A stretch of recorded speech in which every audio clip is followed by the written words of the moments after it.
Other people are volunteering to eat them.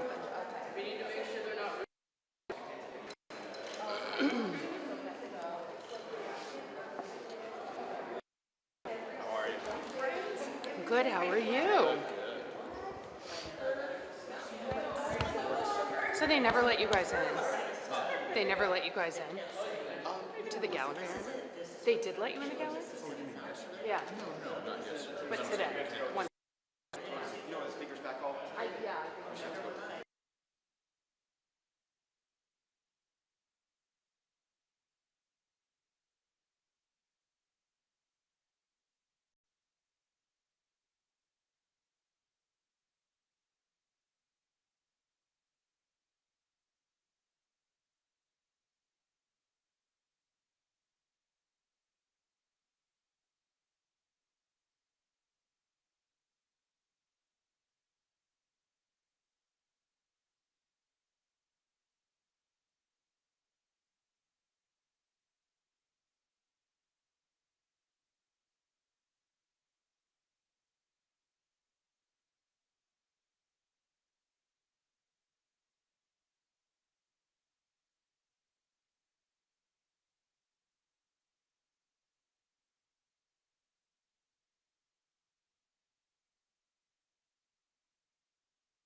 Texas-sized blanket so I can be a little bit warm. And last night, I had asked my mom to bring food for us.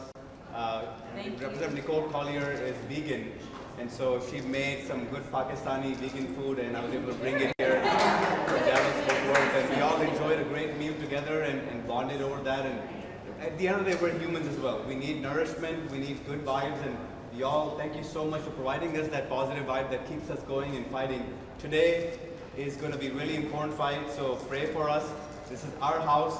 I hope it does not convert to Donald Trump's house today, because on the agenda today is HB 4, which is the rigged maps and not the flood relief that we were looking for. And don't let these Republicans fool you guys.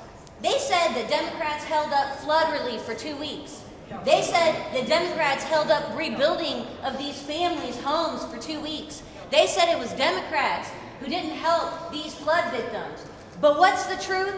What is the only bill on the agenda today? There's only one bill, and it's not to help Kerr County. It's to help Donald Trump's power grabs. So that should tell you everything you need to know about the priorities of the Texas Republican Party. They do not stand for Texans. They do not stand for victims. How late do you all think it's going to go today? Well, that all depends. We don't have the numbers. We don't control the House. The Republicans will be able to call the question if they want. Once again, that will show you what their intent is. Are they willing to have a debate on these racially gerrymandered maps? Some of the most racially gerrymandered maps we've seen since the 1960s, may I add. Are they willing to take the battle to the courts, or are they going to be cowards and chicken out? We've been preparing. We're ready to go. And remember this, the maps that are on the agenda today, these are brand new maps. These are brand new maps that the public has not been able to weigh in on. So they're trying, once again, this is another sham situation and them essentially forcing this on Texans, selling out Texans for a wannabe king in D.C. And Can we you are say not your okay name? with that. Yes, so I'm Cassandra Garcia Hernandez. I represent House District 115 in Dallas County. I'm State Representative Salman Bojani. I represent 1892, which is in East Tarrant County. Andrews Bowers, I represent House District 113, which is Northeast Dallas County. I'm Representative Mihaela Plisa. I represent House District 70 in Collin County, and I proudly serve as the Vice Chair of the House Democratic Caucus. Penny Morales-Shaw, I represent Houston, House District 148, and we came to stand with Nicole because we realized that when we left, we did the wrong thing by empowering a lawless and baseless procedure that was imposed upon law-abiding statesmen and women. So we decided to renege that and come back, and instead of being under moving custody, which they had us under custody, we came to be under house arrest with Nicole Collier, our courageous colleague. And we thank you all for all the support. And before you leave, we're going to bring her out to the doorway so that at least you can see her. And our fearless chairman is there too, Gene Wu. He's been in the background the whole time.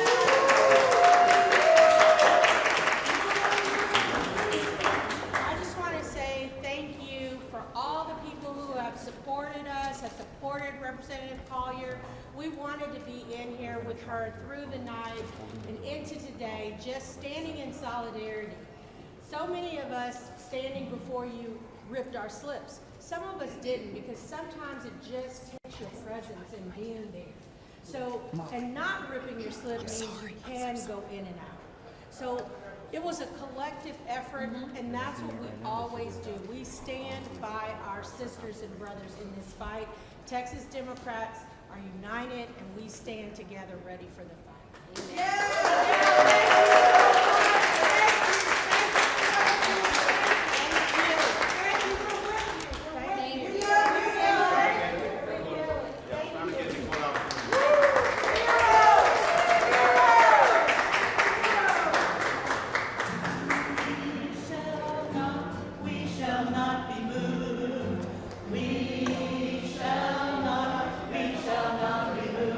Like a tree that's planted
this area. What are my messages? So you're gonna have to move clear out of this.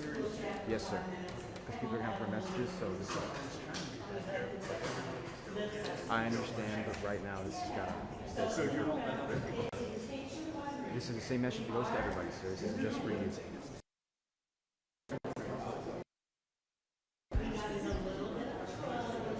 I can do my job. I'm telling you, you cannot be right here to set up cameras. No, I understand, sir, but yes, sir, that's what I just told you. I'm gonna tell everybody else. No, I understand, but you don't need to tell me what to do. So I'm gonna tell you, you need to move. No, I understand, but this isn't just for you. This is for everybody else. So for setup cameras, yes, sir, this rule is for you. So nobody else has set up a camera yet, so I can't throw anybody else out yet. So just for you right now. Oh no, I did. Did you see any setup cameras or anything just like this one, sir? Did you see any setup cameras that have tripods? Oh, people on legs have set up tripod cameras? So I think the tripod is here. Sir, this area must be clear. I don't know why you're arguing with me. I'm just telling you.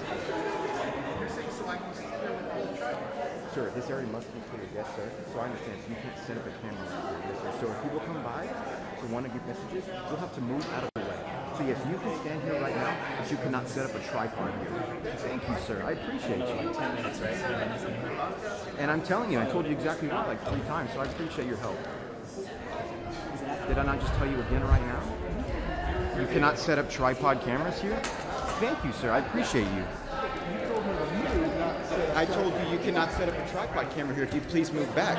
Thank you for listening. There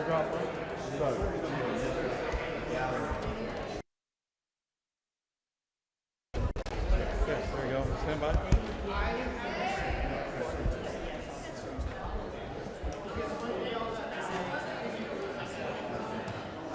Yeah.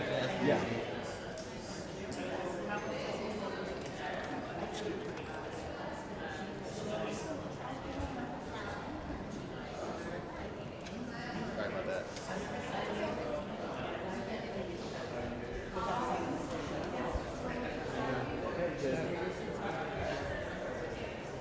Hey, don't get pictures.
Fix your wire there. You're going to step on your lavalier. Thank you, brother.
sir.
Got me?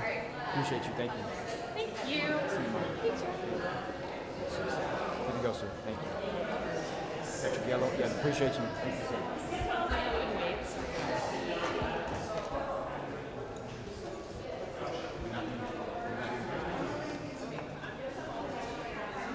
Better be behaving that's all there.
That's what I'm saying.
Thank y'all so much for coming.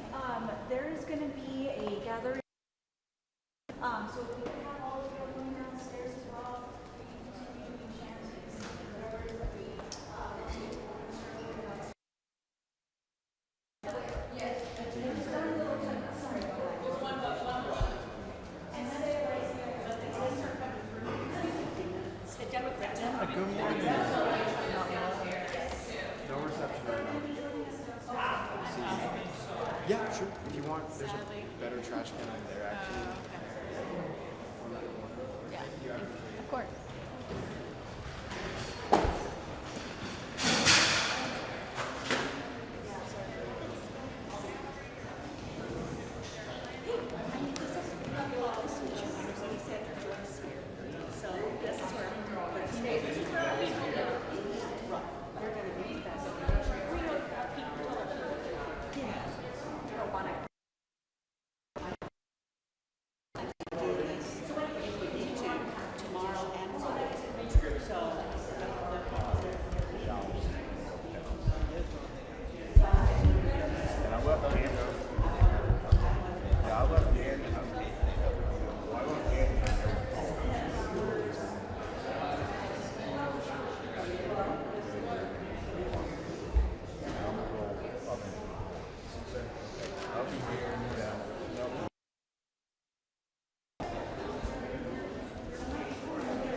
There's also the suitcase right as well, too.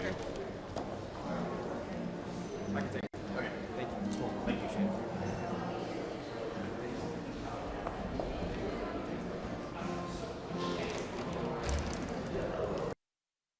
What can I do for you, sir? Is the chair closed today? Gallery's open upstairs. Floor up.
Gonzalez. Thank you, sir. Yes, sir. How's it going? Two.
Give me questions. I can't think of.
Doing good, man.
The House will come to order. Members, please register.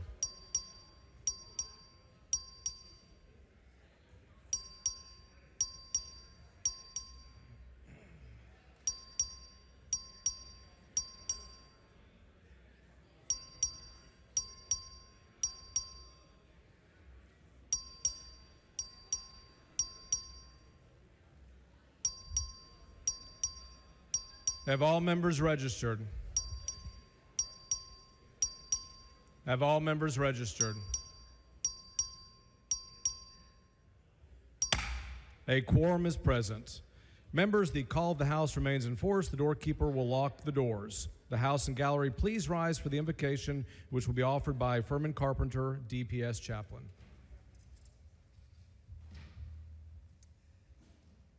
Let us pray. Our most wonderful Father, thank you so much for blessing us and giving us this country, a country where free people can live. Father, we thank you for our great nation, and Father, help us to realize that without you, there is no real law and there is no real liberty.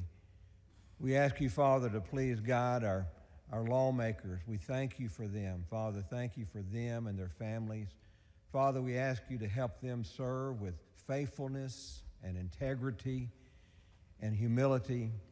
Father, help them to meet the challenges head on of those who create evil, Father, to do injustices, Father. Help us to meet them head on, Father. Help them to be your instruments, Father, to draw people together in helping us to be the great state of Texas. Father, we ask you to be with all of these works that they're doing, Father, all the special session opportunities that come along, and help us to use that, Father, so we would shine as a bright light, that Texas would be a bright light, a beacon, Father, throughout Texas, throughout the United States, and throughout this great world. Thank you again, Father, for this time and this opportunity. It's in Jesus' name we pray. Amen. Chair recognizes Representative Orr to lead us in the pledges of allegiance to the United States and our Texas flag. Good morning, members and friends. Please join me in our pledges. I pledge allegiance to the flag of the United States of America and to the republic which stands, one nation, under God, indivisible, with liberty and justice for all. Honor the Texas flag. I pledge allegiance to thee, Texas, one state under God, one and indivisible.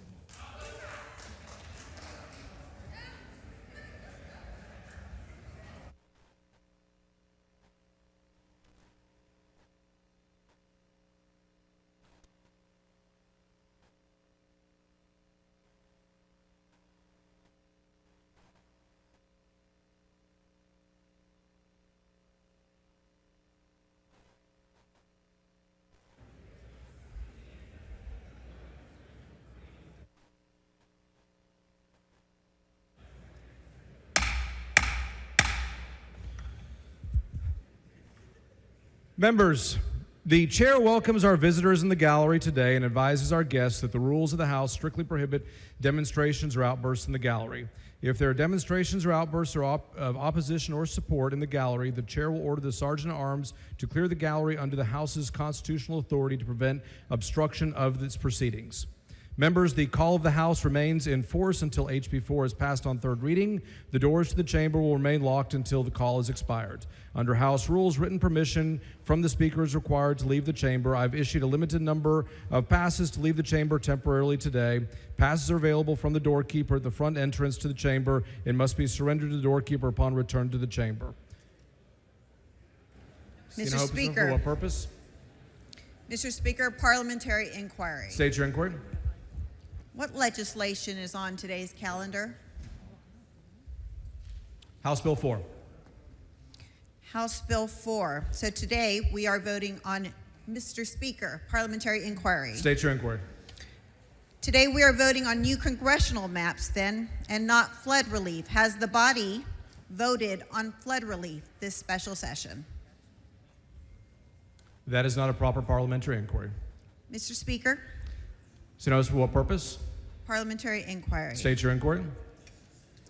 Why was House Bill 1, the flood relief bill that is the House's answer to the deadly July 4th flooding that killed over 135 people, not the first order of business of this special session for the Texas House? So notice that is not a proper parliamentary inquiry.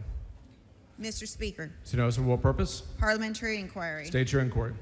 Did the Speaker of this body make a commitment to the family of the victims of the flood to put flood relief first, make it a priority this special session? Ms. Hinojosa, that is not a proper parliamentary inquiry. Mr. Speaker. Ms. Hinojosa, for what purpose? Parliamentary inquiry. State your inquiry. Is it correct that House Bill 1, the flood relief bill, has been voted out of committee and is ready to be debated on the floor of the Texas House? Ms. Hinojosa, that business is not before the House at this time. Mr. Speaker. Ms. Hinojosa, for what purpose? I move to suspend all necessary rules and the usual order of business in order to take up House Bill 1 immediately and put the lives and safety of children and Texans over politics. You are not recognized for that purpose. And that motion would have to be made and filed with the clerk. Mr. Speaker. Ms. Hinojosa, for what purpose? Parliamentary inquiry. State your inquiry. Is there still a call on the House that compels the attendance of legislators and restricts our freedom? There is a call in the House. I just announced that and explained that, Ms. Hinojosa. Mr. Speaker. To notice for what purpose? Parliamentary inquiry. State your inquiry. Until when is the call on the House that compels our attendance in effect? As I stated, to the entire body until House Bill 4 passes.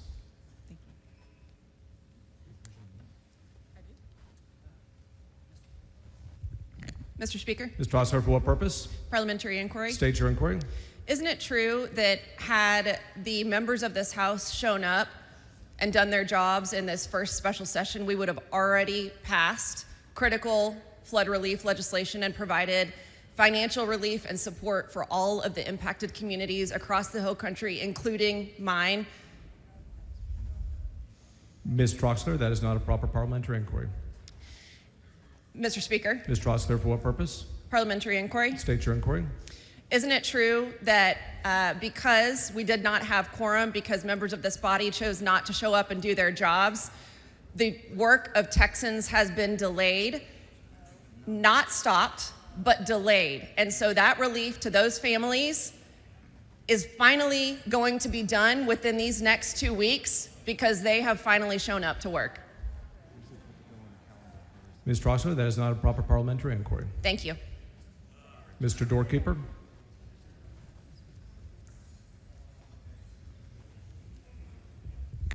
Mr. Speaker, I have a message from the Senate at the door of the House. Admit the messenger.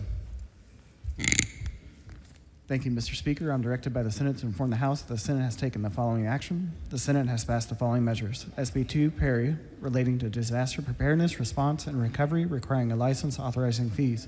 SB 3, Betancourt, relating to outdoor warning signs and flash flood area prone areas. SB 5, Huffman, relating to making supplemental appropriations for disaster relief and giving direction and adjustment authority regarding those appropriations. SB 6, Perry, relating to regulation of certain products, derived hemp, including consumable hemp products and hemp-derived cannabinoids contained in those products, requiring occupational licenses and registrations, imposing fees, creating criminal offenses, authorizing an administrative penalty. SB 8, Middleton, relating to the designation and use of certain spaces and facilities according to sex, authorizing a civil penalty and private civil right of action. SB 10, Betancourt, relating to the calculation of the voter approval tax rate for certain taxing units. SB 11, Parker, relating to an affirmative defense to prosecution for certain victims of trafficking of persons or compelling prostitution. SB 12, Hughes, relating to the duty of the Attorney General to prosecute criminal offenses prescribed by the election laws of this state. SB 13, Middleton, relating to the use of political subdivision of public funds for lobbying activities. SB 4, Perry, relating to the provision by political subdivisions of credits against impact fees to builders and developers for certain water conservation and reuse projects. SB 15, King, relating to certain files maintained by a law enforcement agency regarding certain employees of the agency. SB 16, West, relating to real property theft and real property fraud, establishing recording requirements for certain documents concerning real property, creating a criminal offense of real property theft and real property fraud, and establishing a statute of limitations, restitution, and certain procedures with respect to those offenses. SB 18, Zaffarini, relating to an exemption from the requirement to obtain a permit from the Texas Commission on Environmental Equality. The following bills on first reading and referral. Mr. Speaker. Not at this time. After first reading and referral, I'll recognize you.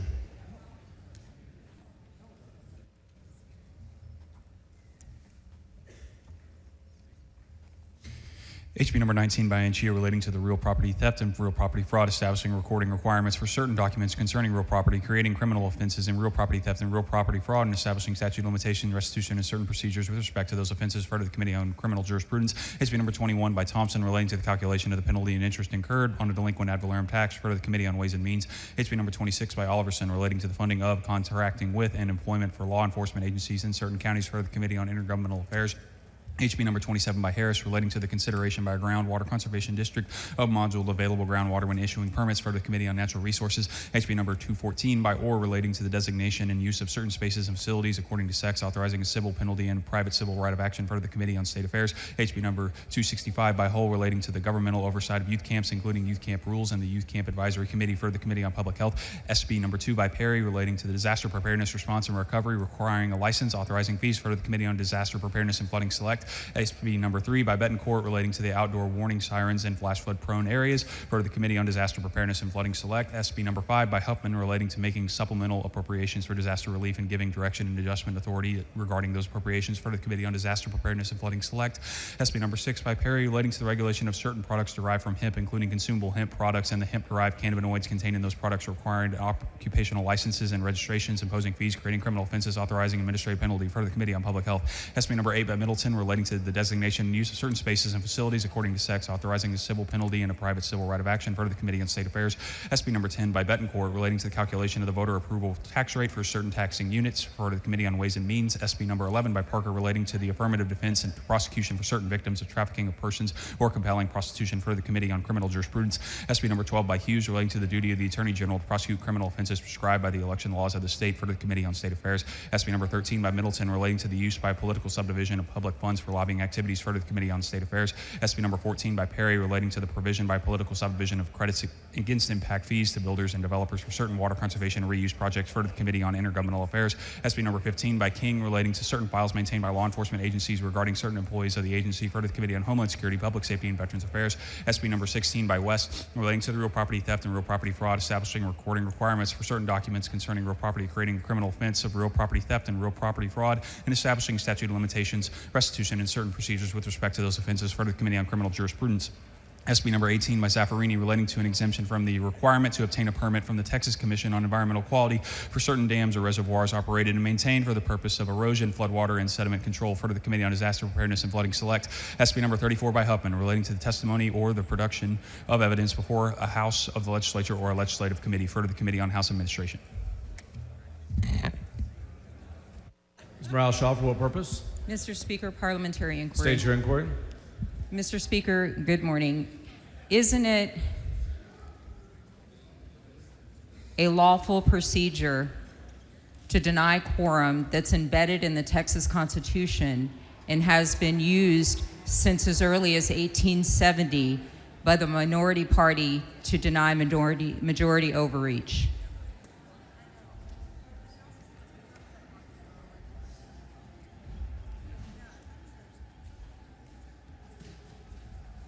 That is a hypothetical inquiry, and the chair does not respond to general questions about rules or procedure. Mr. Speaker. Ms. Morales-Shaw, for what purpose? Parliamentary inquiry. State your inquiry. Isn't it true that Governor Abbott declared an emergency on July 4th for the Kerr County floods?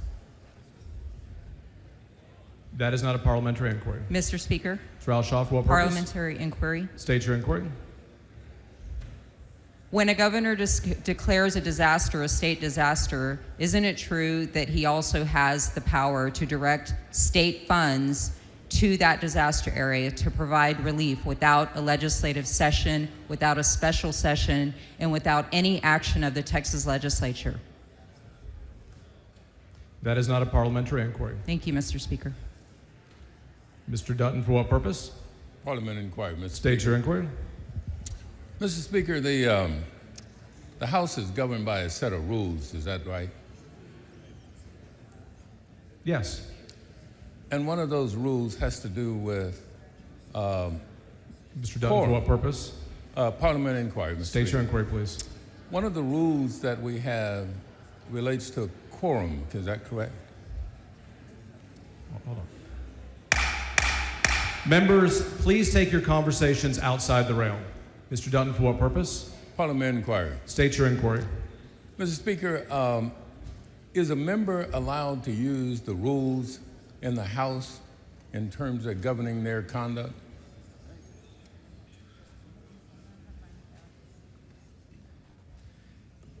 Mr. Dutton, the chair does not respond to either hypothetical inquiries or general questions about the rules of the House. Parliamentary inquiry, Mr. Speaker. Mr. Dutton, state your inquiry. Is one of the rules related to quorum requirements? Mr. Dutton, as previously stated, the chair does not recognize or does not respond to general inquiries about the House rules. Mr. Speaker, Parliamentary inquiry. Mr. Dutton, state your inquiry. Does the Constitution trump our rules? Mr. Dutton, the chair does not respond to general inquiries. Well, specifically, Mr. Speaker, Parliamentary inquiry. State your inquiry. Does the Constitution limit the ability of members to be arrested?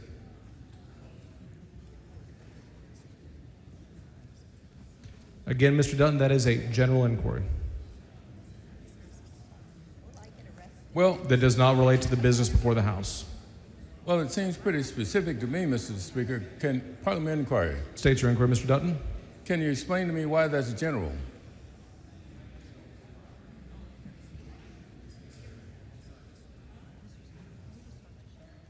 There is no item of business before the House, and your inquiry does not relate. I'm sorry, I didn't understand you, Mr. Speaker. There's no what?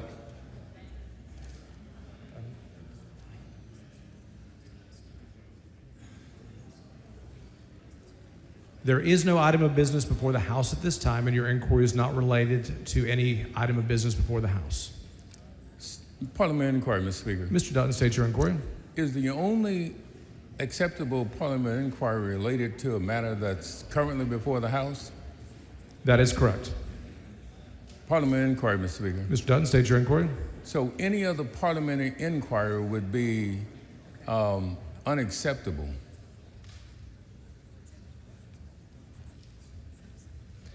General questions about the rules of the Constitution are not in order. That's not my question, Mr. Speaker. Parliamentary inquiry. Mr. Dutton, state your inquiry. My question is simply this, is that unless a matter is before the House, there can be no parliamentary inquiry except the ones related to that matter. That is correct. Is that in the rules, Mr. Speaker? Yes. Parliamentary inquiry, Mr. Speaker. State your inquiry. Can you cite me the rule?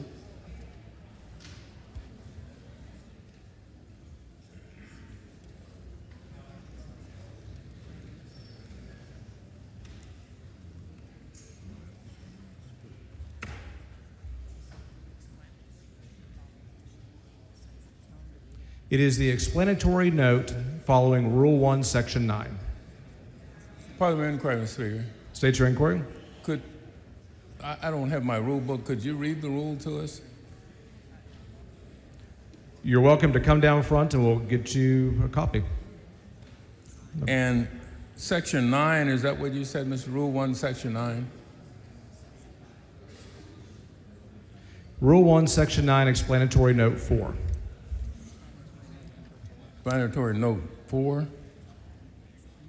Page 10 of your manual. Parliamentary inquiry, Mr. Speaker. State your inquiry. The explanatory notes govern the rules in this House? Yes. Thank you, Mr. Speaker. That's bullshit. Ms. Hinojosa, for what purpose? Parliamentary inquiry. State your inquiry.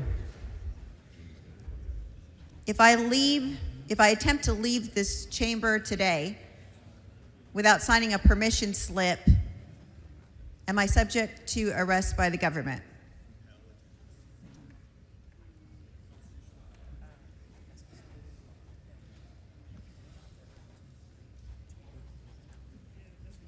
As I stated today, no one will be able to leave the chamber without a permission slip. Mr. Speaker.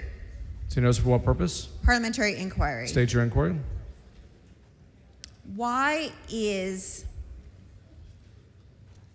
an arrest under the call of the House not prohibited by Article 3, Section 14 of the Texas Constitution that prohibits members from being arrested during the legislative session? So you notice that is a general question that the chair declines to answer. Mr. Speaker. So you notice for what purpose? If I attempt to leave this floor today with this call of the House on me,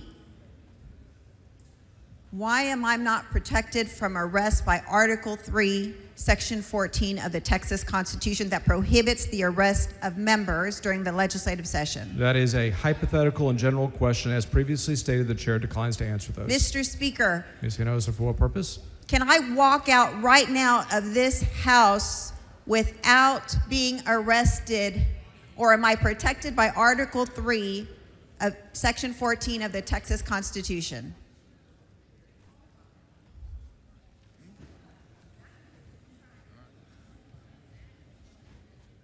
There are separate provisions under the Constitution that provide for maintaining and compelling a quorum. They are separate.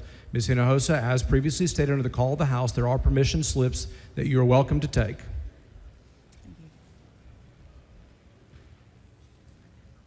Okay.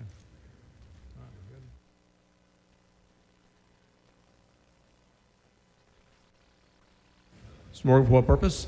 Parliamentary inquiry. State your inquiry. Isn't it true the members that just came back here and are upset about the rules actually voted for those rules? That is not a proper parliamentary inquiry. Thank you. Chair lays out on second reading House Bill 4. HB number 4 by Hunter, relating to the composition of the districts for the... Back up, members. Mr. Guerin for a motion. Thank you, Mr. Speaker and members. Mr. Speaker, I move that the House grant permission for all committees and subcommittees to meet while the House is in session through and including Monday, August 25th, pursuant to their committee postings. I move passage. Members, you've heard the motion. Is there any objection? There is objection. There is a record vote requested. Clerk, please ring the bell. Show Mr. Guerin voting aye, Mr. Hunter voting aye, Mr. Harris voting aye. Show Mr. McQueenie voting aye. Show Mr. King voting aye. Have all members voted? Have all members voted? There being 92 ayes and 44 nays, the motion prevails. Chair lays out on second reading House Bill 4.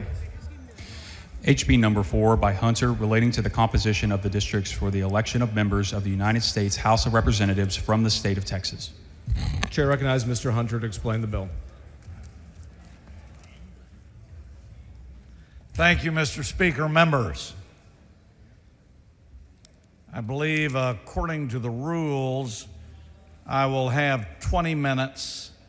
I'm going to give a short opening because many of you have not been involved, and I want you to know exactly what's happening.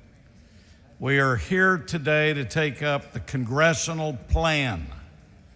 This plan I'm about to lay out was introduced by myself on Monday, August 18th, and it was passed by the House Select Committee on Congressional Redistricting on August 18th. Due to the governor's proclamation, the House studied the current Texas congressional districts. This plan originated in the first called special session before the chamber lacked a quorum. Due to the available time, which we all need to remember, we're in 30-day special sessions. In the first called session, and I want all of you to know this, members, in the first called session, we held 3 public hearings. We were not required to hold those hearings. So 3 hearings were held for the public, no requirement for those hearings. All sessions, anyone was invited to register and testify. Arrangements were made for anyone to submit written comments. One session we allowed remote witness presentations. One session was held on Saturday, and one session was held after normal working hours. All members of the committee were offered the opportunity to state their views, question. Other interested of the members of the House were allowed to attend and participate. After the public hearings during the first called special, the committee held a 12-plus hour hearing to allow further testimony once the plan was introduced. All sessions were live streamed and recorded, and Red Apple was open for use. As well, at these hearings, we heard testimony from a number of members and witnesses, including Congress. At the outset, it's important to note that redistricting can be done at any point in time. Let me repeat that, members. Redistricting can be done at any point in time. And I want everybody to know this. You want transparency? Here's the U.S. Supreme Court legal transparency. The underlying goal of this plan is straightforward: improve Republican political performance. Now, when drawing congressional districts, we have to look at them a little different when it comes to population requirements. We have to draw districts with population as nearly equal as possible to the ideal district size. This is different than when you do state legislative districts. The ideal size for a congressional district is about 766,987. The plan before you meets the population requirements for one person, one vote under the U.S. Constitution. If somebody proposes an amendment, they will need to meet the same requirements. We are allowed to draw congressional districts on the basis of political performance as recognized by the U.S. Supreme Court in Rucho versus Common Cause. These districts were drawn primarily using political performance to guide the redrawing of districts. Also, the Fifth Circuit in Petaway versus Galveston indicates that the law has changed. The court held that Section 2 does not require us to draw coalition districts.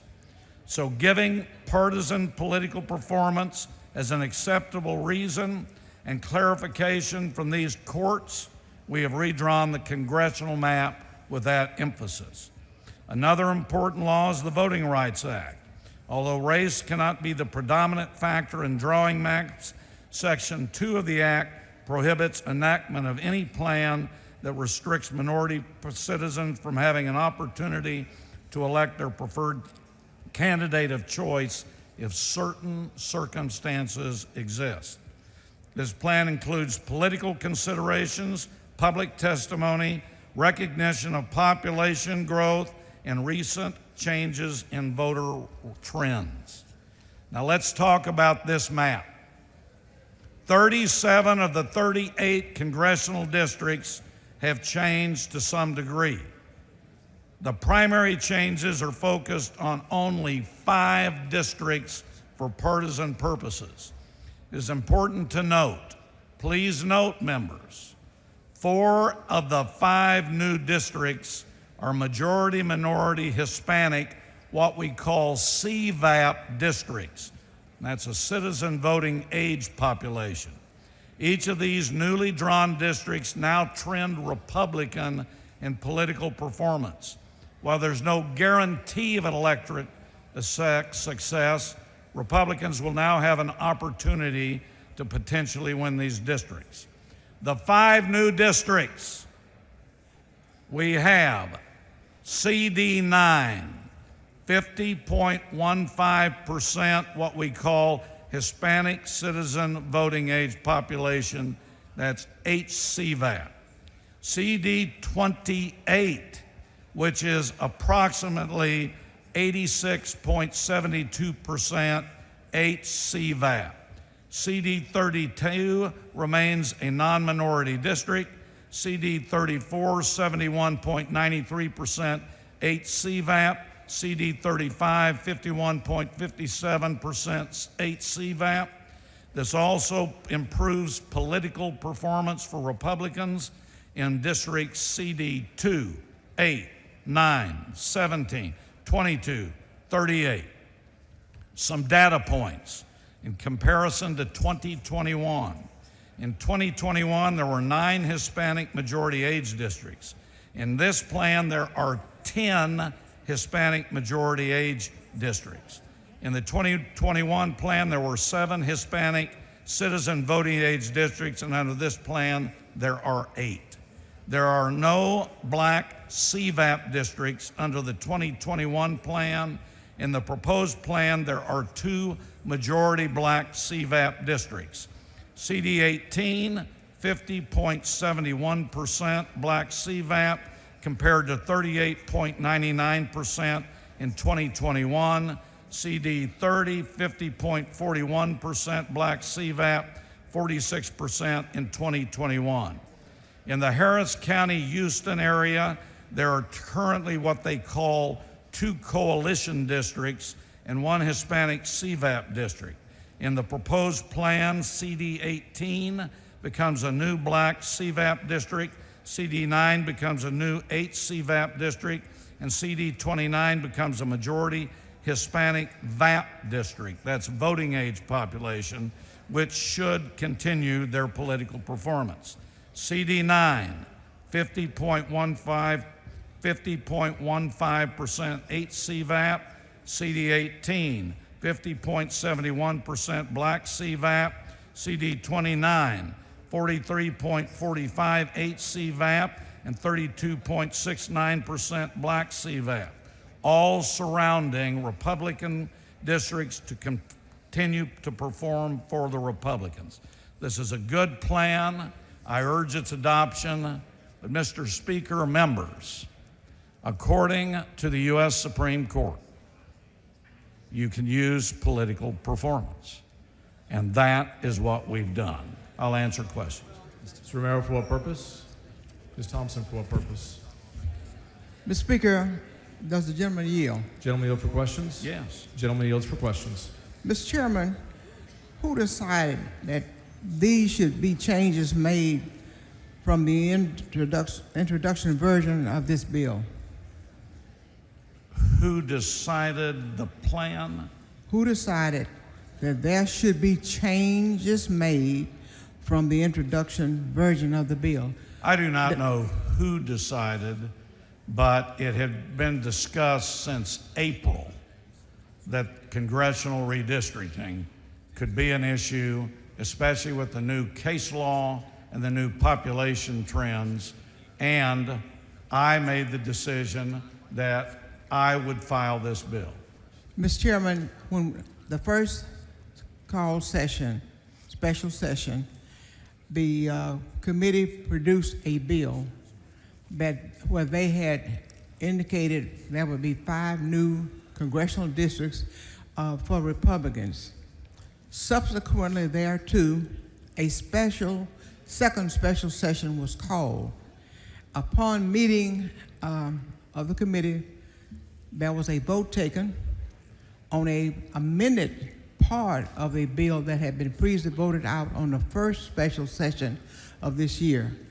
Who made a decision to amend the bill from the first call special session? Me and the lawyers. Pardon me? Me and the lawyers. And what was the rationale for the changes of you and the lawyers? Well, if what we're talking about is there was a committee substitute that was adopted on Monday, it increased Republican political performance. Legally, I was told that it would follow the case law, and nobody was here for 18 days. And so my view is we're given every opportunity we can. Nobody met with me, nobody came in, and so I talked to the lawyers, and we increased Republican political performance, and we increased the map from where it was. So I would say me and the lawyers. So you had to go in and look at precincts to do this, correct?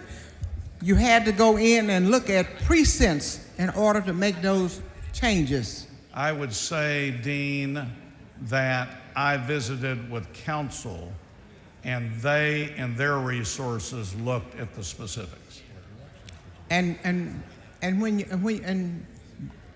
who made a decision on what precincts will go into that amended map? I think it was what, 2333? Council. Council and council alone? There was no input by you? Well, I mean, I told him I wanted to increase Republican political performance, and I'm not involved in the specifics. And I asked, as everybody in here does when you hire a lawyer, this is my goal, can you accomplish it? And they did it, and I asked them to follow the law, follow Rucho, follow Petaway, and this was the map that was developed. So what you're telling the House is that you and you alone made a decision to make those changes? No, as I just said, I made the decision to look at this map. Can we increase Republican performance since nobody was around and that we had a walkout? They then went to work, came up, and increased the Republican performance. So when did you make a decision that you needed to make a change in the map from the first special session to the second special The session? walkout occurred August 3rd. It was probably a couple of days after that. On August the 3rd, subsequently to that, didn't we have hearings? Or was that No, the nobody last? was here. It was a quorum break. We couldn't do anything, couldn't meet, couldn't let the public have hearings. Nobody could meet with me. Nobody could provide an amendment. So we had to just do things on our own. So there were no input. I think what you're telling me is there was no input by the Speaker, there was no input by the Lieutenant Governor, there was only input by you and the person that you indicated help you draw the changes, and you alone made a decision that there should be some changes to the map that was a part of the first special session. That's not what I said. I said, Oh, I'm so sorry. What did you say then? I said exactly what you know I said. No, I don't know what you said. Yes, I did. If you'd been here for 18 days, you would have known. Number one, I decided to take a look at this map to see if we could increase Republican performance. I can tell you, a lot of people wanted to increase Republican performance. I can't tell you everybody that has raised that issue. I went to the lawyers, said, we have a plan, can we increase it, and would it be legal? They said they would look at it, came back and told me this plan is legal. Well, I based upon the testimony that I think that the committee held, the 3 hearings, based upon the testimony that we heard, based upon what was supposed to have been submitted as written testimony, it is my understanding that there was a 100-to-1 not to make changes in the maps. Am I missing something? Yeah, you missed 88 Republican members that didn't get an opportunity as well either. But Mind you, you held public hearings, Dean, that were not required. The chairman of the committee decided to include the public. And I'm glad he did. But just because certain groups come in, and if you remember, there was certainly a lot of publicity that I can't remember the source yet, but I think it'd be checked, that there were certain third-party organizations paying and getting field advisors to come into these hearings to take a political stance. So if they're going to use the political under Rucho, so can we. But were the 88 members who are members of this body denied the right to come and testify before that committee? No, but they've been here the whole time, and they have been wanting to move this. I'm just glad I'm able to get this particular plan, because it may get reviewed again. Were their constituents denied the right to come and participate in the hearings? What's that? I couldn't Were hear. their constituents denied the right to participate in those hearings? That I don't know, because I just presented the bill. I don't know. Were their constituents denied the right to submit their opinion or testimony to the committee? I don't think so, but again, I was just presenting the bill. That was not my function. But you made the statement that they were not a part of it. I didn't say they were not important. In fact, in the hearing, as you recall, I made a big statement that I thought they were important, and even though there was opposition, I was glad they came, and some of the information in this map came from those hearings. So I disagree with you 100%.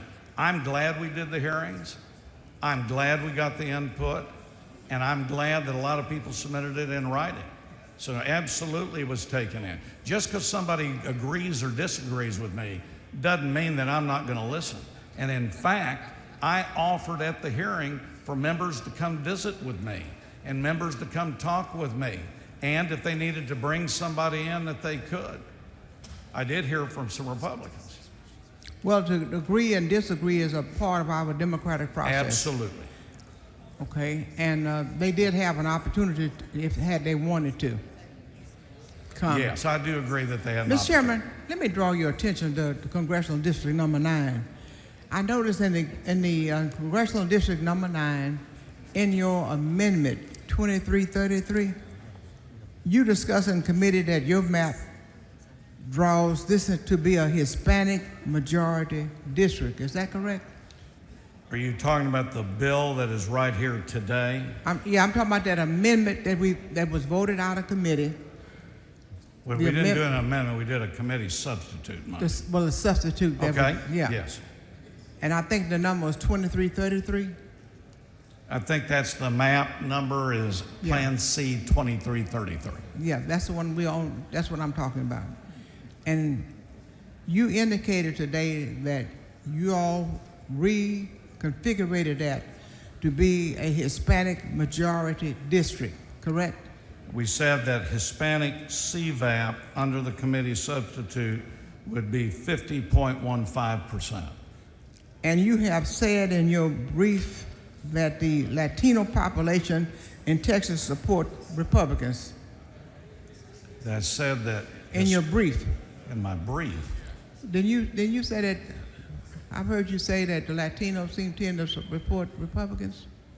Well, not me, but I certainly welcome all of them being a South Texan, and I do think political performance and trend is going that direction to support Republicans, absolutely. But well, I don't know what you mean. I don't think I said somebody preferred. I think there is a political performance that's showing preference to certain Republicans in different regions of the state based on everybody. And are you talking about the racial polarization analysis? Well, I don't know what you mean by racial polarization analysis. I know about data that was done by HCVAP, HVAP, Black CVAP, and Black VAP, which is a little bit different. That's what I'm relying on. Well, this is analysis that is normally utilized when they're drawing to see what is the performance of different race. They're looking at dilution and inclusions and things of this nature. And they show that in CD9, the person that you pull in have more of a tendency to vote Democratic than Republican. And pulling in that percentage of Latinos and Congressional District 9 and new configured District 9 will show that if they are a part of that congressional district, that their voting power may be diluted. Are you aware of that? I'm not real clear on that. Are you? I don't think there's a dilution. Political performance is what this is. CD9, the Hispanic CVAP, is 50.15%. It's a new Hispanic CVAP. The Liberty County is now in CD9. There does show in this CD Republican partisan performance. Previously, though, CD9 was not a majority of a single group. So now they are. Gentleman's time has expired. Mr. Speaker. Stops for what purpose? I move that the time be extended. Members, you heard the motion. Is there objection? Chair is none. So there is objection. Members, that will require a record vote. Clerk, ring the bell. So Representative Hunter voting aye. So Mr. Vasut voting aye. Mr. Tinderholt voting aye. Mr. Walkout voting aye. Show the Speaker voting aye. Lopez voting aye. Toth voting aye. Swanson voting aye.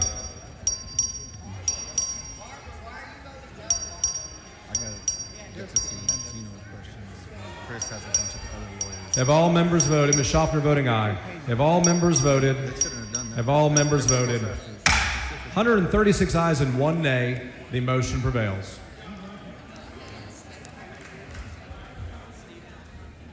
Mr. Chairman. Yes, ma'am. May I I know some of my other colleagues have questions to ask you, but I want to continue asking maybe a little later. I'm going to let some others ask questions. Mr. Speaker. Mr. Rivera, for the purpose? Does Jim yield for questions? Gentleman yield for questions? Yes. Gentleman yields for questions. Chairman Hunter, I'm a little troubled. I've never heard anyone say in this body, and you've certainly been here longer than I have, but for you to say that you're not required to have hearings, I understand that may be a fact, but I don't understand that to be Texan. I don't understand that to be something that we would not welcome opinions of the public. And yet we did hold 3 public hearings. So with all due respect, Mr. Chairman, when you say that this was just you and the lawyers, what would you tell any Texan? Because I believe every person that testified under oath. Is that correct? That I don't know. I hope they did. Well, if they registered to testify before any committee in this House, they do have to register under oath that what they say is true and correct. Is that correct? I follow the House rules like you, but you're asking me a personal question. I don't run the committee. I'm sure Mr. Vasut did everything accurately, but you're asking me beyond my role. And that's where I'm troubled, Mr. Chairman, is that that someone would come down, affirm that everything that they're going to say is true and correct, and then to hear now you say that they're not required, didn't have to happen, and that you did this with you and your lawyers and you gave them instructions, means to the public, they really don't have any reason to come to this great building that we serve in with so much history, because they won't be heard. But I 100% disagree, and I get the right to respond. Number one, I 100% disagree with you. Number two, and you're not going to like this, but for 18 days, things could have happened. You all chose to walk out. To me, you damaged the process. You kept people away. You kept work from being done. Don't use that as an excuse to belabor this bill.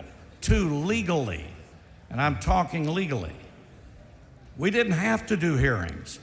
I just said Chairman Vasut asked for hearings. I supported him on those hearings. I sat in a hearing in addition for 12 plus hours.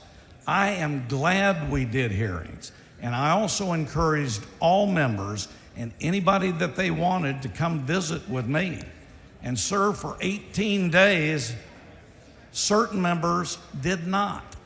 And so to come up here and say public don't matter, they absolutely matter. And by gosh, you're forgetting political performance. That political performance, Republicans do matter, and they're in this bill. Well, let's talk about and political U.S. Supreme performance. Court says we can do that. Let's talk, I'm going to ask you a series of questions. As you know, the population growth in Texas has been, over the last 20 years, has been almost half of that has been Latino population growth. So, Mr. Chairman, did you do any analysis or review whether voting is racially polarized in Texas before, during, or after the drawing of this map? And if you did, can you tell me what districts of the new maps are located in areas where racially polarized voting exists? Representative, I'm going to give you the answer that I gave in committee, so I'm consistent. One, I worked with council, just like your opposition groups are working with council against this plan. So you never asked council? Well, let me finish. So council told me that they had checked everything legally, did everything analytically, and absolutely assured me this bill is proper form and legal. So if the polarization that you're asking about, I'm certain that they did all that analysis, but I relied on them. I don't have the specific knowledge. So you're certain? That makes me feel comfortable that you might have directed them to include racially polarized voting. So what analysis of Latino voter preferences did you conduct before drafting any of the districts in this plan? So what I just said is I asked council to look at increasing political performance and to follow all rules, regulations, laws to make sure that what was proposed was legal and proper. Do What you- they did specifically, I don't know. So do you agree that racially polarized voting exists in Texas? From a legal standpoint, I think that's a debatable in the courtroom, and I'm not able to tell you that now. Is race different in certain areas of the state and how people treat each other? Absolutely. But in this particular one, Representative, I would do everything I can to have lawyers draft it so it is proper and that it does do what is legal. So that's somewhat vague, so I'm going to just dive a little deeper. You gave direction for the reasons that you gave, but I'm asking specifically, in giving those directions, and you said following the law, do you believe that they considered racially polarized voting? Do I have personal knowledge? The answer is no. Do I believe that they checked every box, checked every law? The answer is yes. I have huge respect for the lawyers. Mr. Chairman, does the Federal Voting Rights Act require the creation of any Latino majority congressional districts in Texas? I do know that when you talk about coalition districts, which That's is, not my question, Mr. Chairman, yes, with all it due is. respect. Yes, it is. Disrespect, you're not letting me answer. I don't agree with your question. You said a mandate on Hispanic. That does impact coalition districts. It does impact the issue of majority. And the Fifth Circuit in Petaway says you're wrong. Now, number two, is there a specific requirement? 4 out of the 5 brand new congressional are Hispanic. 4 of the 5 are Hispanic majority. Mr. Chairman, does the voting... But if there's a requirement, I'd have to ask counsel.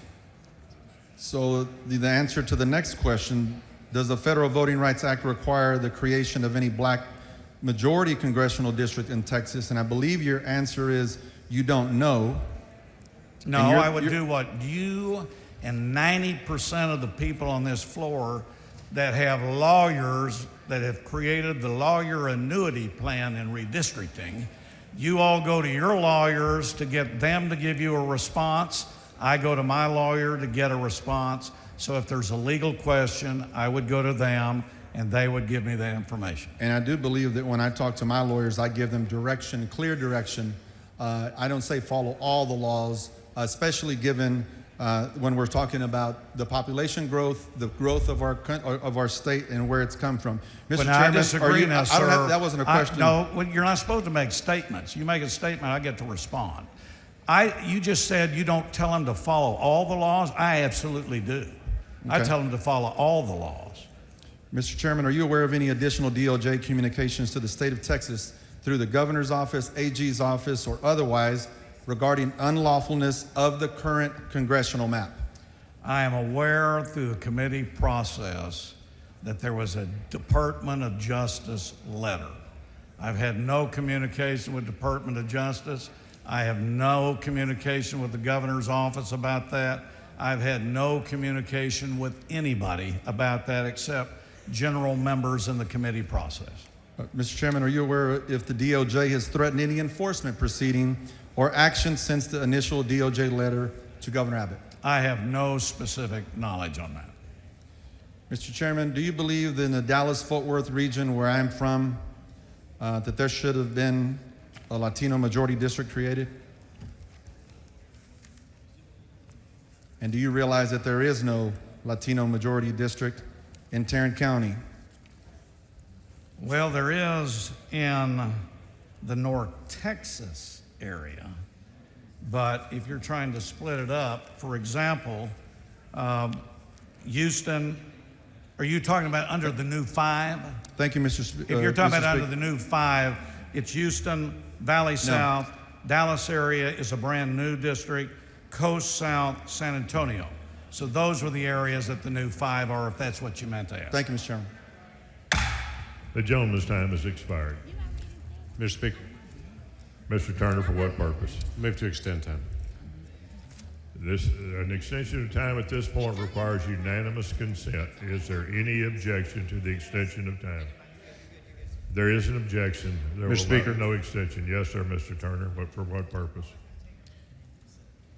Mr. Turner, for what purpose? In light of the fact that House Bill 4 is if passed, is going to affect the federal representation of more than 30 million Texans for the rest of this decade, would the body reconsider any objections to one more extension of time, please?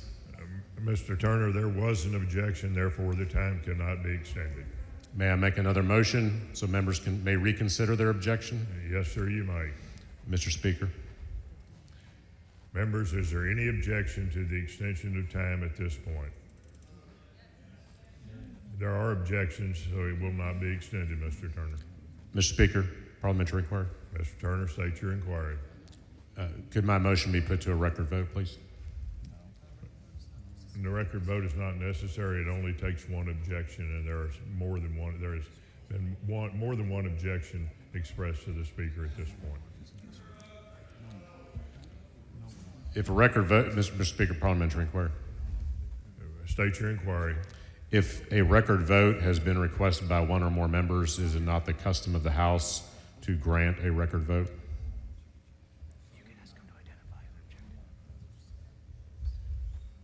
Members, Mr. Turner has requested a record vote. Vote yes if you're in favor of extending the time. Vote no if you're not. The clerk will ring the bell. Show Mr. Hunter voting no. Show Mr. Basoot voting no.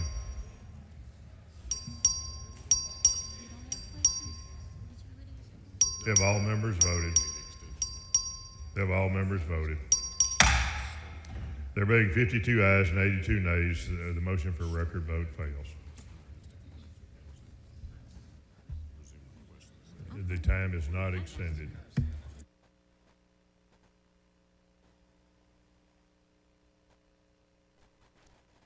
Mr. Hunter, please come to the front.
The following amendment, the clerk will read the amendment.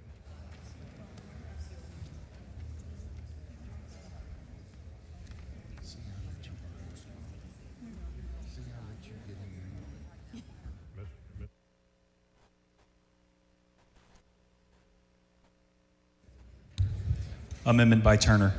Chair recognizes Mr. Turner to explain the amendment. Thank you, Mr. Speaker. Members, this amendment strikes the enacting clause of House Bill 4.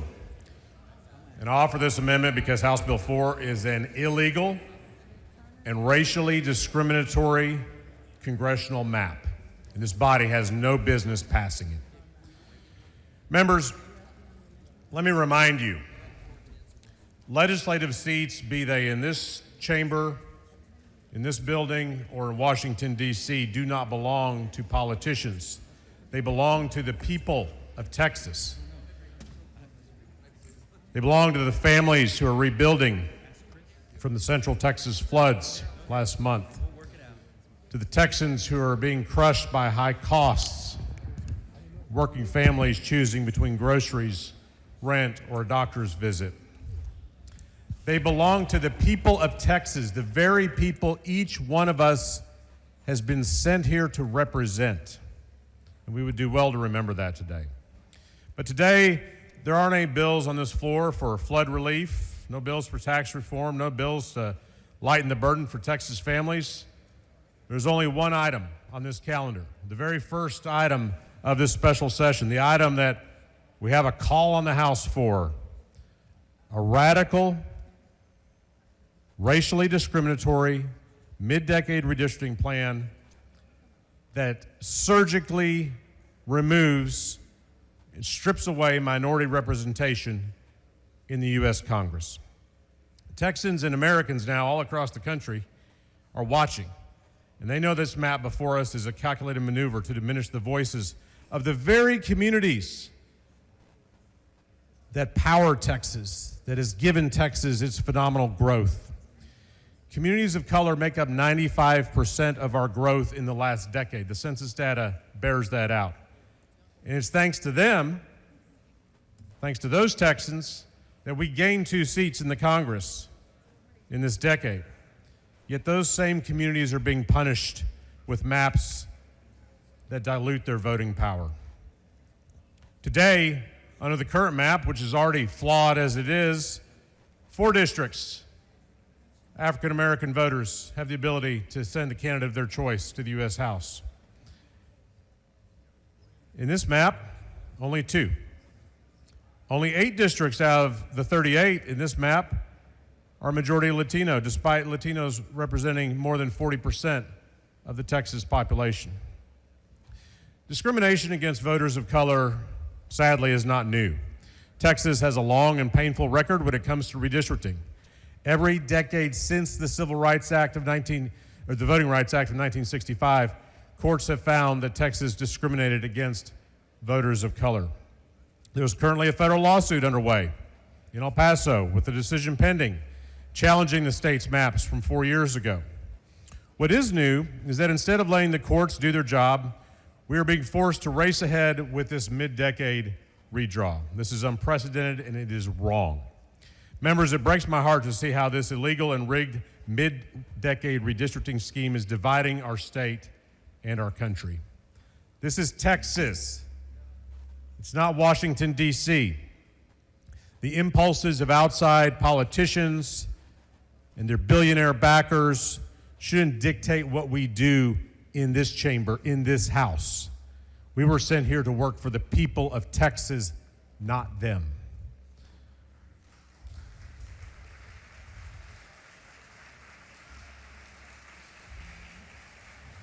Members, we are at a turning point for our democracy. If we allow cheating, and that's what this is, it's cheating, elections will no longer reflect the will of the people. In a democracy, people choose their representatives. This bill flips that principle on its head, letting politicians in D.C. choose their voters, and that is un-American. Members, the American dream still holds promise for each of our families, each of our constituents that we were sent here to represent. But if we sell out our democracy to D.C. bosses by handing them the 5 congressional seats that they have demanded, our children and grandchildren may only get to see the remnants of this democracy. So to Texans of every political stripe, if you believe in a government that responds when you need it most, this is not a solution for any of our problems. Members, it is not too late.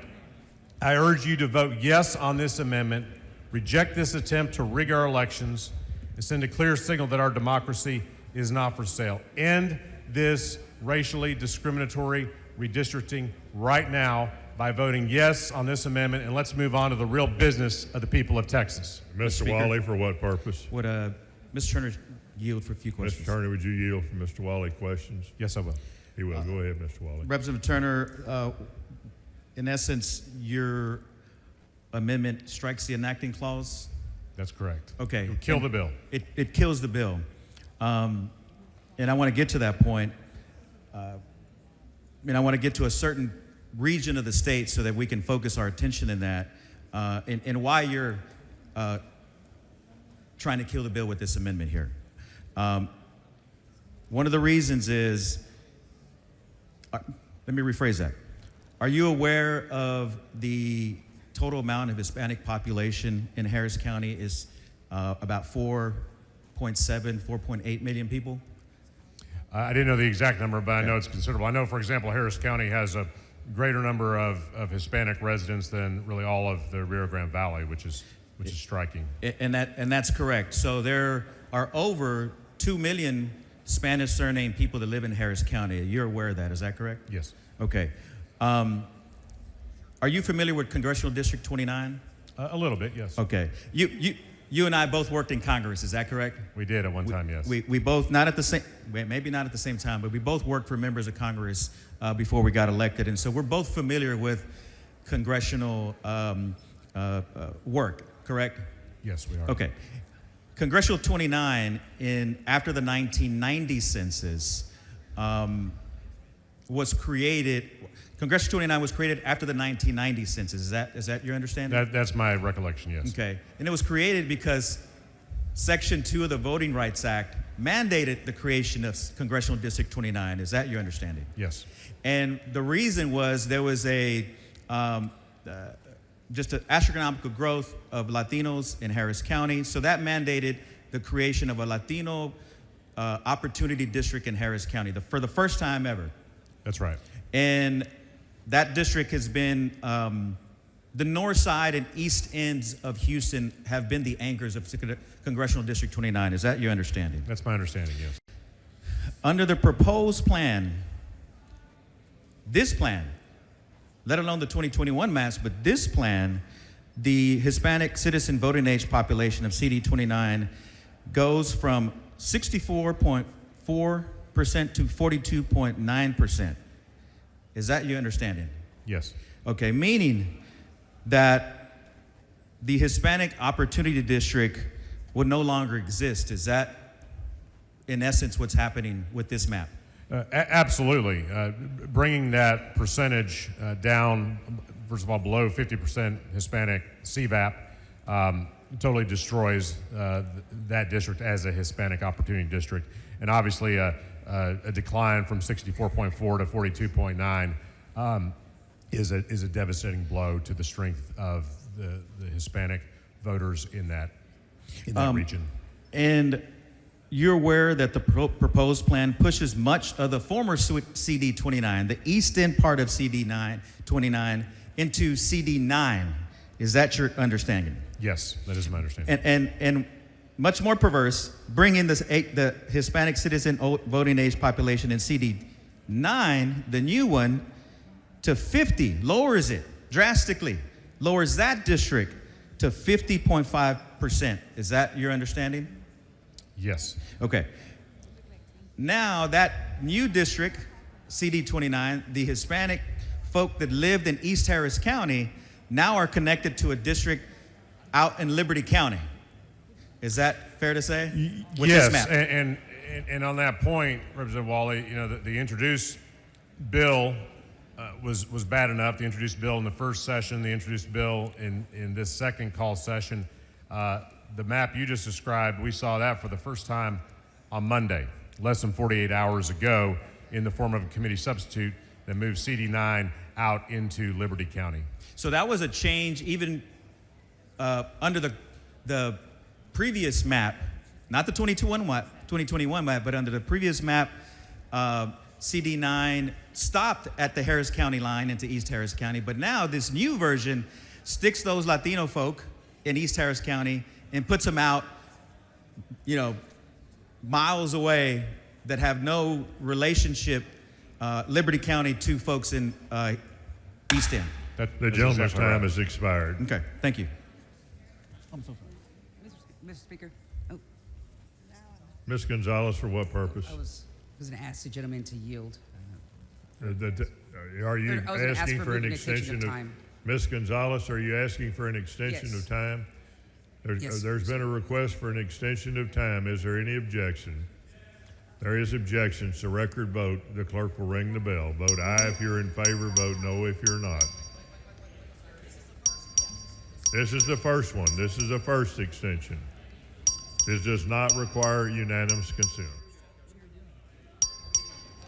Show Mr. King voting aye. Show the chair voting aye. They get me? Show Ms. Weiner voting aye. Please vote from your desk. There's too many people around. Ms. Kerwin voting no. 130.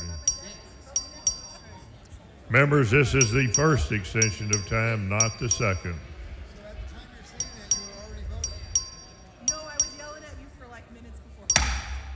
There being 107 ayes and 29 nays, the extension is granted. Mr. Speaker. Ms. Gonzalez, for what purpose? Does the gentleman yield? Would you yield, Mr. Turner? Yes. Thank He you. will, Ms. Gonzalez. Go ahead. Thank you. Mr. Turner, are you aware that in North Texas, the Dallas-Fort Worth area, Members, please take your conversations outside the rail. thank you. Mr. Turner, are you aware that in North Texas, the Dallas-Fort Worth area, there are no Latino opportunity districts? Yes, I'm aware of that. Do you believe that it's fair for a region with roughly 1.7 million Latinos to have zero representation in the U.S. House? It is absolutely not fair. Isn't it true that a Hispanic opportunity district could have been drawn in the past 2 decades in Dallas County, but was not? You're absolutely right, Representative Gonzalez, and in fact, members, including myself and Chairman Anchia and others, proposed maps that did exactly that in 2021 to create a Latino Opportunity District in Tarrant and Dallas counties, but the majority rejected that opportunity to do that. So isn't it also true that in the pending case challenging the state's 2021 maps, the Latino voters argue that the state violated the Voting Rights Act by failing to create a new Hispanic Opportunity District in Dallas County? Yes, they have argued that, and that case is still pending before a 3-judge federal panel based in El Paso. And would CD 33, under the proposed plan, still be considered a coalition district? I don't know what the bill author intends for CD 33 to be perceived as. What I do know about CD 33 is that for the last 13 years, since 2012, that has been a majority-minority opportunity district that spans from Tarrant County to Dallas County, or from Dallas County to Tarrant County, if you prefer, being from Dallas County. And minority voters in CD 33 in Dallas and in Fort Worth and the communities in between, communities we represent in Grand Prairie, have had the ability to elect the candidate of their choice. And this map, House Bill 4, the map before us today, there are no voters remaining in Tarrant County who are still part of CD 33, and their voices are cracked and packed into other districts. So under the proposed map, so what would happen to the communities of color in Tarrant County that are currently in CD 33? The communities of color in CD 33 presently, and who have been in CD 33 since 2012, are splintered between multiple districts. In the southeast Fort Worth area, the neighborhoods of Poly, the area Representative Collier's district, House District 95, that is cracked and placed into Congressional District 25, which is a rural-based district that extends out nearly to Abilene. The north side of Fort Worth, which is roughly much of Representative Romero's district, is then submerged into Congressional District 12, where the voting base of power is centered in West Fort Worth and Parker County. So it splits them into 4 majority white districts and puts a small part into CD 30 based in Dallas, is that correct? So the bulk of the Tarrant County CD 33 is split between CD 12 and CD 25. Other parts of CD 33 are put into CD 6, which goes down south to Ellis and Navarro counties. And then with respect to CD 30, that is, of course, a historic Dallas-based district where African-American voters have had the ability to elect the candidate of their choice going back to the early 1990s. What they do there is they bring that further west into Tarrant County, packing it with the population that I have the privilege of serving in House District 101. Thank you, Representative. Thank you. Mr. Speaker, Ms. Flores, for does what the purpose? gentleman yield for questions? Would you yield, Mr. Turner? Yes, I yield. He will. Thank you, Mr. Speaker. Representative Turner, are you aware that in Austin there are historic Black and Latino neighborhoods in East Austin? Absolutely, yes. And are you aware that there are also deeply rooted and rapidly growing Latino communities in Hays County? Yes. In the proposed map, now these communities have been located in CD 27, all the way through sparsely populated rural counties like Austin and Wharton counties. all the way to the coast through Matagorda and down to that part of Nueces County. Is that correct? That is correct. And in the current map, Nueces County is wholly contained in one district, but now is being split in two? Correct. What is the purpose of the proposed map in taking communities in East Austin and Hays County and drawing them into a district with communities in Port Aransas? Representative Flores, the result of them doing that is they crack and therefore dilute the collective voting strength of minority voters in Travis County, who currently are in a district where they have the ability to elect the candidate of their choice to the U.S. Congress. Under House Bill 4, that ability is stripped away, and they achieve that. They achieve that cracking and packing by cracking, really in this case, in drawing eastern Travis County down to the Gulf Coast, as you described. And that has a dramatic impact on CD 35. Is that not correct? Absolutely. CD 35 is a Voting Rights Act protected district. It was one originally a court order, I believe, required it to be drawn. And since it has been in existence, Latino voters have had the ability to elect the candidate of their choice in that district.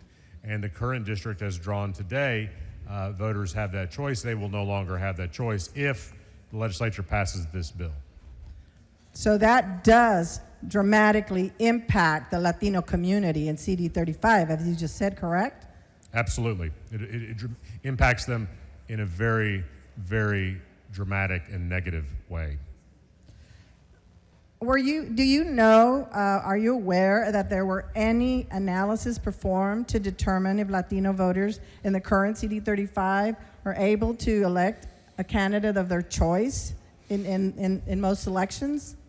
Representative Flores, I'm not aware that the bill author or any of the proponents of the map did that analysis. I asked that exact question in our committee hearing. I was told no. I heard Representative Romero ask that question of the bill author just a short time ago, and I think he said he wasn't aware of any such analysis being done, if I understood him correctly. So in summary, you're saying that the Latino community that currently lives in East Austin, in my district, in Hays County, and also that connects along I-35, extending to San Antonio, are now being diluted of their votes are being diluted, and they're not being able to vote for candidates of their choice. Is that what you're telling me? That's exactly right. They're at the very least losing the ability to elect the candidate of their choice, which is an ability they have today and have had for several years now. Well, as a representative of those communities and those Latinos and currently in District 51 that are in CD 35 are being stripped of their opportunity and their voices to be able to elect representatives of their choice to Congress. So I appreciate your answers to that, and I'm upset that this is happening to my district. Thank you, Representative Flores. Mr. Speaker. Mr. Manuel, for what purpose? Yield for a few questions. Mr. Yes. Turner, would you yield? I'll be happy to yield. Will. Thank you, Mr. Chair. Are you aware that in 2021, the current congressional maps that passed the Fifth Circuit law case said that coalition districts were protected under the Voting Rights Act?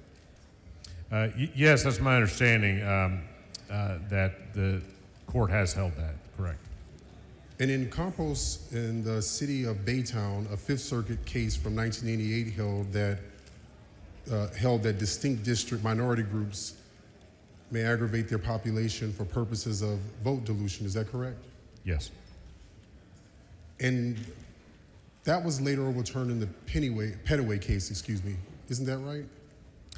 So my understanding of the Pettaway case is that it said that groups didn't necessarily have a right to claim a voting rights protected district under Section 2 if there were multiple ethnic minorities. But the Pettaway case said nothing about what this map does, which is systematically going out and trying to find such districts that already exist naturally and hunt them down and destroy them. That's what this bill does. So it's an important distinction on the Pettaway case. The gentleman's time has expired. Mr. Speaker, Mr. Manuel, for what purpose? never mind. Sorry, can I ask for an extension? You can, Mr. Manuel. An extension requires unanimous consent. A record vote has been requested on all motions today. The clerk will ring the bell. Vote aye if you're in favor of the extension. Vote no if you're not.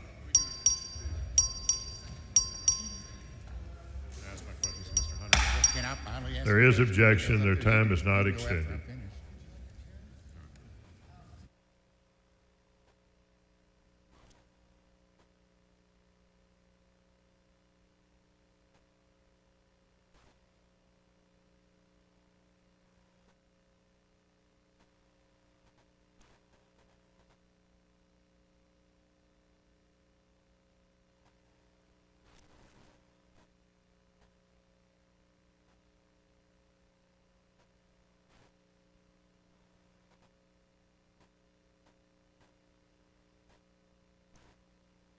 Chair recognizes Mr. Hunter to speak in opposition to the amendment. Mr. Speaker, members, everybody knows this is a standard amendment that basically kills the bill. It's called an enacting clause. So if you haven't been through this, this is just basically an amendment that kills the bill.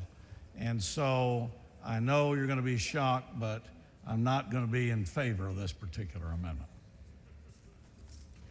Mr. Spiller, for what Speaker. purpose? Yes, will the gentleman yield for questions? Mr. Hunter, would you yield? Absolutely. He will. Thank you. Mr. Chairman. There's been some discussion, in fact, on this amendment relative to the Pettaway case and coalition districts. I want to ask you, you've already mentioned the Pettaway case in your layout, and that was the August 1st, 2024 case that the Fifth Circuit ruled, Pettaway versus Galveston County, where it said that coalition claims do not comport with Section 2 of the Voting Rights Act of 1965. Is that correct? That's correct. And in short, so that we've heard a lot of discussion about opportunity districts and so forth, but coalition districts are the subject of the Pettaway case, and coalition districts are generally defined, is it to your understanding, of districts that don't have one particular minority group that make up a majority of the district, but one or more of those minority groups are combined together or aggregated to reach a majority. Is that a fair definition? Correct. Okay. And you touched on it before in your layout, and I know we were short on time, but under the current district, under the current congressional maps that we're under right now, not HB4, but what we're currently under, there are coalition districts that were created as such in 21 because of the law as it existed in Texas under the Fifth Circuit at that time. Is that a fair statement? That is correct, in 2021. Right. And then, in fact, that law that was in place when these districts were created under 21 was the Compost versus City of Baytown case, which is a 37-year-old case, but it was the law, not necessarily throughout the country, but it was the law in the state of Texas because it was the law in the Fifth Circuit. That was the precedent. Is that correct? In Pettaway, they referenced it, and that's what they said. Okay. So now in Texas, one of the reasons that we're doing this now is that we feel compelled to because of the Pettaway case and the ruling in the Pettaway case as it relates to these coalition districts. Correct? Well, I think it's a combination, Mr. Spiller. I think you have a U.S. Supreme Court Rucho. You have a Fifth Circuit Pettaway. The combination of both those cases are involved in this map. Right. And you mentioned also in the Rucho case that is a U.S. Supreme Court case that allows for partisan performance. And in fact, in that case, I think there were competing claims, whether or not there was Republican claims, Democrat claims, multiple issues there, and the court said, we're not going to get into that. Partisan performance is absolutely okay, and we authorize that. Yes. So the members know the U.S. Supreme Court considered two states, one Republican that were redistricting to reduce Democrat, gain Republican, then one state Democrat that wanted to reduce Republican, one who had been there 20 years. And the U.S. Supreme Court said that is not the judicial purview, and political performance is a criteria. And we know that political performance can be done, and in fact has been done in other states already. Is that correct? Absolutely. In fact, there are some states that are Democrat-controlled states, Democrat majority, some of which are the favorite vacation spots of certain people in this room, that whether it be California, New York, Illinois, New Jersey, Maryland, Massachusetts, that have already done this to a fairly extreme degree. Would that be a fair statement? That is true. I mean, this is not unique. That's why the courts have addressed it. And both parties that you referenced have been involved. There's been some discussion recently about some of the districts in and around Harris County, and I just want to ask you briefly on some of those. We talked about District 18, what we call the Barbara Jordan Historic District. When we went to Houston, we heard a lot of testimony about that, but it was under HB 4, it's currently one of these coalition districts, and under HB 4 changes to a majority black CVAP district. Is that correct? That is correct. It is now 50.71% black CVAP. In 2021, it was 38.99% black CVAP. And so previously, black voters in that district did not hold a majority, but under your bill, under HB 4, they actually do. Is that correct? That is correct. All right. And we also heard a lot about compactness, and you think that's what you've done generally with HB 4, but specifically in Harris County as well, dealt with that issue of compactness. Can you touch on that? Yes. You know, even though public hearings may have opposition or support, we heard from public in those hearings about the compactness issue.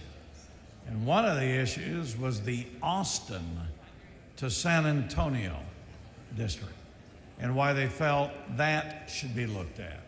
Same thing in Houston. They looked at 18 to the original rather than how it has spread out over the years.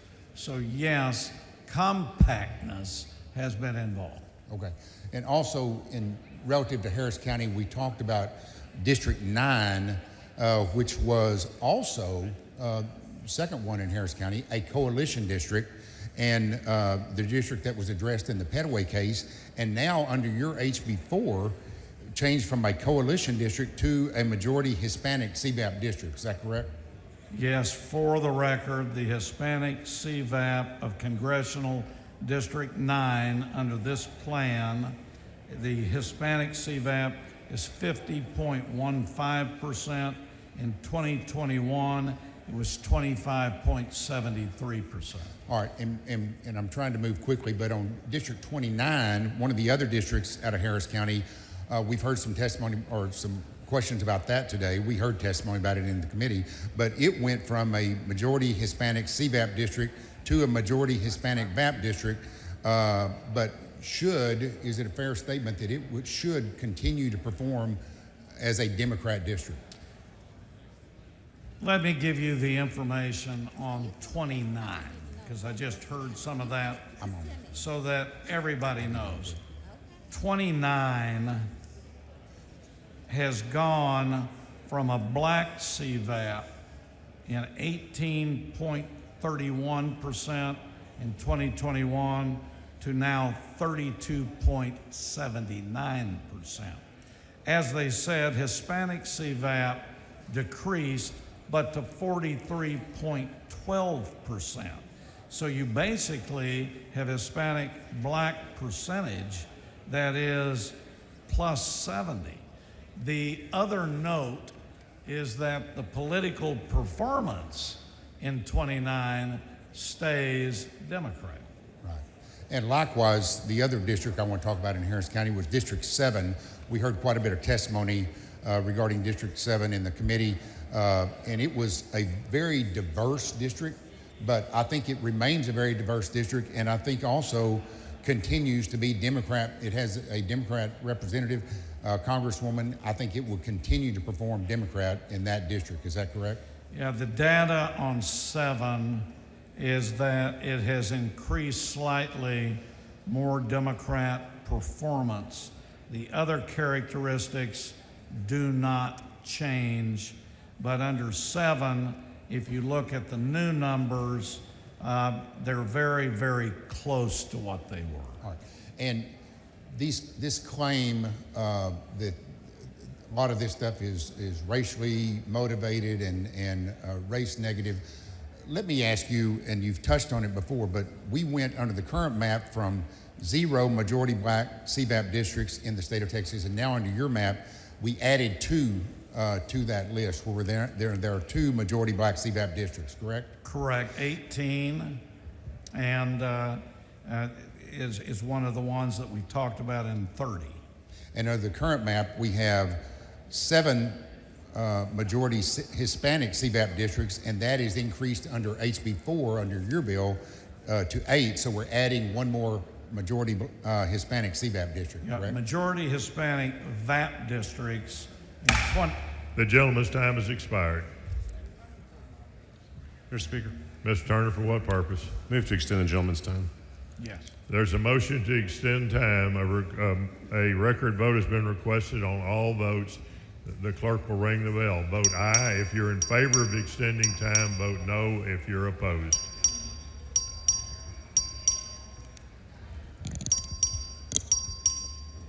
Have all members voted? Mr. Versuit voting aye. Have all members voted?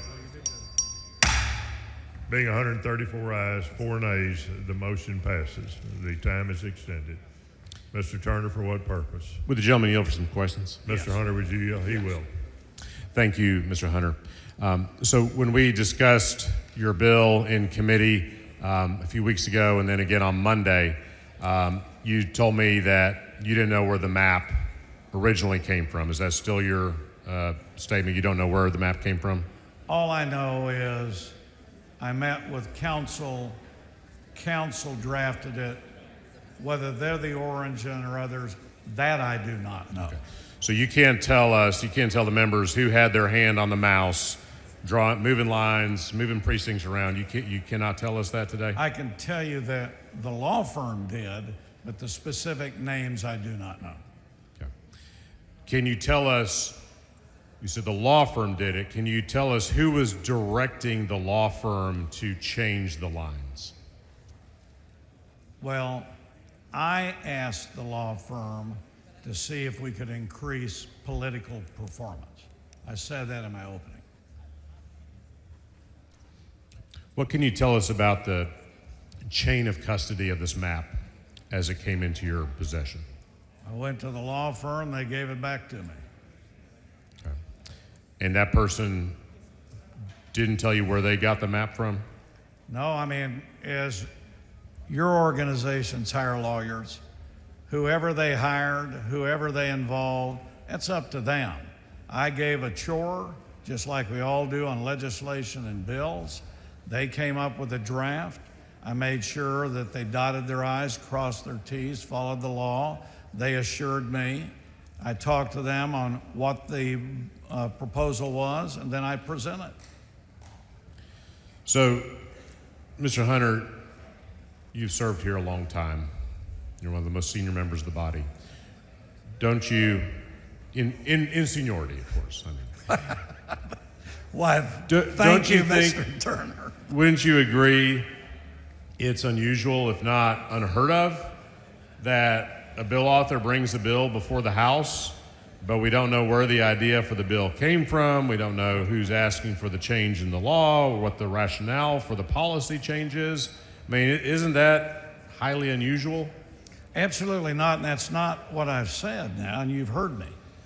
We've been talking about, let's not all go hide behind our desks. Congressional redistricting has been on the radar since April. This isn't any surprise. It's been talked about, and on this floor we've talked about it. 2, it is not unusual that you get into creation of law. that you go talk to law firms. And it isn't unusual. I did ask to see if we could increase political performance, and I've been clear on that. And so this was presented, it met my request, and this is what's being presented. And partisanship, political performance, pro-Republican is fine. It's legal. So actually, I didn't hear anything about congressional redistricting until June at the earliest. I didn't hear it in April. Who told you in April that we were I've been gonna on do this House floor. I can't remember. Now, let me tell you something. You told me how senior and how I've been here a long time, and you've been here a pretty good amount of time, Mr. Turner. Fair point. Now, I can't believe that those ears turned off on congressional redistricting in spring and just popped up in June. It's been all over the internet. It's been all over the discussion. Everybody's been talking about it. The question is, would this be a special session? Did not know. Governor called it. Okay. So since you don't know where the map originally came from. Well, no, I do know where it originally came from. It came from the law firm. Okay, but you don't know actually who drew the map. The law firm. But you don't know the individual who drew the map. No, I know lawyers in the firm. Okay. So, but if we don't know specifically who drew the map, how do you know what the map drawer's intentions were? As you and your third-party organizations hire lawyers, you give them an objective, which is, can you increase political performance? The law firm goes out to their own office, drafts, provides you a product, you discuss with them. If you agree, you present that particular draft. And that's what we did. Nothing unusual. That's what everybody's doing, and your side of the aisle is doing the same. Were you present during any of the map drawing? All I did is I had meetings with them where they, after I gave them the instructions, and they presented the information to me. Okay. Did I go into the details in the districts? No. Okay.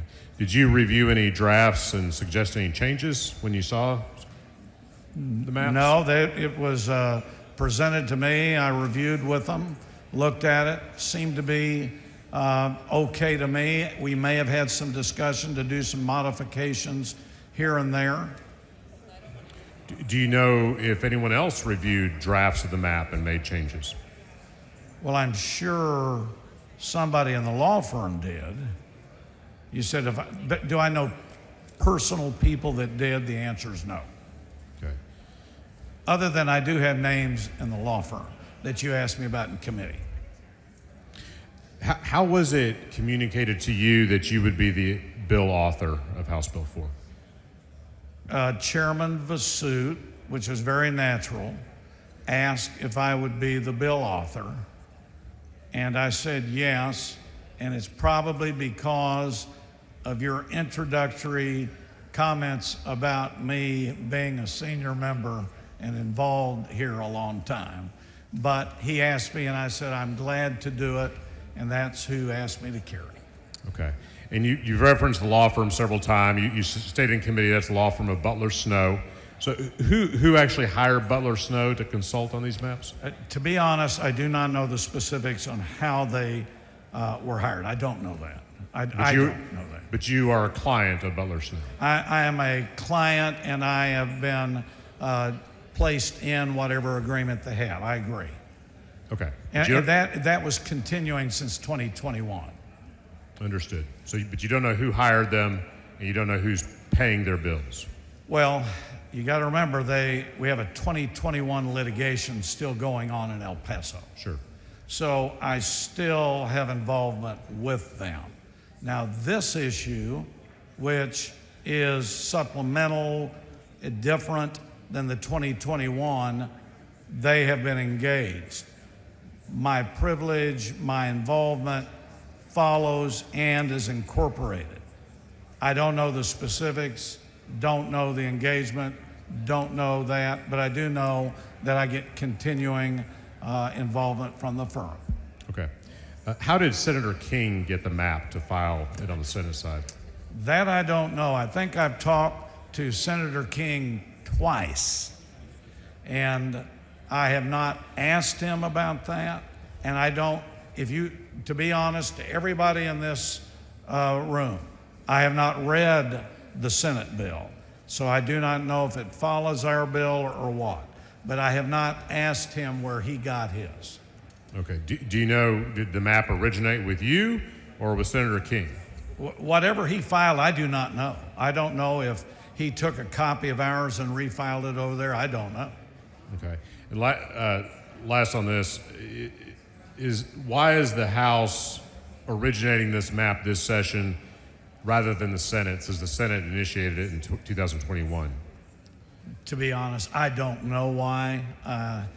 2021, I believe it was SB 6 in 2021, and in 2025 it is HB 4.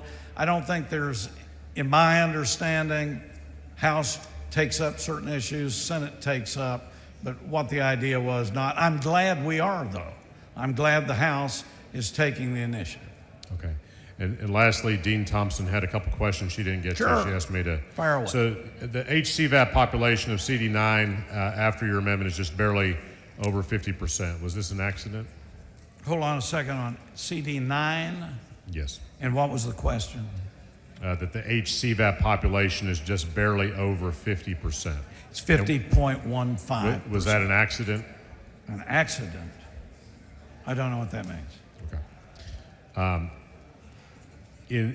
As you change CD9, you split election precinct 414 4 different times. What was the purpose in carving out? I'm sure it's based 414? on Rucho, which is pure political performance. Okay. Do you know if there was any data considered when splitting that election precinct 4 Do I times? personal knowledge? No. Do I believe they did? Absolutely. Okay. And the map also splits election precincts, again, Harris County precincts 533 and 386. Are you under 9? Yes, Harris County. Harris County CD9? Yeah. Okay. 533 and 386. Do you know what the purpose of splitting those precincts was? Do I personal knowledge? No, but I believe they were following the Rucho case, the Petaway, and the current law, and the preference on partisanship. Thank you. Mr. For what Speaker, purpose? does the gentleman yield for some questions? Yes. The gentleman's time has expired. Sorry, Ms. Rose. Mr. Speaker, Ms. Rose, for what purpose? I move to have the gentleman's time extended. This is the second extension of time. A record vote has been requested. The clerk will ring the bell. Show Mr. Hunter voting no. Mr. Alders voting no.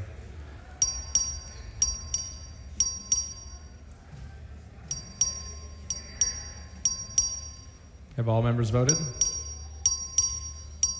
Have all members voted? 52 ayes, 82 nays. The motion fails. Mr. Hunter for a motion.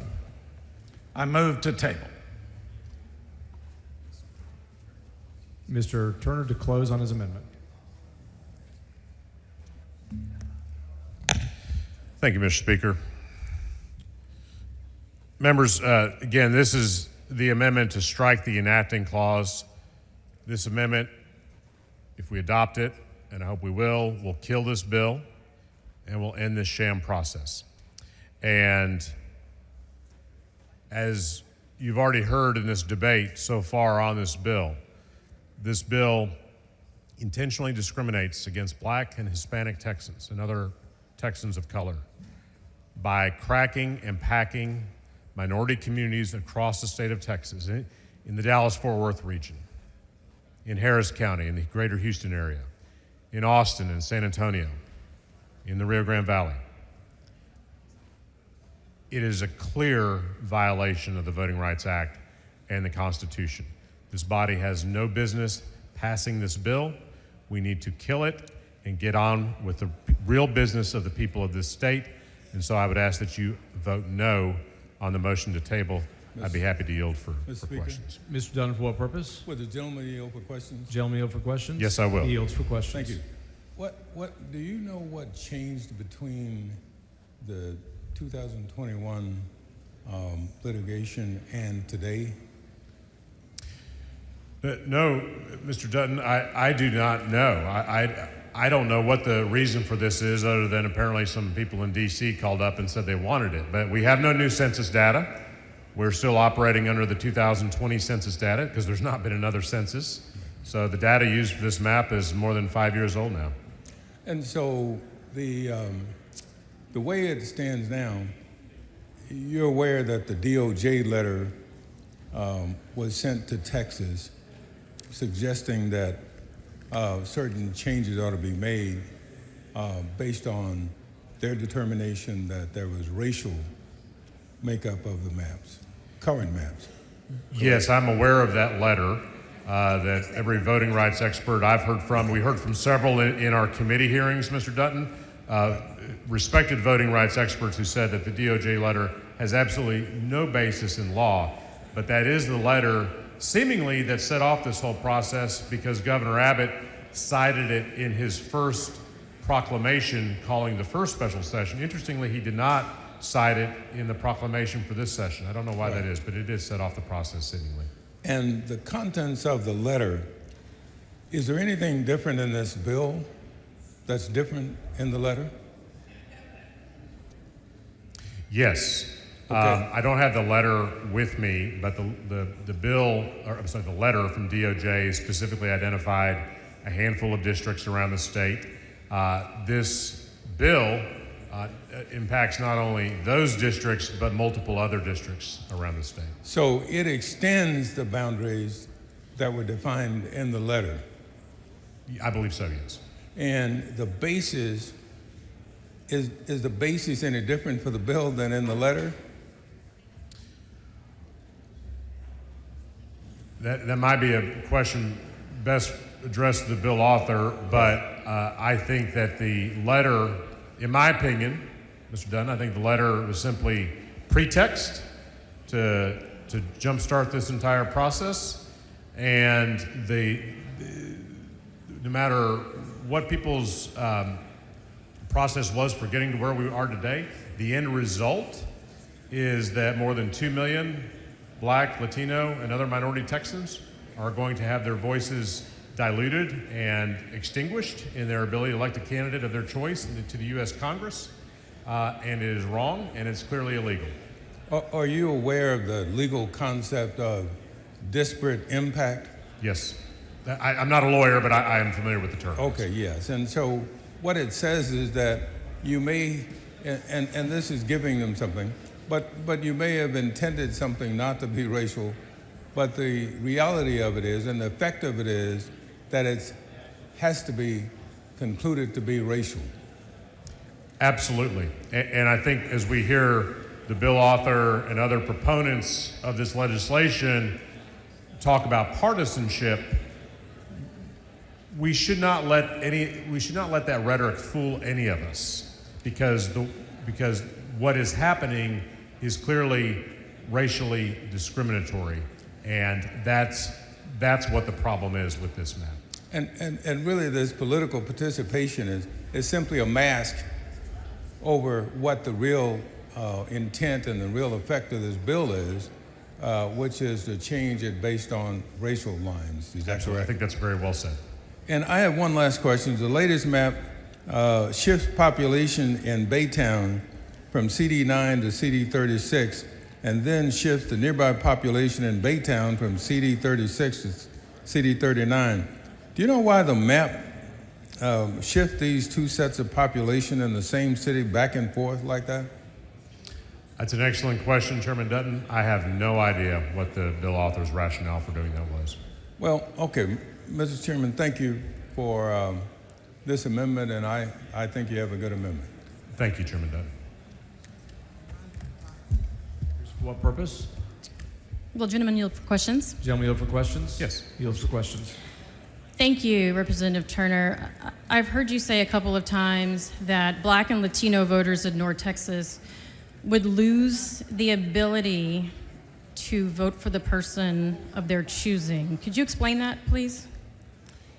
Well, what I said was they would lose the ability to elect the candidate of their choice. Okay. And explain that to me. What is the candidate of their choice? Well, I think if you want to use Congressional District 33 as an example, can we use? You can use any district. I'm trying to figure out what a candidate of choice is, because my view is people elect someone who represents their values. And so I I'm agree. trying to figure out what the definition you're using when you say reflects their choice. I agree. I think someone who represents their values is an important reason voters make choices about who they're going to vote for, who's going to represent their issue priorities, who is going to be responsive to the needs of their community, their neighborhood, their city, their school district, whatever the case may be. I think voters make decisions based on all of those factors. So I agree with that. So then what are they losing? What are they losing? Yes.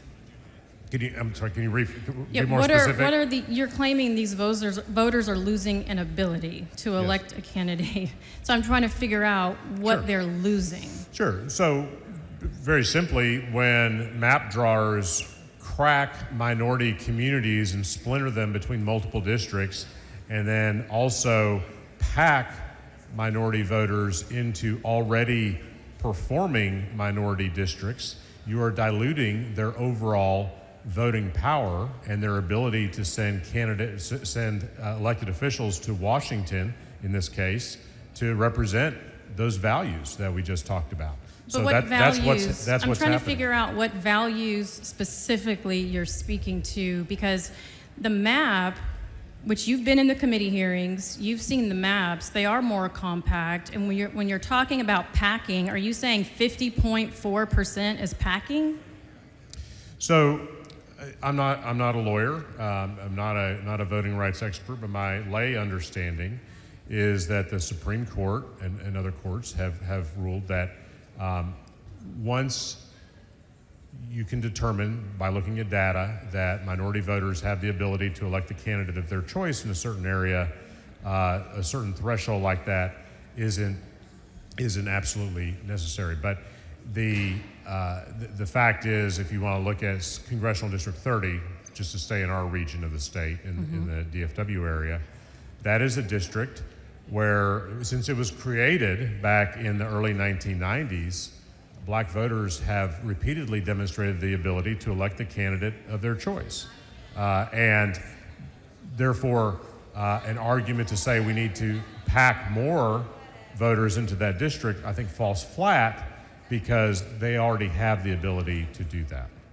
And so are you then saying that you're more talking about politically affiliated candidates?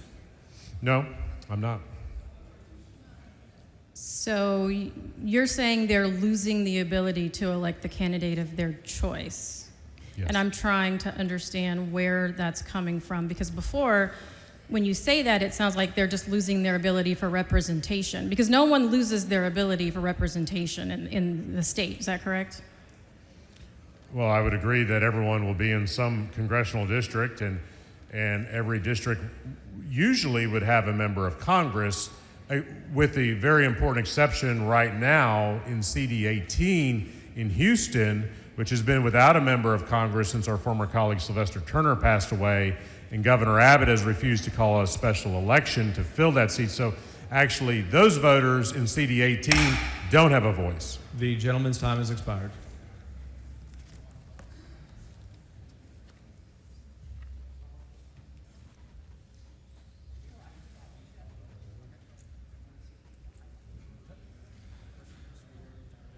All right. Mr.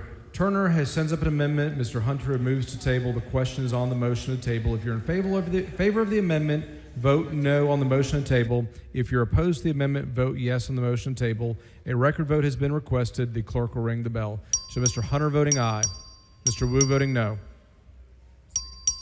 Mr. Vasut voting aye. Have all members voted? Have all members voted? Ms. Bowers voting no. Have all members voted? 87 ayes, 50 nays. The motion to table prevails.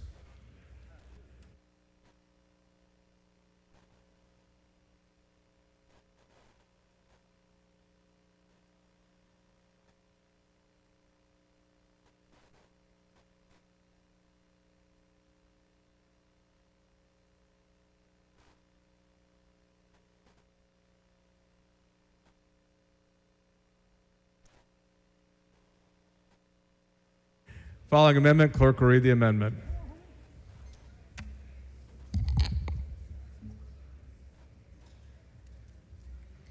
Amendment by Martinez Fisher. Chair recognizes Mr. Martinez Fisher. Thank you, Mr. Speaker and members. Members, I've been listening to the debate. I've seen redistricting 4 times on this floor. And this is the first one I've ever seen where we stop talking about things that the court has told us to talk about. This seems to be just a debate about red shirts versus blue shirts, and that is not how this process works. Yeah, there was a court case that said, hey, by the way, if you want to consider political outcomes, that's fair, but that's not the only thing to consider. I have not yet heard once a single member talk about communities of interest. What we all know about neighborhood associations, church parishes, PTA districts, civic clubs in Houston. These are the things that folks think together, they work together, they're aligned, and they want those aligned interests represented in the halls of Congress. I quit counting on this map, but the last time I checked, there are over 488 precinct splits. Those don't happen by accident. When you start splitting precincts, you're not doing it because you have to get to a rounding error. You're doing it to design an outcome. And so, given the track record that we have here in this state, we argued about the 10 Commandments law. You said it was going to work. A court just set it aside. A few years ago, we told you that the Show Me Your Papers legislation was going to be found invalid by the courts. You ignored it. Courts have put that on hold mostly. Book bans, transgender rights. We get to the courthouse, they apply the rules, and these proposals go nowhere. So, given the timeline about mid-decade redistricting, given the stakes and what could happen, nobody's talking about the communities that are going to be impacted by these districts. And if you look at them, there are a lot of them that are African American and Latino, especially in my part of the state.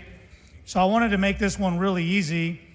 I've heard a lot about the Petaway decision. I've heard nothing about the Jingles decision. I've heard nothing about Section 2 of the Voting Rights Act, which we know still works because in Louisiana, they just applied it last week in a Fifth Circuit ruling. So all this amendment is pretty simple.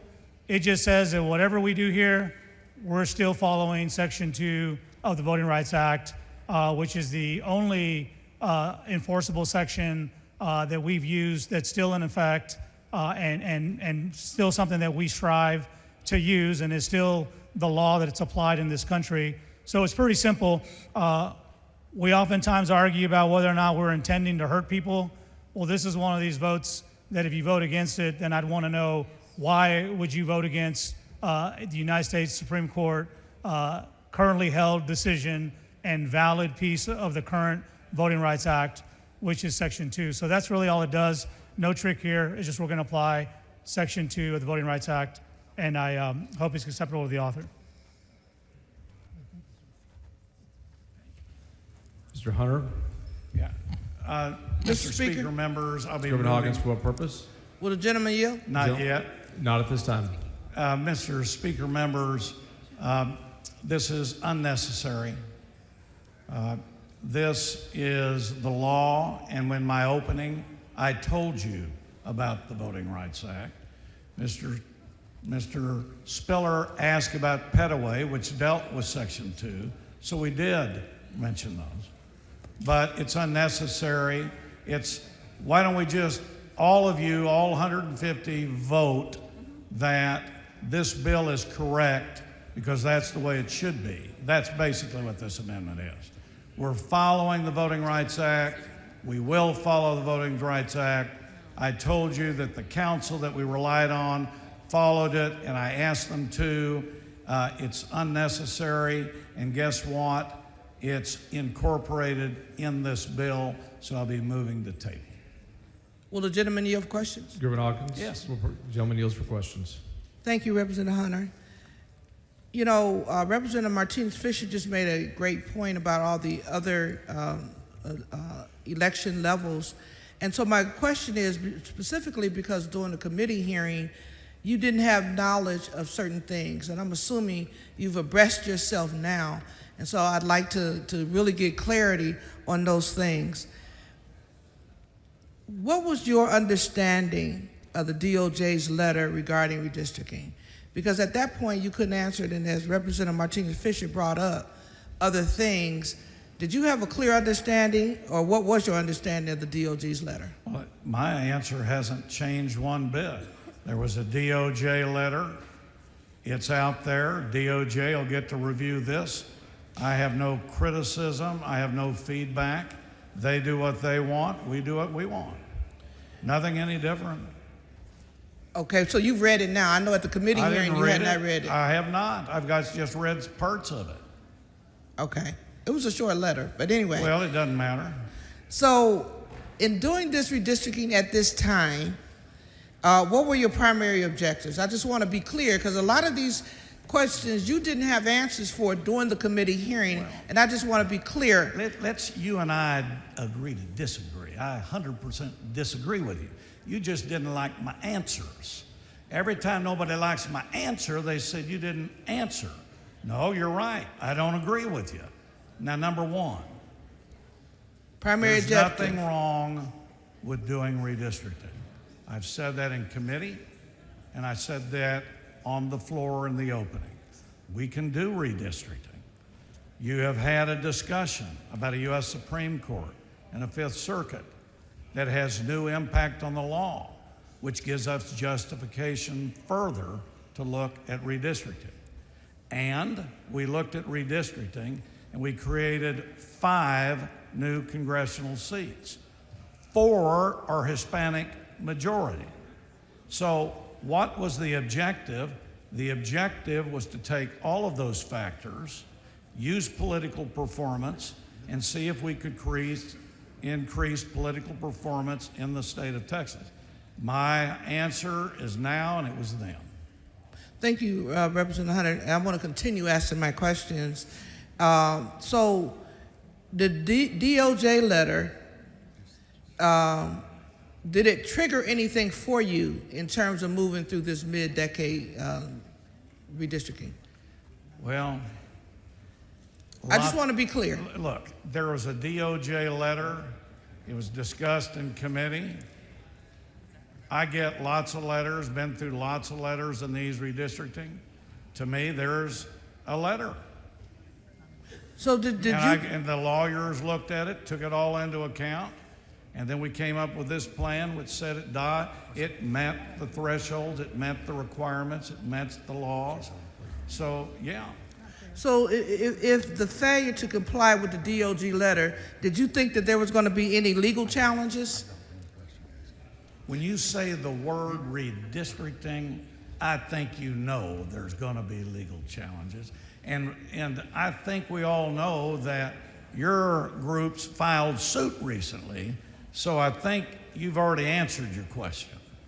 So my next question is, did you consider any alternative redistricting plans? I know as a committee member, there was no discussion, what I would call a rich discussion around the redistricting plan, the maps, or anything like that.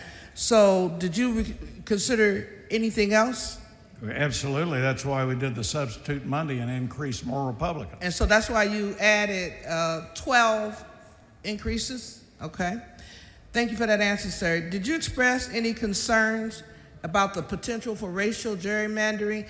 You know, one of the things I want to be clear, I want to be perfectly clear, that as an African American here in the chamber, a chamber I want to continue to have respect for, we weren't asked any questions and or engaged in the process at all.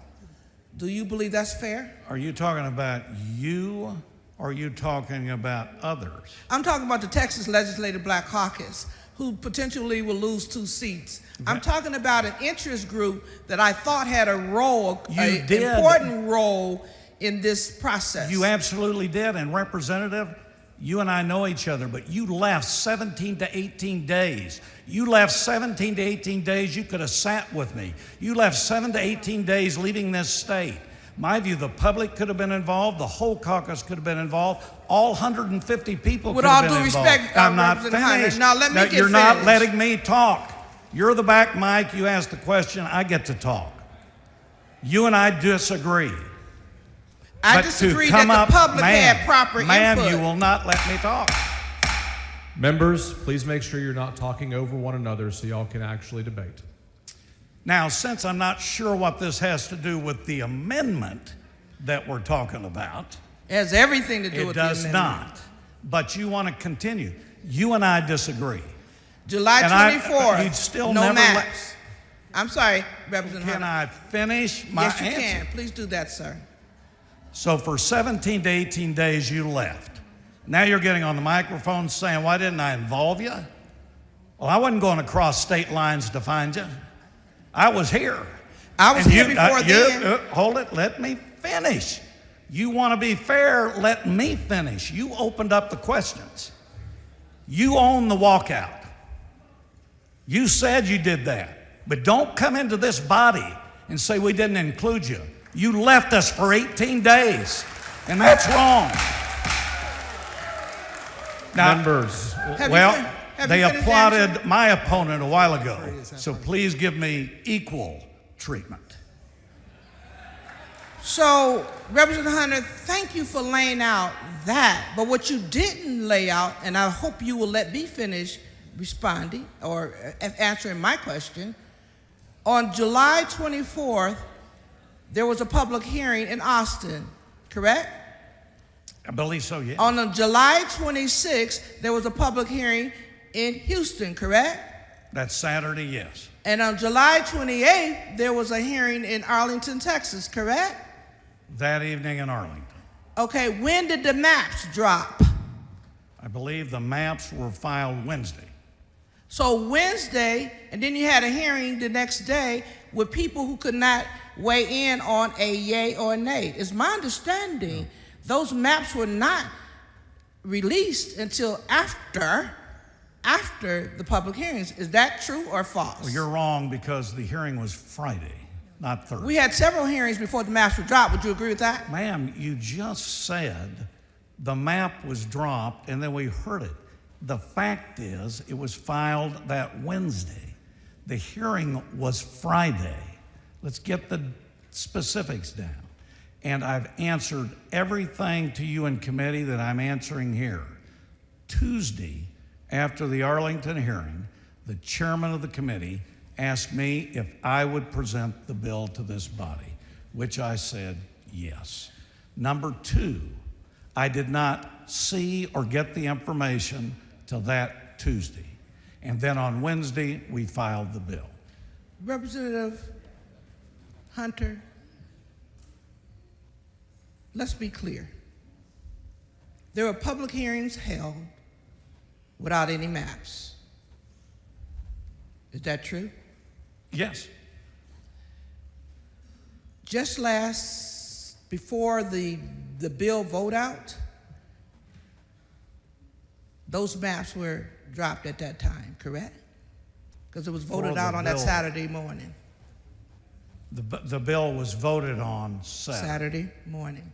Just the other day, we had a hearing where you changed some additional districts. Gentleman's time has expired. Mr. Speaker, Call Wilkinson, for what purpose? can I request extension of time? Members, there's a motion for an extension of time. This is a record revote. This is the first one. Clerk, ring the bell. Show Representative Hunter voting aye.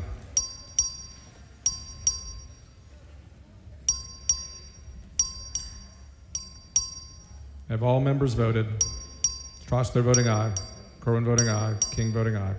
Have all members voted? Have all members voted? 134 ayes and 3 nays. The motion for extend time prevails. Thank you, Mr. Speaker. Mr. Gervin Hawkins, for what purpose? Will the gentleman still yield for Yes. questions? He yields.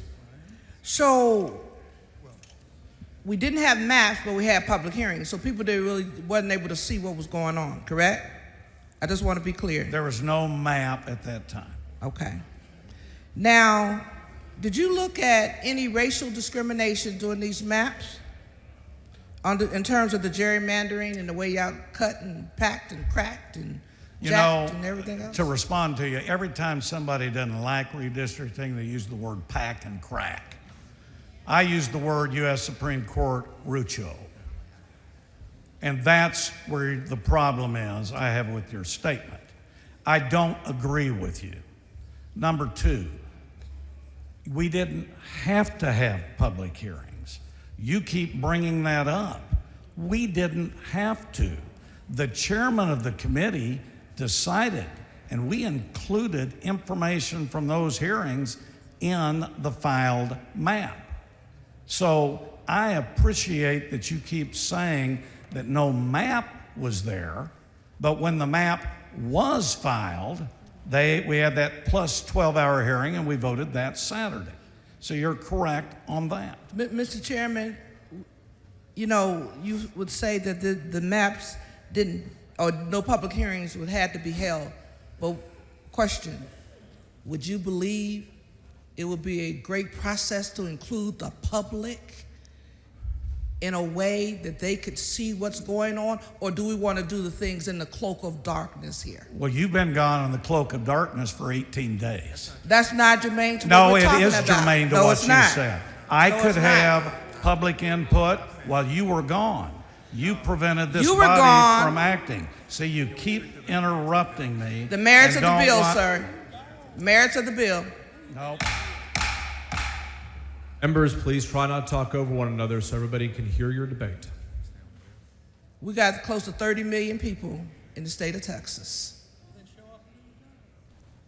I'm talking to Representative here, please, sir. My other question is,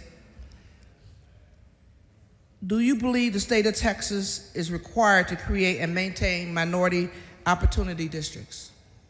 I think the state of Texas should use every effort to follow the Voting Rights Act, RUCHO, Petaway, and all the laws. And the law firm told me that they had. Tell me your position on creation of coalition districts. Well, according to Petaway, which I believe was 2024, which has now changed the law, Fifth Circuit, says coalition districts can no longer be used as Voting Rights Act Section 2 violations. And it also says there's not a requirement that you have to use coalition. So what's happened since 2021, you have maps that people are in that were using old terminology, old law, and now you have a brand new set of law that came in, and as Mr. Spiller said, it overturned the compost case, which basically was the law being used. So today, this map is taking those in factor. So you don't believe, or do you believe, that this redistricting plan eliminates any minority opportunity districts? Does this plan I think do we've that? created 4 out of 5 new seats are Hispanic majority. I would say that's great. That doesn't ensure that a political party wins them, but the 4 out of 5 Hispanic majority out of those new districts, that's a pretty strong message, and it's good. Representative, would you answer my question? Was there any I minority? thought I did. It's yes or no, right? What is yes or no? Did you That I eliminate any minority districts? Was any minority districts eliminated? Did political performance change districts? Yes. Did they change? Did, for example, some in one area become Hispanic over African American? Did you eliminate Yes. any minority districts? I really don't understand your question. Did we Okay, well, we'll change move minority on. We'll districts? move Did we on. change districts in the state of Texas? Yes. And political performance was used. All right. So, are you aware of any analysis conducted to assess the impact of the redistricting plan, voting power, and/or, is my understanding, some economic engines? Did you look at that at all? Did Todd Hunter look at that? The law firm did. I've answered that. And I don't understand your economic engines. I've heard that. That I've seen in no criteria in redistricting. Political performance I have, but an economic engine. For example, in the committee hearing on Monday, they brought that up, and I thought if you have a great economic engine, I think Liberty County going into number 9 is a pretty darn good engine. But that's not a requirement under the redistricting. Question for you, Representative Hunter. You know, inclusion we think is important, particularly when you're in a state so large as Texas and so diverse, and you want to be able to have all levels of input. Would you agree with that? I think it's a great goal, yes. So if that's the case, would you pull down this bill No. and look for additional public comment? Nope, we've had the public comment. We've had 18 days of gap. I think we're ready to go. But not on this map. We haven't Yes, had we public are. comment. Oh, yes, we've had public comment. You can take the public comment from the first session. We've already said that. That was incorporated in this bill. So we revised the maps yesterday. So the public has not had a chance to. But no, it was on Monday. All right, Monday, whatever day you say. But public haven't had a chance to look at it. Well, I think everybody in the world that knows how to use District Viewer, social media, gets on the computers, I can see the map. Are you aware? And there's a lot of material in this map that was included in the prior map. So no, I don't. You said a lot, but not all, correct? No, there's changes. I absolutely told you that. We affected 12 new districts to increase political performance, absolutely. So are you aware in districts 9 and 33 are no longer African-American voter-dominated districts in the new map?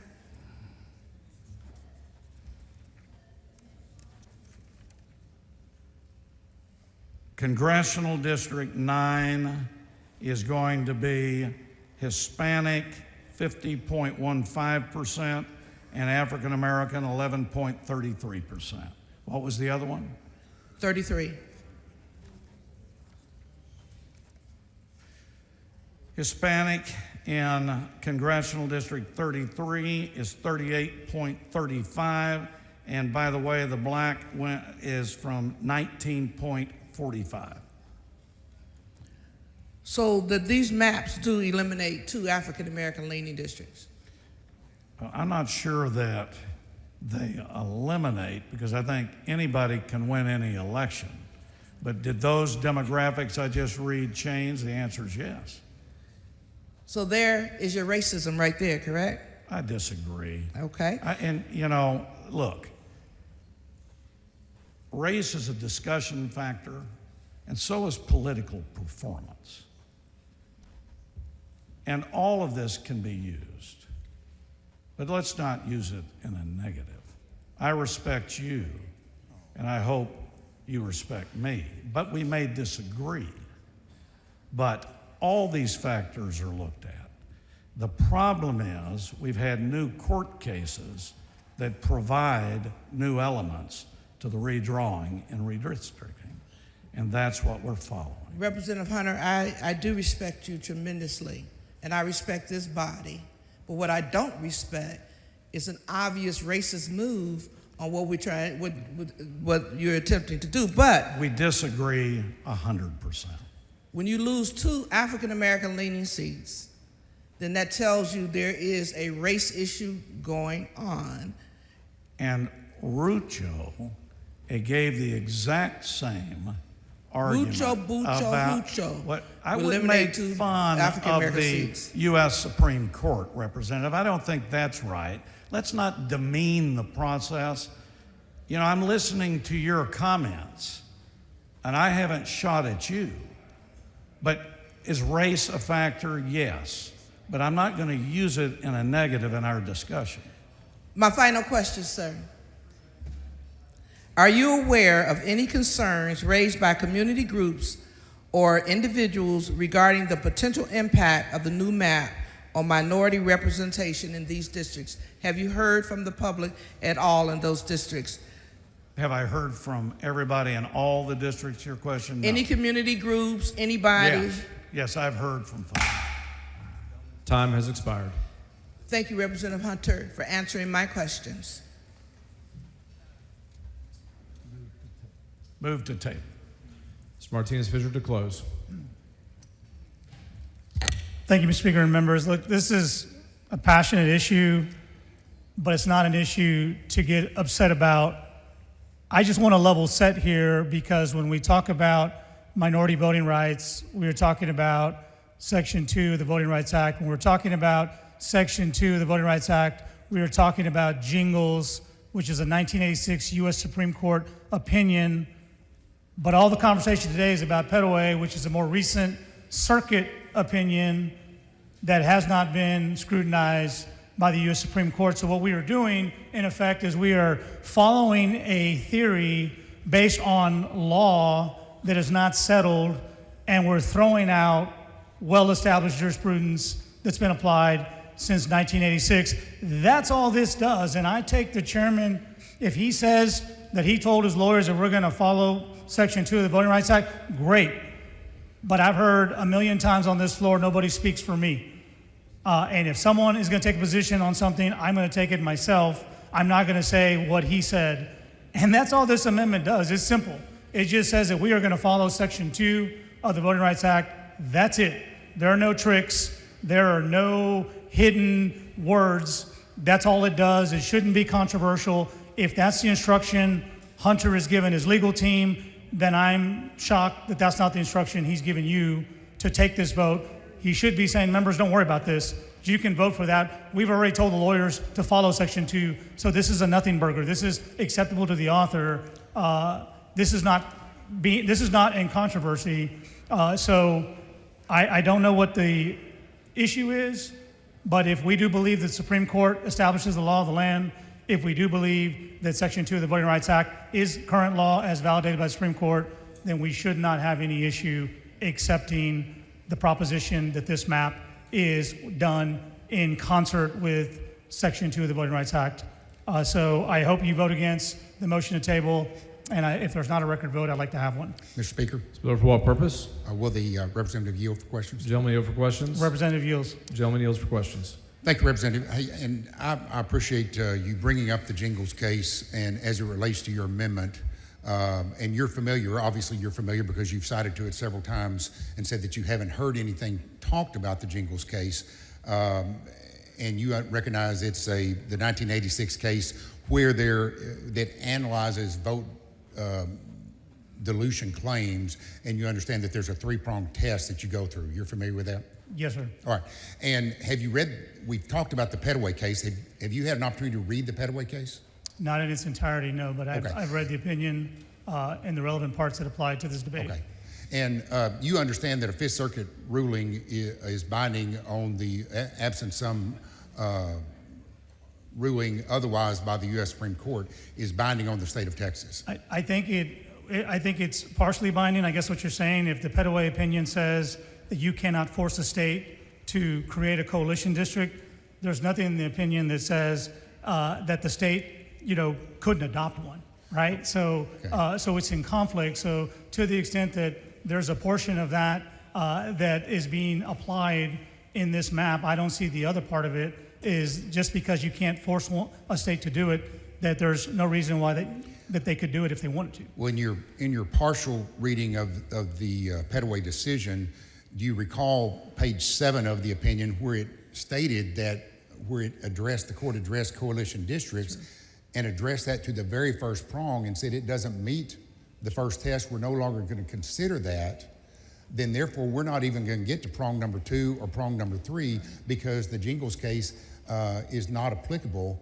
Did you read that part of the opinion? Representative, if you are referring to an opinion where you have a page in line and you want me to give my thoughts on that page in line, would you have the courtesy to present me with the page in line so I could read it myself? Okay, thank you. Thank you. With that, Mr. Speaker and members, as I was saying, we're just talking about Section 2 of the Voting Rights Act. We're talking about something that's well established by the United States Supreme Court. This is not a gotcha. This is a pretty easy vote. Since 1970, the state of Texas has had a very difficult time passing a redistricting map that wasn't found to be illegal by the DOJ or by a court. We don't have a track record of success. We will show up in court and these questions will come up. Taking a record vote that you were not willing to state with a vote that you would follow Section 2 of the Voting Rights Act, I think is a litigation flag. And so in light of that risk, I would ask for you to vote against the motion to table so that we can adopt this amendment. I urge you to vote no. Mr. Martinez-Fisher sends up an amendment. Mr. Hunter has moved to table. The question is on the motion to table. Clerk, ring the bell. Show Mr. Hunter voting aye, Mr. Martinez-Fisher voting no. Mr. Basu voting aye. Have all members voted? Have all members voted? 87 ayes and 51 nays. The motion to table prevails. Flores, for what purpose? I'd like to ask to have the comments or the exchange between Chairman Hunter and Representative Hawkins, Gervin Hawkins, reduced to writing in the journal, please. Members, you've heard the motion. Is there any objection? Chair hears none, so ordered. Thank you.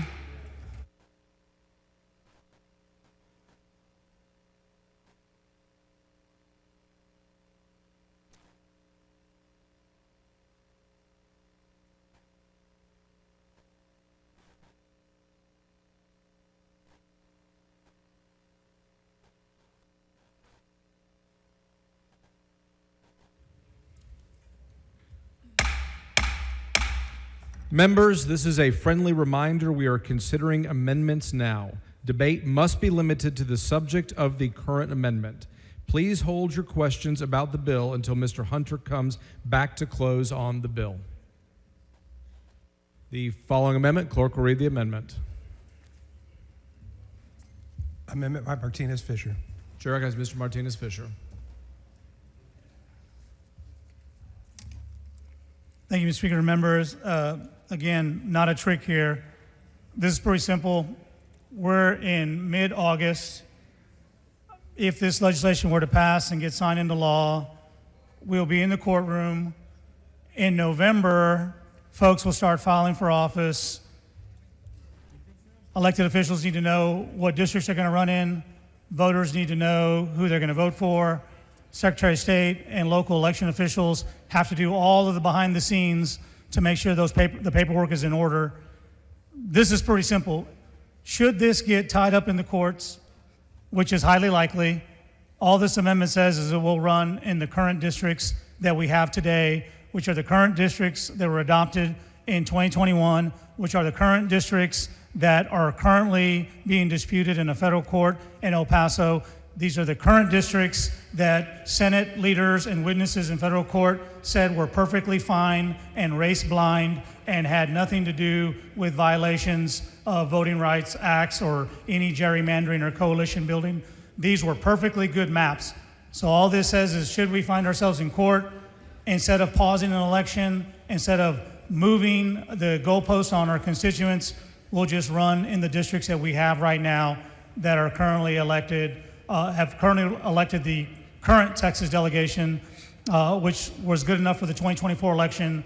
They might as well be good enough for the 2026 election, should this map run into legal controversy. And with that, I hope that the amendment is acceptable to the author. Mr. Dutton, for what purpose? Parliamentary inquiry, Mr. Speaker. State your inquiry. Does a quorum do away with the requirement for a call on the House? No, it does not. So the rule, Parliamentary inquiry, Mr. Speaker. State your inquiry. So the Speaker can put out a call on the House irrespective of whether a quorum is present or not.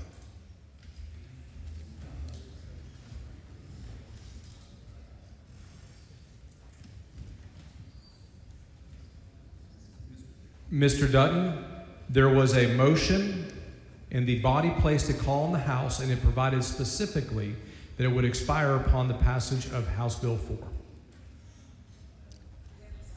So the call remains in force until the motion expires by its own terms. Mr. Speaker. Mr. Dutton, for what purpose? Do you consider that legal?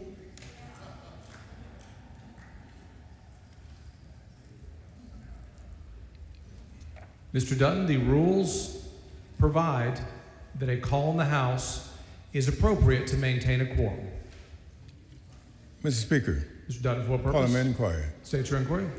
Well, by your statement, that means that if a quorum is maintained, the call is void. Obtaining and maintain are two different things. Obtained and maintained is two different things. I'm not sure that's a word difference, Mr. Speaker, but parliamentary inquiry. Mr. Dutton, for what purpose? What's the difference between maintained and obtained?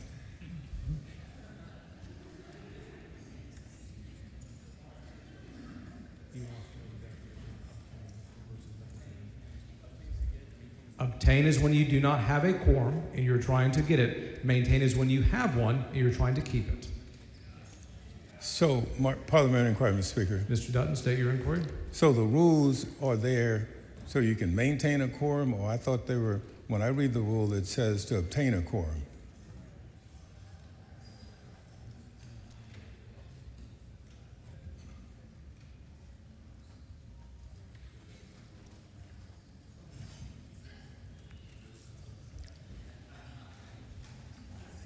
Mr. Dutton, the rules provide that a call in the House may be placed for a specific period of time. The body adopted a motion, it was adopted, and it expires upon its own terms. All right, thank you, Mr. Speaker. Mr. Jones, for what purpose? Parliamentary inquiry. State your inquiry.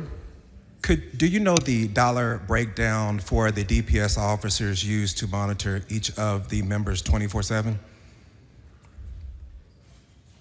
The chair is not advised.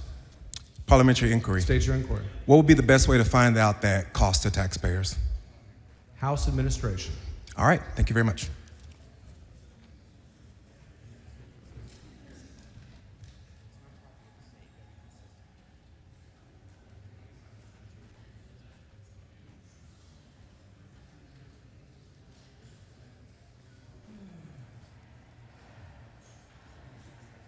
Mr. Hunter in opposition. I'll be moving to table because we don't need a TRO or a stop to the map. I'll be moving to table. Mr. Martinez Fisher to close. Thank you, Mr. Speaker. Okay, so if I understand this correctly, Chairman Hunter is very confident about this map. Not going to be a problem. We're going to pass it, becomes law. We have new districts. Great. Perfect world, works out. This amendment doesn't apply. Let's say Mr. Hunter makes a mistake. Let's assume for a minute that somebody makes a credible legal argument that says we're going to tap the brakes on this proposal. What we're saying is we're going to let a court decide what to do. We're going to let a court decide what do those districts look like, when is the election scheduled, and how we're going to administer this election. I don't think that's the way we ought to do it. I think we ought to have control over it. This is a circuit breaker. This is simple. This says if this does not go the way Chair Hunter wants it to go, that we're going to run in the current lines, which again, I mean, the last time I checked, has a pretty healthy delegation, has sufficient partisan splits that were good enough in 2021, and for what it's worth, seem to be good enough for those who drew it, because that's their testimony in federal court before a 3-judge panel. And we all know this. We know it's probably not a good idea to lie or mislead a federal court, because they'll actually put you in jail. So I believe that testimony when those proponents say that these maps are legal and fine. If we want to cede our authority to a court, I know many of you have some strong opinions about that, about courts legislating from the bench. But if you want them to legislate from the bench, well, then let's not put a circuit breaker in here. Let's just throw it up, see what happens, and let it be what it's going to be. But my preference would be that we have some control over our own elections. We have the ability to let our constituents know what these lines look like. There are a lot of districts that are a little uneasy as to what their congressional district's going to look like. This just provides that peace of mind. It's pretty simple. Doesn't harm the map. It does nothing to the map. And should this map pass as Chair Hunter would like it to, then these lines mean nothing on the page. So with that, I ask you to vote no on the motion table. Mr. Martinez sends up an amendment. Mr. Hunter has moved to table. The question is on the motion to table. This is a record vote. Clerk, ring the bell. Show Mr. Martinez Fisher voting no, Mr. Hunter voting aye, Mr. Dutton voting no, Ms. Wiener voting no, Alverson voting aye, Ms. Suit voting aye. Have all members voted? Have all members voted? Being 87 ayes and 49 nays, the motion to table prevails. The following amendment, the clerk will read the amendment. Amendment by Dutton. Chair recognizes Mr. Dutton. Thank you, Mr. Speaker. Members, there's one thing that's come out of the debate today that everybody, I think, here understands, and that is whether or not this bill denies or abridges the right to vote on account of race or color. There's one side that says it doesn't. There's the other side that says it does. And so what this amendment does is simply add some accountability to this measure by simply stating that until a federal district court issues an order determining the changes one way or the other, this law will not take effect until that happens. And so if you agree that it abridges the right to vote on the basis of race or color, you ought to be for this amendment. If you're against that, if you think it doesn't do that, you really ought to be for this amendment. Texas has been in redistricting court fights over every decade since the 1970s. On numerous occasions, Texas has been found to have passed unconstitutional and intentionally discriminatory maps. As each and every one of you know, the maps we just passed in 2021 is still being litigated for potentially discriminating against Black and Latino voters. We might as well let the courts take a preemptive look at these maps to ensure that we don't waste any more time than we already have. And so with that, Mr. Speaker, I'll be happy to yield to any questions that my colleagues may have. Ms. Cole, for purpose. Will the gentleman yield? Gentleman I yield for yield. questions. He yields for questions. Thank you. Representative Dutton, one of the criteria that we look at to determine whether a map preserves or protects communities of interest, I want to explore the map on this criteria. Can you explain to us what the residents in East Austin have in common with the residents in Port Aransas? Well, again, what I say is one thing. What I think Chairman Hunter would say is something else. It's just the opposite. And so what this amendment says is that, wait a minute, we're going to make sure that we get this right by letting the federal court decide what the answers to your questions and the questions that many people have here. That is the only way I can consider that we would not waste a whole lot of time in terms of getting whatever maps that this body wants to pass completed and done with. And it ought not to be a process that ends and begins here, but it ought to be looked at by the federal courts. Okay.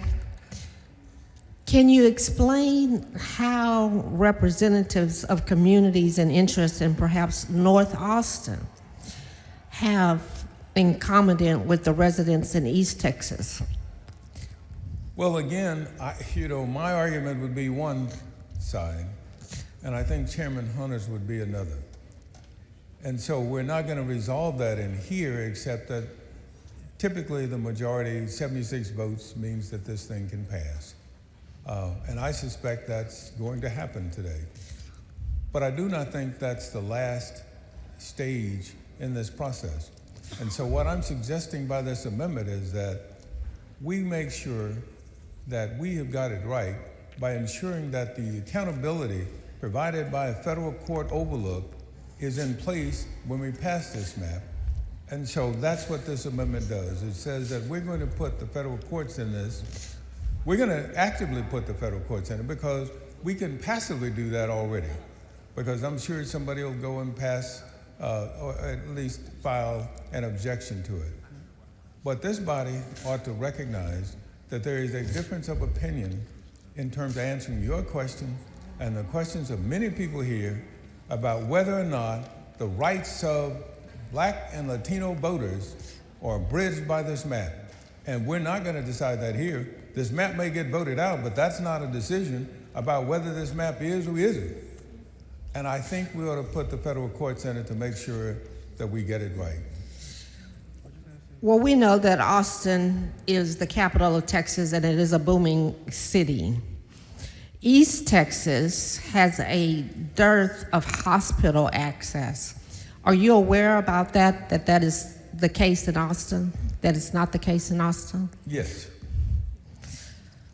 Also, East Texas has different economic drivers than Austin.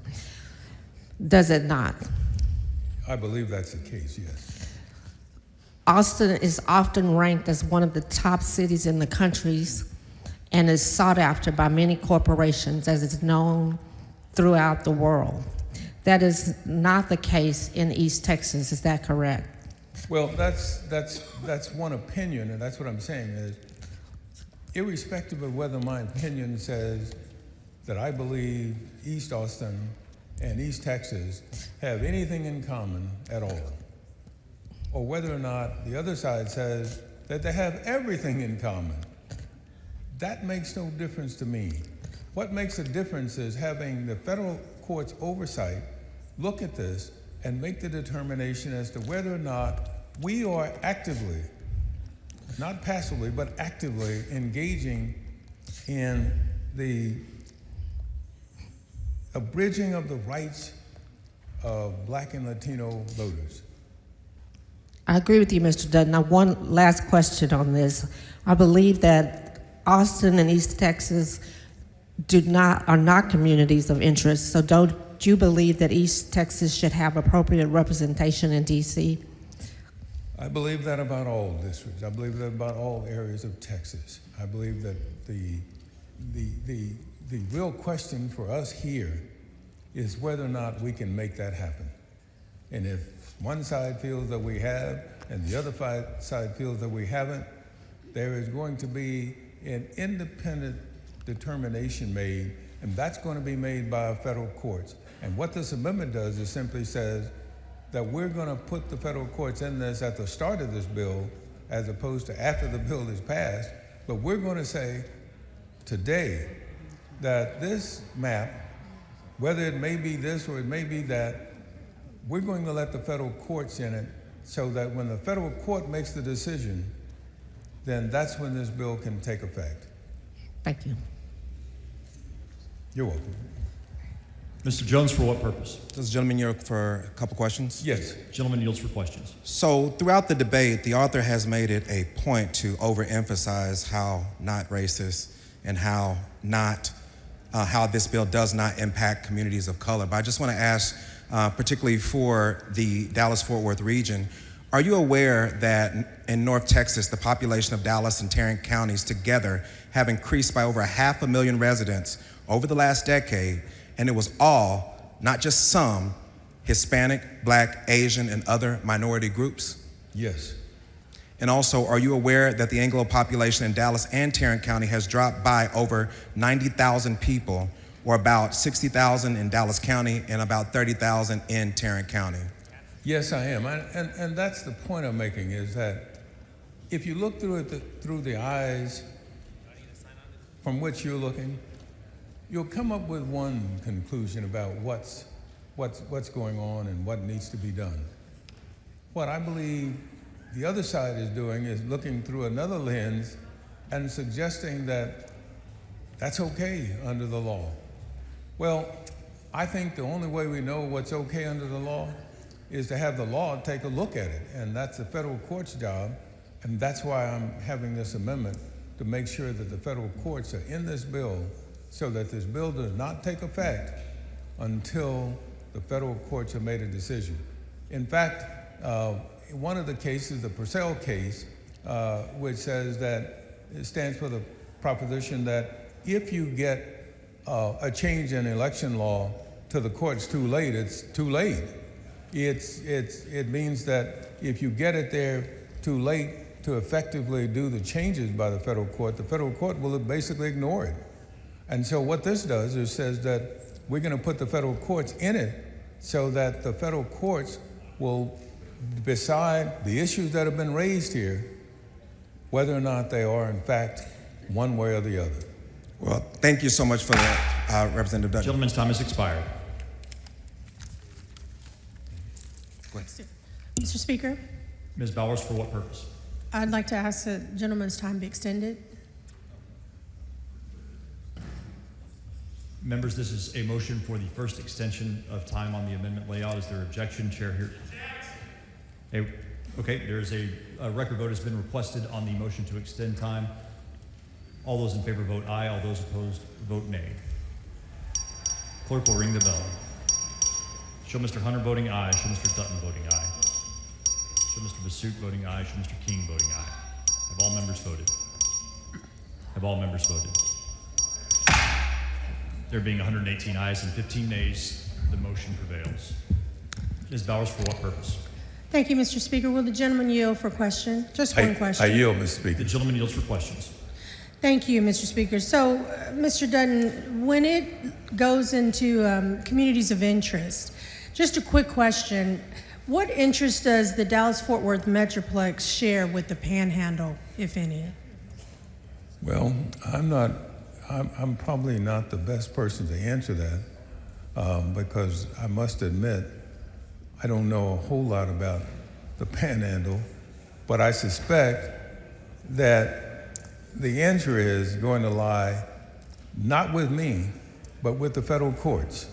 The federal courts are going to make that determination, and they're going to take a look at this and determine again whether combining communities of disinterest is appropriate. They have said so in certain cases, but I don't think the question you're asking is one that's on point with the case that's been decided. And so what I'm suggesting is that we ought to make sure that the federal courts are ingrained in this bill so that they can actually make this determination that both sides, I think, want made. Yes. Because I don't think one side is saying it's a racist map, the other side is saying, well, race didn't play a part in it. It's all political partisan. Well, you know, you could, as a lawyer, I suspect that depending on who paid me, I could probably argue either side.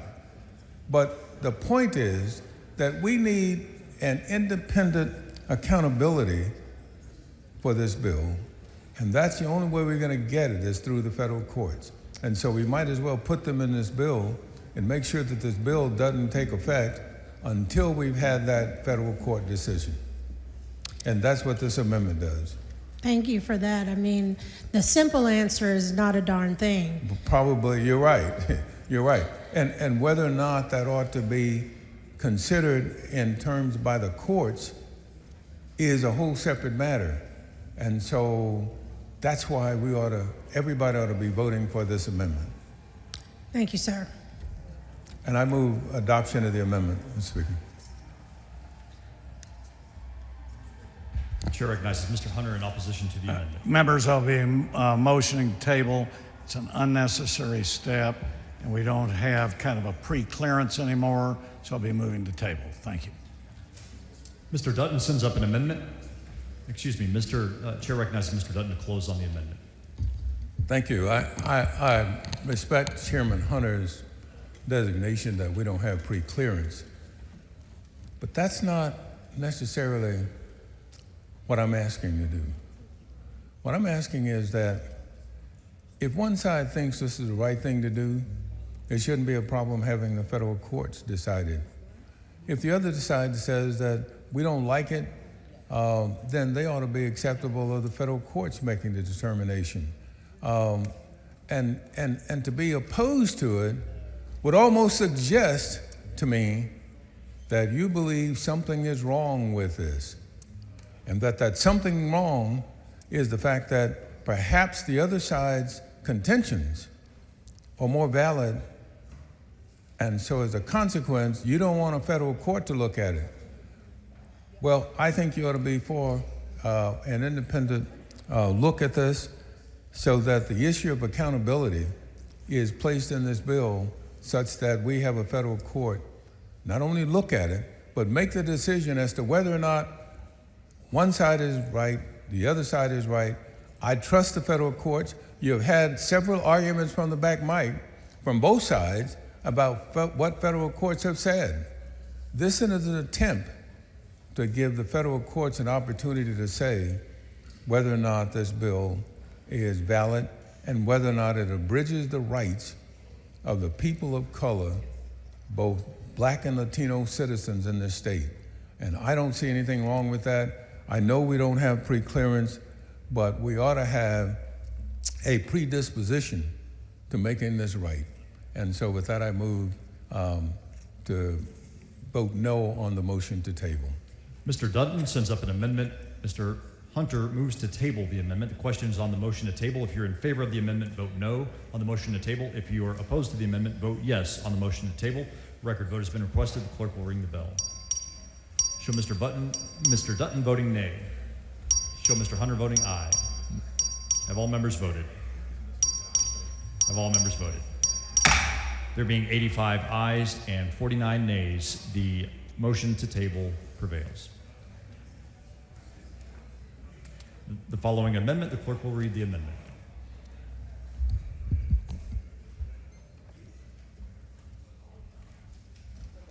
Amendment by Howard. Chair recognizes Ms. Howard.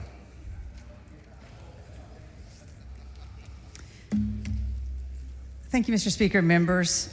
This is an amendment that says that does not allow the bill to go into effect until an independent redistricting commission has been established. Members, what is happening on the floor today is a blatantly obvious attempt to determine the outcome of the upcoming midterm election before a single vote is cast. Those who vote in favor of this bill will be supporting a process that has been engineered to dilute the power and voices of voters of color in Texas. With the push of a button, you are taking the decision away from the voters of Texas.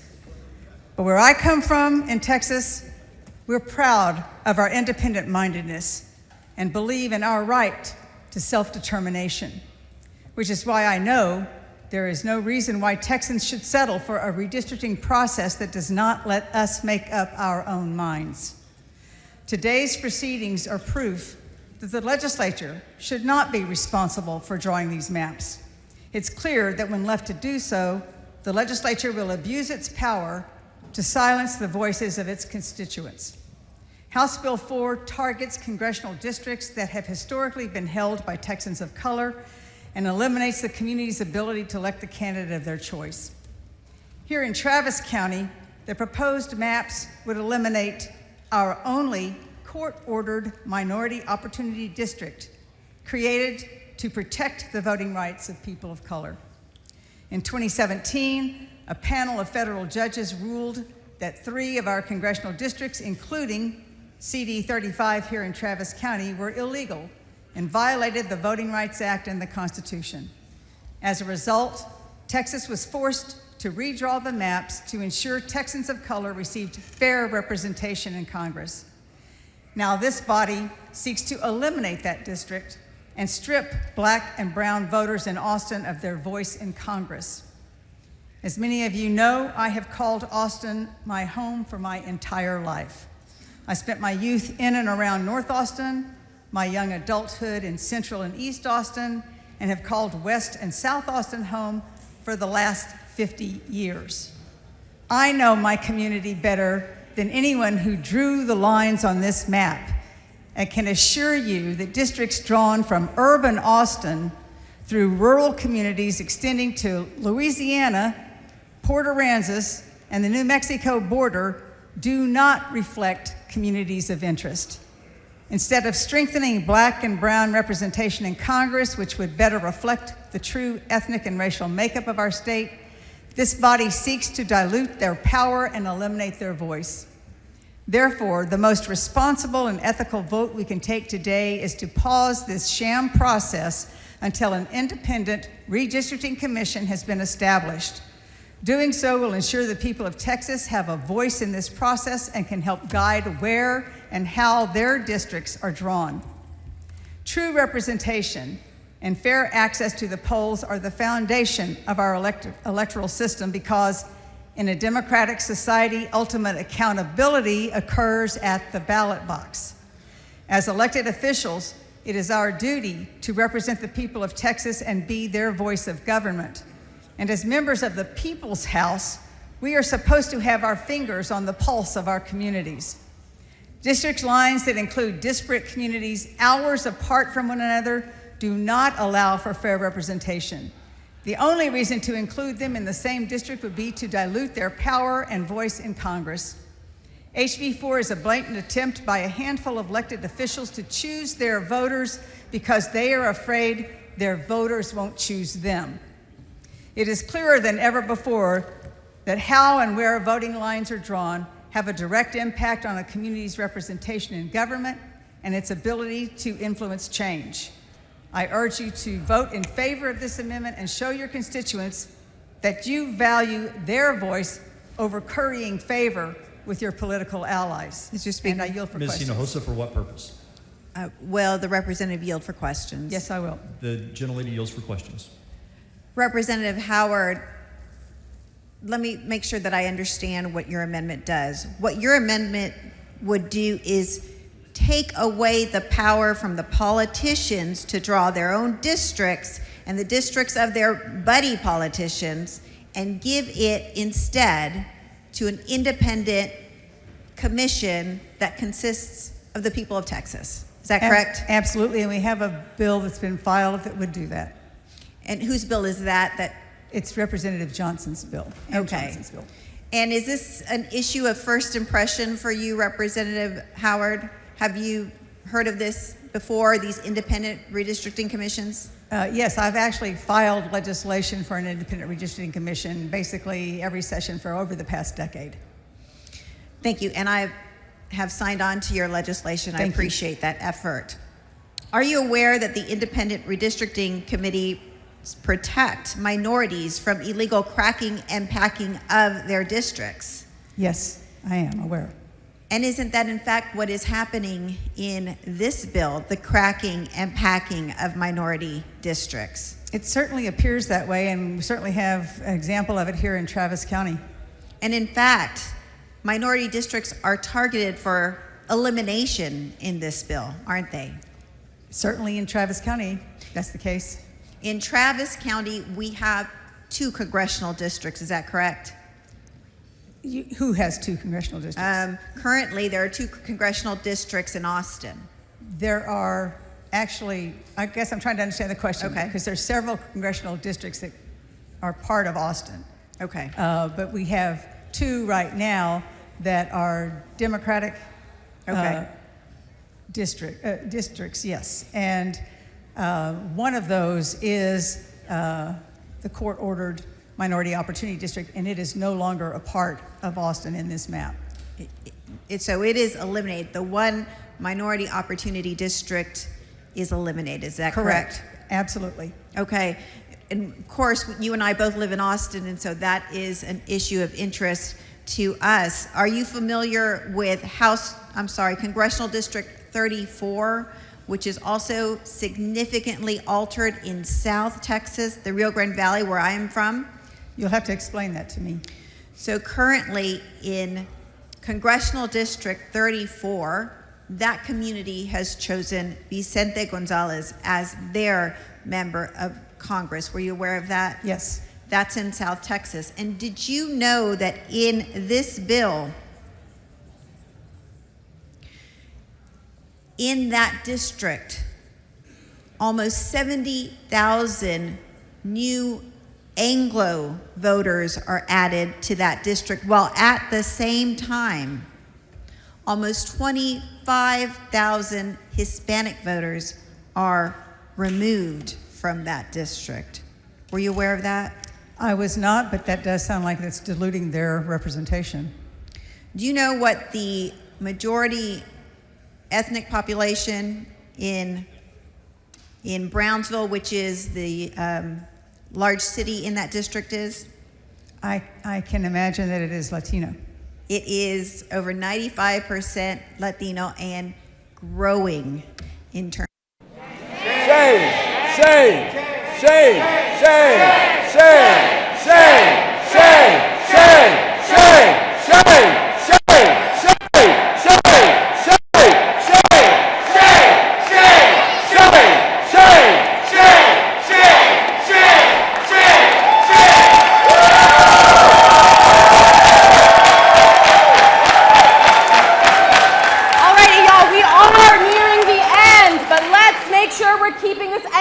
Let's do one more chant. Let's give these guys their content, all right? The people united will never be divided. The people united will never be divided. The people united will never be divided. The people united will never be divided. The people united will never be divided.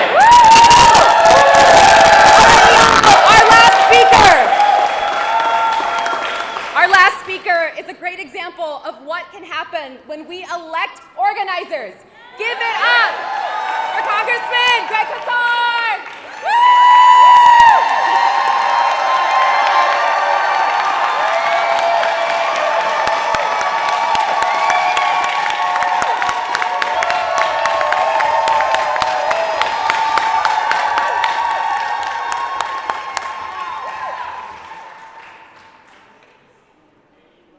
Let's be clear about why we're here.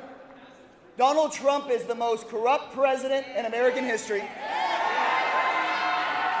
Ken Paxton is the most corrupt politician in Texas history. And they want their corruption to run amok unaccountable without ever having to face the voters. It's the same old story. These guys who think they have all the money, so they can claim all the power and are willing to try to rip up our democracy and suppress voters in the process. Just a couple years ago, I went to the anniversary of Bloody Sunday, which of course Congressman Green was so eloquently talking about. We were on the bridge, Edmund Pettus Bridge, that crosses you from Selma towards Montgomery. And I got to speak with a woman who was there the very first time. And I said to her, wow, what an honor to get to be here for the 58th anniversary of the crossing of this bridge. And she stopped me and said, no, honey, this is just the 58th time that I've had to do this. And she told me the story of how the first time they tried to cross the bridge, that fateful day in March, they had 600 state troopers and dogs and hoses pointed at them. And they got pushed off the bridge. But then they decided, a few days later, to march again. Despite all the violence, despite all the pushback, they decided to march again until a court and a judge said they had to get off that bridge and they were pushed back. And then some of their fellow activists were even killed at night after that second march.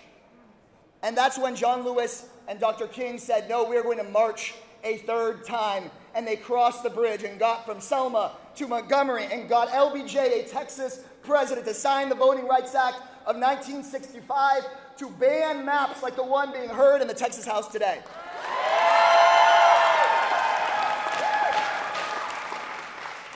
So let's be very clear that she had to march those 58 times, and we are here marching the 59th and the 60th and the 61st time right now here in this rotunda. Because just as they tried to push those marchers back with dogs and state troopers and hoses and intimidation, here we are in Texas, while they threaten to arrest people like Beto O'Rourke, while they walk people like Nicole Collier into the House chamber, as they go to a judge and threaten to remove all the Texas Democrats from office unilaterally.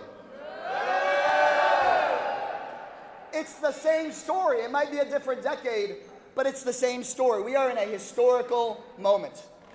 And the question before us is, even after this vote today, or the next vote next week, are we going to be the generation that gets pushed off that bridge and doesn't march again?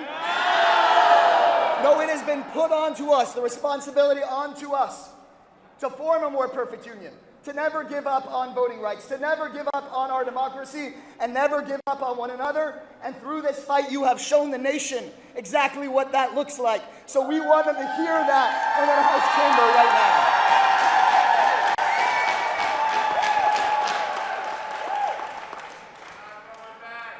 not going back. We're not going back. We're not going back. We're not going back. We're not going back. We're not going back. We're not going back. The only way is forward, even when it feels like they're pushing us back. It's because they're afraid, because they know we're on the verge of something new. They can see amongst all of us people being mobilized across the state of Texas that have had it with a corrupt governor and a corrupt president and a corrupt attorney general. And when we send the Greg Abbotts of the world to the electoral dustbin of history where they belong, alongside the George Wallaces and Governor Shivers, once we send them back to that electoral dustbin of history, we won't stop there. We will build a Texas where we get big money out of politics once and for all. Where we ban gerrymandering in all its forms. Where we get rid of corporate PAC money.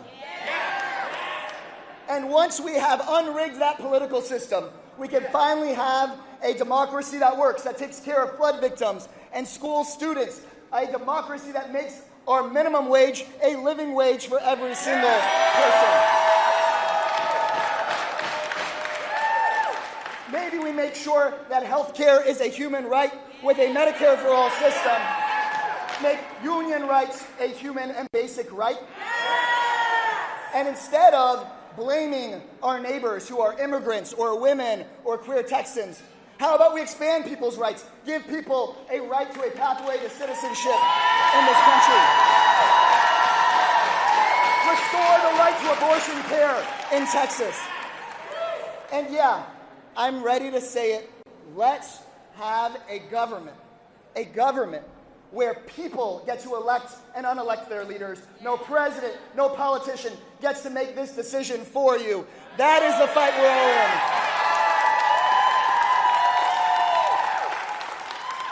And so, y'all, I am so proud of our state and of this city. Because in the harshest of conditions, when people said there was no way we could even slow this down, that the governor would get what he wanted in a day, quietly in the night, you have shown people what democracy looks like, and we're not slowing down. Show me what democracy looks like. This is what democracy looks like. Show me what democracy looks like. This is what democracy looks like. Show them what democracy looks like. This is what democracy looks like.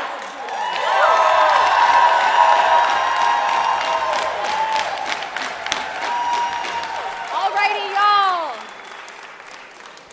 Okie dokes, y'all. We are not done. This is an all-day event. We are here to hold these folks accountable, even if they don't want to.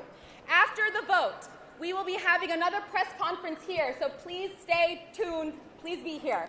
We have volunteers everywhere with signs where you can check in and get updates as they happen. We will keep you informed. And right now, we're going to show them what democracy looks like, and we're going to head to the gallery while they're discussing what our maps look like, all right? If they forgot that Texas is a democracy, we're here to show them, all right?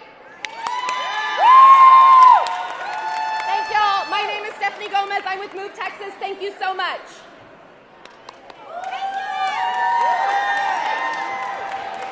Oh, I'm so tired. Killing it. He stole my chance. Thank you. You're like so good. I was like, damn girl.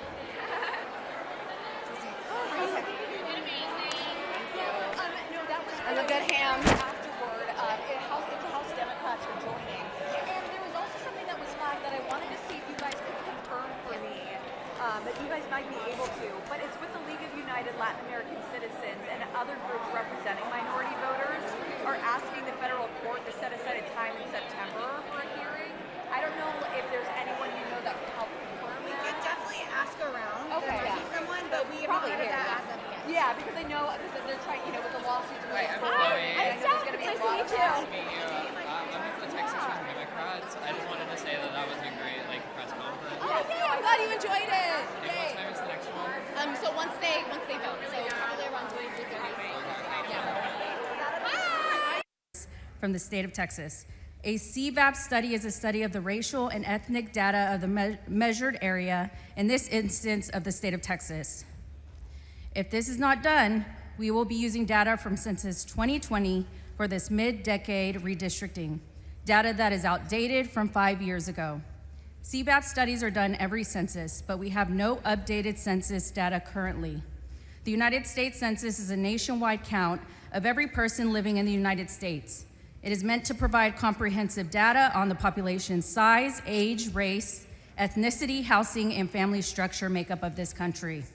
Typically, before any redistricting occurs, the country takes a census to determine what changes have occurred, which is why redistricting is done right after the census, like we did in 2021. However, for this rigged mid-decade redistricting scheme, there is no new census or even data being collected. Let's change that. This amendment mandates that the Secretary of State conduct a citizen voting age population study of the racial and ethnic groups of this state. Furthermore, the results would be publicly released by the Secretary of State before the last day to file as a candidate in the primary election held in 2026, and will also contain recommendations for legislative action if necessary. Republicans say that this rigged mid-decade redistricting scheme is not based on racial grounds. So let's find out. There should be no issue with this amendment if this new map is not based on racial grounds. This amendment would be beneficial because it could lay to rest any claims of racial gerrymandering once and for all for this proposal. Please support this amendment for a CVAP study. Let's make sure we have the appropriate data to understand the impact of what we're doing here during this unprecedented and uncommon mid-decade redistricting. Mr. Speaker. Mr. Moody, for what purpose? Will the gentlelady yield for some questions? Does the gentlelady yield for questions? I yield for questions. Gentlelady yields for questions. Thank you, Representative. And in laying out this amendment, you talked about the accuracy of data. You specifically referenced accurate population data. In fact, your amendment calls for a CVAP report to be produced. You would agree with me that it's fairly important in the redistricting process to have updated and accurate information, isn't that correct? Yes, absolutely. And specifically, when we're talking about what your amendment does, and that directs the Secretary of State to gather this CVAP analysis, that is not something that is uncommon, right? That actually does, that happens when we go through the census process and the following redistricting process following the census. Absolutely, that's correct. We're essentially just making sure that whatever is typically done in the census prior to when we typically redistrict is in fact being done through the CVAP study. And so I think just so that we can go through this, the data you're trying to drill down to, and for those of us who have kind of worked around this policy area before, CVAP is a term that we use and stands for Citizen Voting Age Population. So we're not talking about the population, we're not talking about voting age population. We are then talking about probably the smallest subset of that, which would be citizen voting age population within those congressional districts that are being proposed here. Is that correct? Yes, that's correct. And then you further bracketed that to talk about looking at those numbers as it's based on racial ethnicities.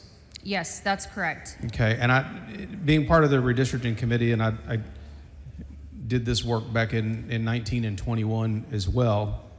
We heard a lot of testimony about the growth of the population in this state, and that people of color make up 95% of Texas's recent population growth.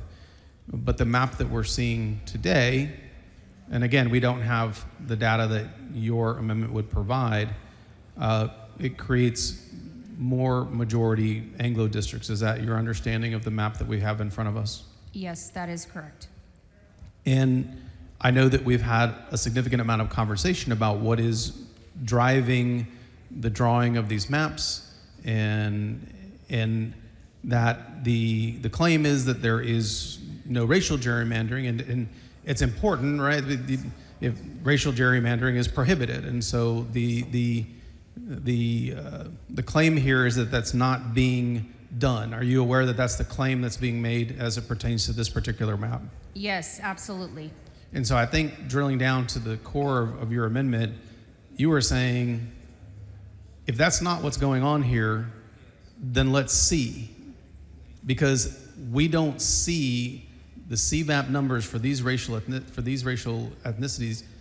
We are not seeing the CVAP data as current today. We are only seeing it as a snapshot of 2020. Is that correct? Absolutely. There's only been 5 years that have passed since the census. Clearly, Texas has been growing in population. We want to make sure that the CVAP reflects, as far as that the particular redistricting that's going on right now, the mid-decade redistricting, in fact, is not racial gerrymandering.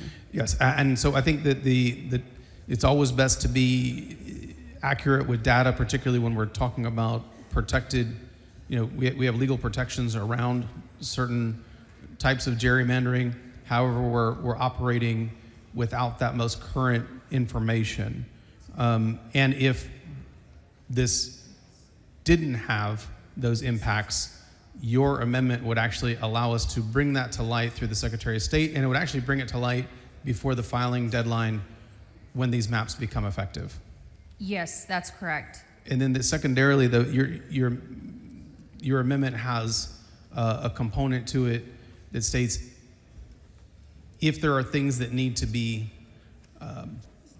mitigated after that Secretary of State report, there then is an opportunity to fix those. So even in the event that there is something that happened here that we don't know because we don't have the numbers, that would give an opportunity to alleviate those concerns around racial gerrymandering. Is that correct? That is correct. The actual amendment itself indicates that after the creation of the report, that the Secretary of State can, in fact, not only report the results of the study, but provide recommendations for legislative or other action to correct any issues. In your opinion, how important is it for the people that we all represent to have confidence in the fact that there is not racial gerrymandering going on here? I think it's incredibly important, and more than anything, I know we, in particular, continue to keep talking about the cases that have come out of the U.S. Supreme Court.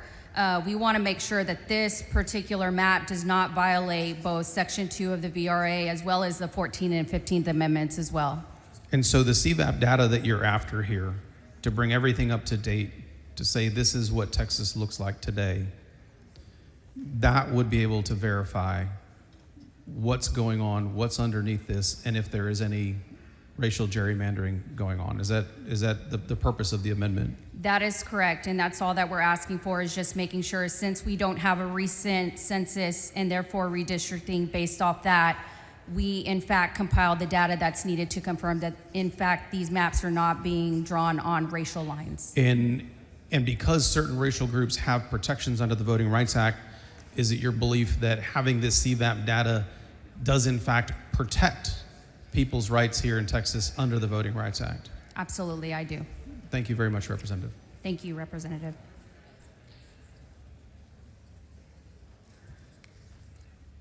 Mr. Hunter in opposition. Thompson, for what purpose? I want to know if the gentleman yield. Not just yet. Okay. Not at this time. Members, I'll be moving to table. The purpose of this amendment is to get the Secretary of State to get involved into data and census. And to me, it is basically another delay process. So my view is I'll be moving to table. Now I'll answer questions. Thompson, for what purpose? Will the gentleman yield? Gentleman yield for questions? Thank you. Yields for questions. Thank you, Mr. Chairman. I'd like to ask you just three things and I'm through. Was that any consideration in looking at the Congressional District Number 9, the HCVA, the Hispanic voting age population in 9 after your substitute? Because it seems to show that they are barely 50% of Hispanics in that area. Was that by accident? No, the data shows that the substitute made it at 50.15. Okay, so then, it modified. Okay, then. And I also noticed and that was some changes made in splitting precinct 414 in 4 different ways. At 4 different times. And what was the purpose of splitting that precinct those 4 different times? Personal knowledge, none, just the criteria of So you don't know what kind of not specific knowledge. Okay, then so that was the criteria was considered in. You don't know what criteria was utilized. The council looked at all the criteria. I personally did not. But you're not aware of what was that criteria that caused the splitting? No, ma'am. And lastly, there was also a splitting of precinct 533 and 386 in that area as well. Do you know the purpose of splitting those precincts? Same answer on that. You don't know what data may have been considered? No, just relied on council and they went through everything. Thank you very much. Thank you. Move to table. Senator Hernandez to close. Thank you, Speaker and members. I understand that Representative wants to do a motion to table. All we're asking here is that we make sure that the maps that in fact are being drafted are not infringing on and illegal in violating both Section 2 of the BRA as well as the 14 and 15 amendments. This is not anything different that's done during the census prior to whenever we typically redistrict. And so all we're asking is that the CVAP study be done and that it be done in a timely way, that people are aware of how it impacts them prior to the last day of filing for the primary for congressional candidates here in the state of Texas. So I would ask respectfully that all of you vote in making sure that we are transparent, that we are making sure that we are not violating these laws, and that we are making sure that Texans recognize that we are not in the business of silencing our communities and our people. I respectfully ask that you vote against the motion to table. Thank you. Ms. Hernandez sends up an amendment. Mr. Hunter has been moved to table. The questions on the motion to table, clerk ring the bell. Show Mr. Hunter voting aye, Ms. Garcia Hernandez voting nay.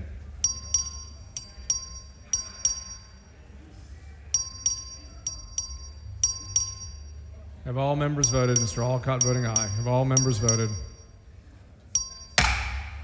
87 ayes, 52 nays. The motion to table prevails. Following amendment, clerk will read the amendment. Amendment by Bernal. Chair has Mr. Bernal. Mr. Speaker. It's received for what purpose? Raise a point of order against further consideration of the Bernal Amendment under Rule 11, Section 2 on the grounds that it is not germane. Bring your point of order down front.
The point of order has been withdrawn. The amendment has been withdrawn.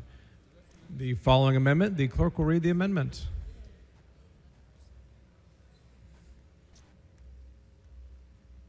Questions for the author? Be polite, be a gentleman.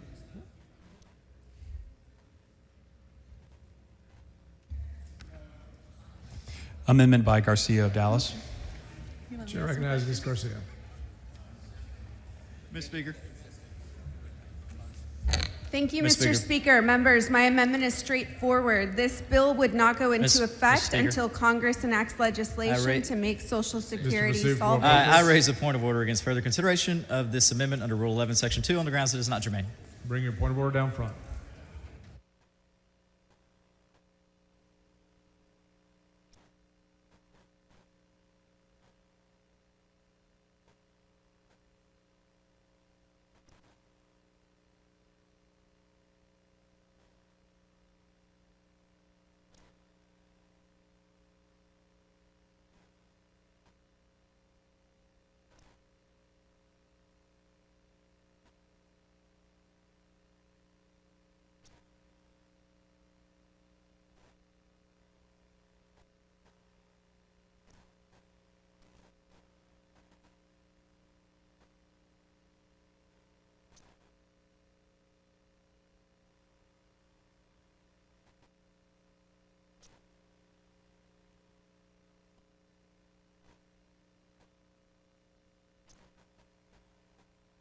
The point of order has been withdrawn. The amendment's been withdrawn. Mr. Speaker. Ms. Jones, for what purpose? Parliamentary inquiry. State your inquiry. Did you know how many members accepted DPS supervision over the last 24 hours? Chair is not advised. Do you know that each member was Jones, for what assigned? purpose? Oh, my apologies. Parliamentary inquiry. State your inquiry. Do you know that each member that was assigned to DPS supervision had 2 members assigned to them 24 hours a day? Chair is not advised. Thank you. Mr. Speaker? Jones, for what purpose? Parliamentary inquiry. State your inquiry.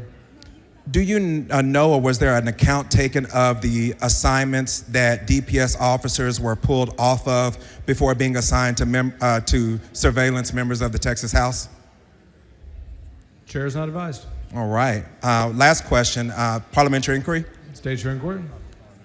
Do you know that the tasks that were assigned previously to being assigned to members were high-level investigations, sex crime, as well as fraud division officers were pulled to surveillance House members? Chair is not advised. Thank you.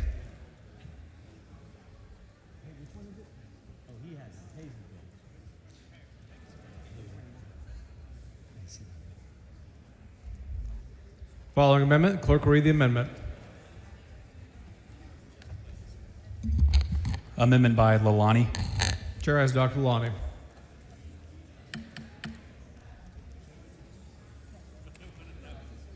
Mr. Speaker. Proceed for what purpose? I raise a point of order against further consideration of the Lalani amendment under Rule 11, Section 2 on the grounds that it is not germane to the bill. Bring your point of order down front. Thank you.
The point of order has been withdrawn. The amendment's been withdrawn. Following amendment, clerk will read the amendment.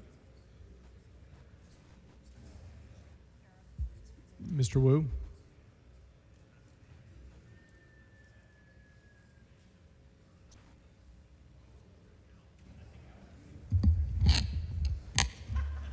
Amendment by Wu.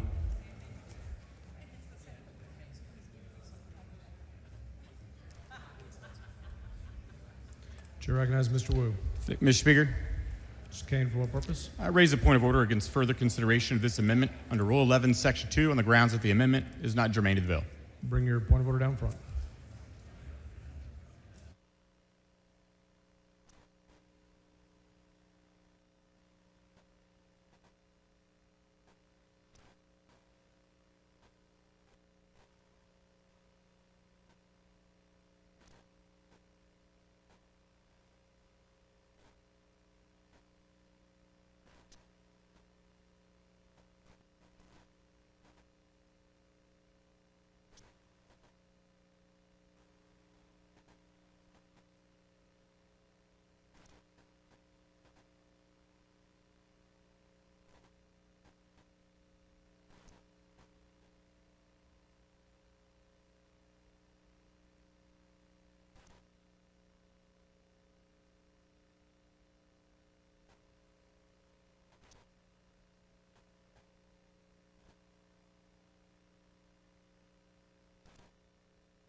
Mr. Kane raises a point of order against further consideration of the Wu Amendment, Amendment number 11, under Rule 11, Section 2, on the grounds that the amendment is not germane to the bill.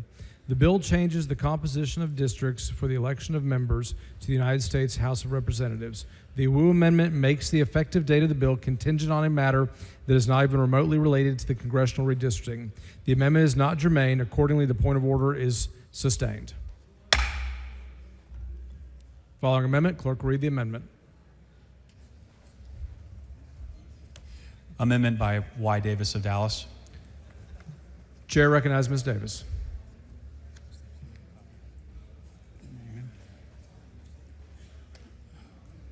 Thank you, Mr. Speaker and members. This is an amendment that I'm bringing forth to the body because I think we have kind of gotten off pace, and I just want to make sure that we understand that we passed a redistricting bill in 2021. For the most part, more than 80% of this body was a part of that bill. Maybe 85% of us are the same ones who passed this bill in 2021. So I'm bringing this back for consideration because I think it's important that you realize that the tweaks that I made are amendments that we offered during that time. But I don't know why we're changing something we did in 2021. Chairman Hunter presented a redistricting bill. This body voted on it. We considered the facts that you have to consider where it deals with all of the guidelines. I'm just wondering, why are we changing this bill? Why are we doing this again?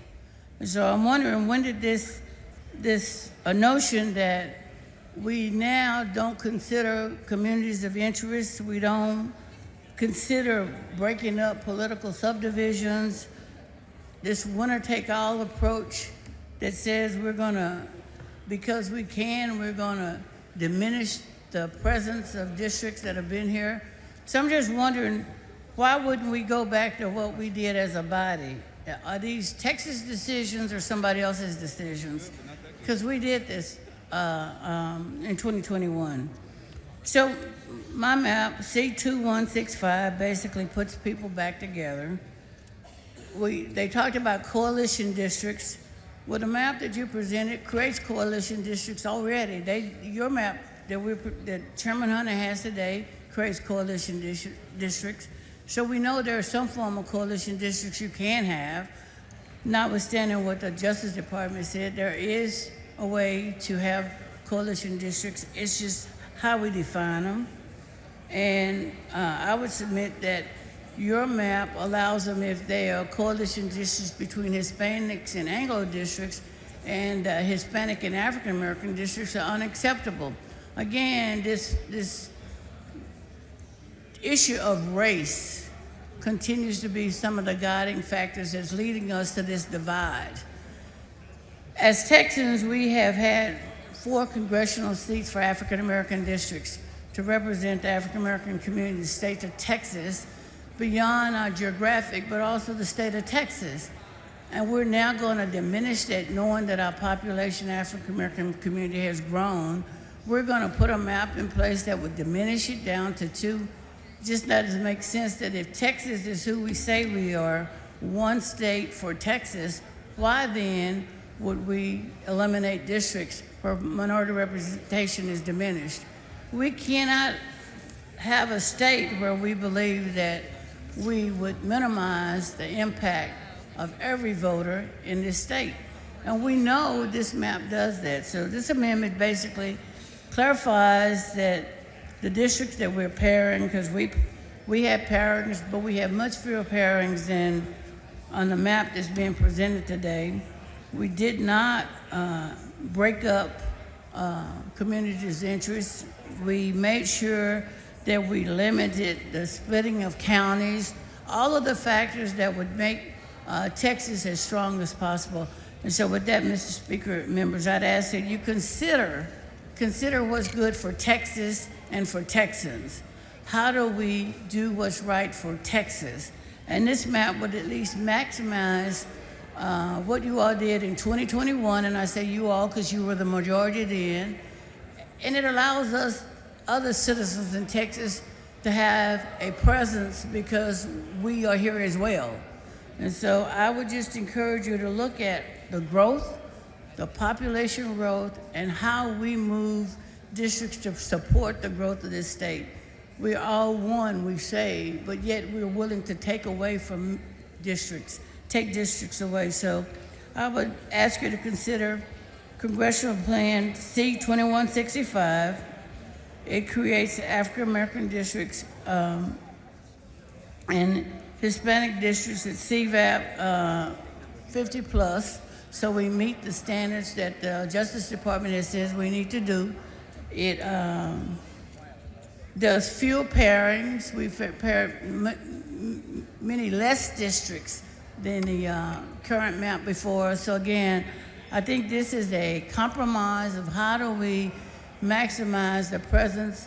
You still, as a majority, have maintained the presence that you created in 2021, but it allows us also to maintain and recognize the growth of the communities across the state. With that, Mr. Chairman, Mr. Speaker, I move adoption. Mr. Basu, for what purpose? Would the lady yield for questions? General yield for questions? Sure. She yields for questions. Thank you, Ms. Davis. I take it from your layout, it's your contention that this amendment complies with the Voting Rights Act. Is that correct? Yes, sir, that's correct. I looked at the data for the 2024 election for Donald Trump in Texas and looked at the partisan performance of these districts that you have put together in this plan. Would it surprise you to learn that this plan that you put together would give 16 seats that perform in favor of Democratic candidates in your map? Would you dispute that? Are you aware of that? I'm not aware that it does give 16 seats. In fact, it says it's just the opposite. We understand it to be different than that. So when I looked at the 2024 election result data, it showed 16 seats with more than a 50%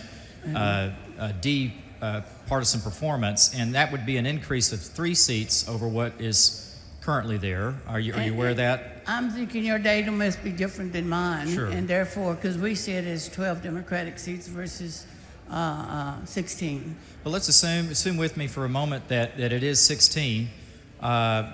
That would be 42% of the seats. Are you aware that the Democratic Party and congressional candidates in 2024 only got 40.39% of the vote? No, I just suggested that I think we have different information because we don't have 16 seats. And according to the data we have, we say it only takes us 12, so I don't have the same information. Understood. We'll take a look at the data. Thank you, ma'am. All right. Thank you. Mr. Speaker, Mr. for what purpose? will the lady yield for questions? General yield for questions? Yes. She yields for questions. Ms. Davis, can I ask where this map came from? Yes, it came from my office. We've done redistricting for the last 30 years, every cycle, and the interim cycle that we did redistricting as well, it came from there. Okay. If you will notice, it would be the map that I presented in 2021. I don't know if you were here, you might not have been, but for the last 30 years, I've presented maps to maximize the presence so that African American voices can be heard in Texas through their governmental process. This map is the same as a previous map that you filed? With some additional, yes. We filed this in 2021. It's the same one. Did you hold any public hearings on this map? It was brought to the floor, and it didn't. It was information we pulled together from our constituents.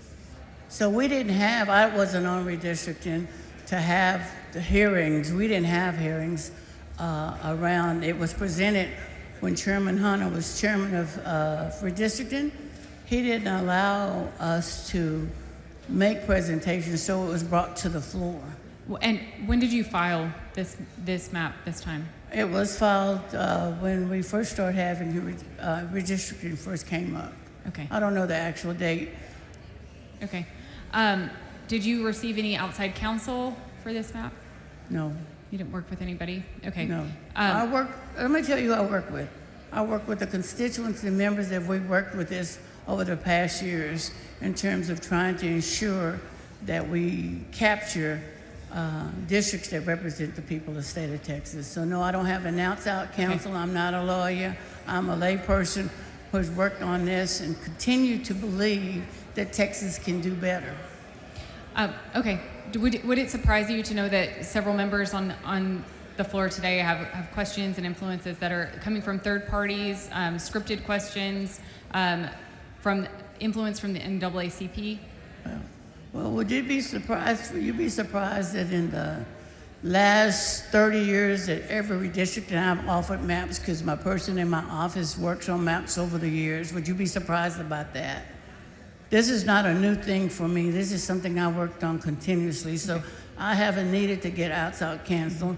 I'm involved in the community, the state, and redistricting over the years. In the hearings, the redistricting hearings, a lot of the testimonies that we heard were about some of the odd shapes and the stretched districts, but a lot of those are maintained in your map. So did you consider compactness of the districts, whereas some of the districts that were the most concerned had a distance across that was less than half a mile? Okay. It's like the one that they're drawing here in the maps that you're presenting that go the whole length of Texas, that go from Austin down to Port Aransas. I was much more compact than that, and they were drawn much more compact than that. We don't have one that leaves here and goes to West Texas. I'm looking at several that are stretches. Don't know what you're looking at. Erratic shapes and some stretches. That's long been an issue with regard to redistricting, and I can assure you our maps are much more compact than the ones that we're considering on the map that the chairman is presenting today. Are you aware that the current map actually does fix a lot of more compactness, and it also draws the lines on natural boundaries, keeping counties whole? The natural boundaries, it's not, a lot of the cities are no longer cut in half. But you have some that still are. Okay. Did you have this map reviewed by any federal oversight to make sure it's in compliance with the Voting Rights Act? Okay, thank you. I don't have the luxury of a law firm drawing my map and bringing it to me and say present it. I didn't have that luxury. What I have is a staff person who has consistently for the last 40 years been involved in redistricting and making sure that we look at how we get the best representation for all Texans. Mr. Reynolds, for what purpose? Mr. Speaker, I move that all the remarks on House Bill 4 be reduced to writing in place of the journal. Members, you've heard the motion. Is there objection? Chair is none so ordered. Mr. Speaker, may the gentlelady yield for questions? Yes. Time has expired. Mr. Speaker, I move for an extension of time. Members, you've heard the motion. Is there objection? There's a record vote requested on all motions today. Clerk, ring the bell. So Mr. Hunter voting aye. King voting aye.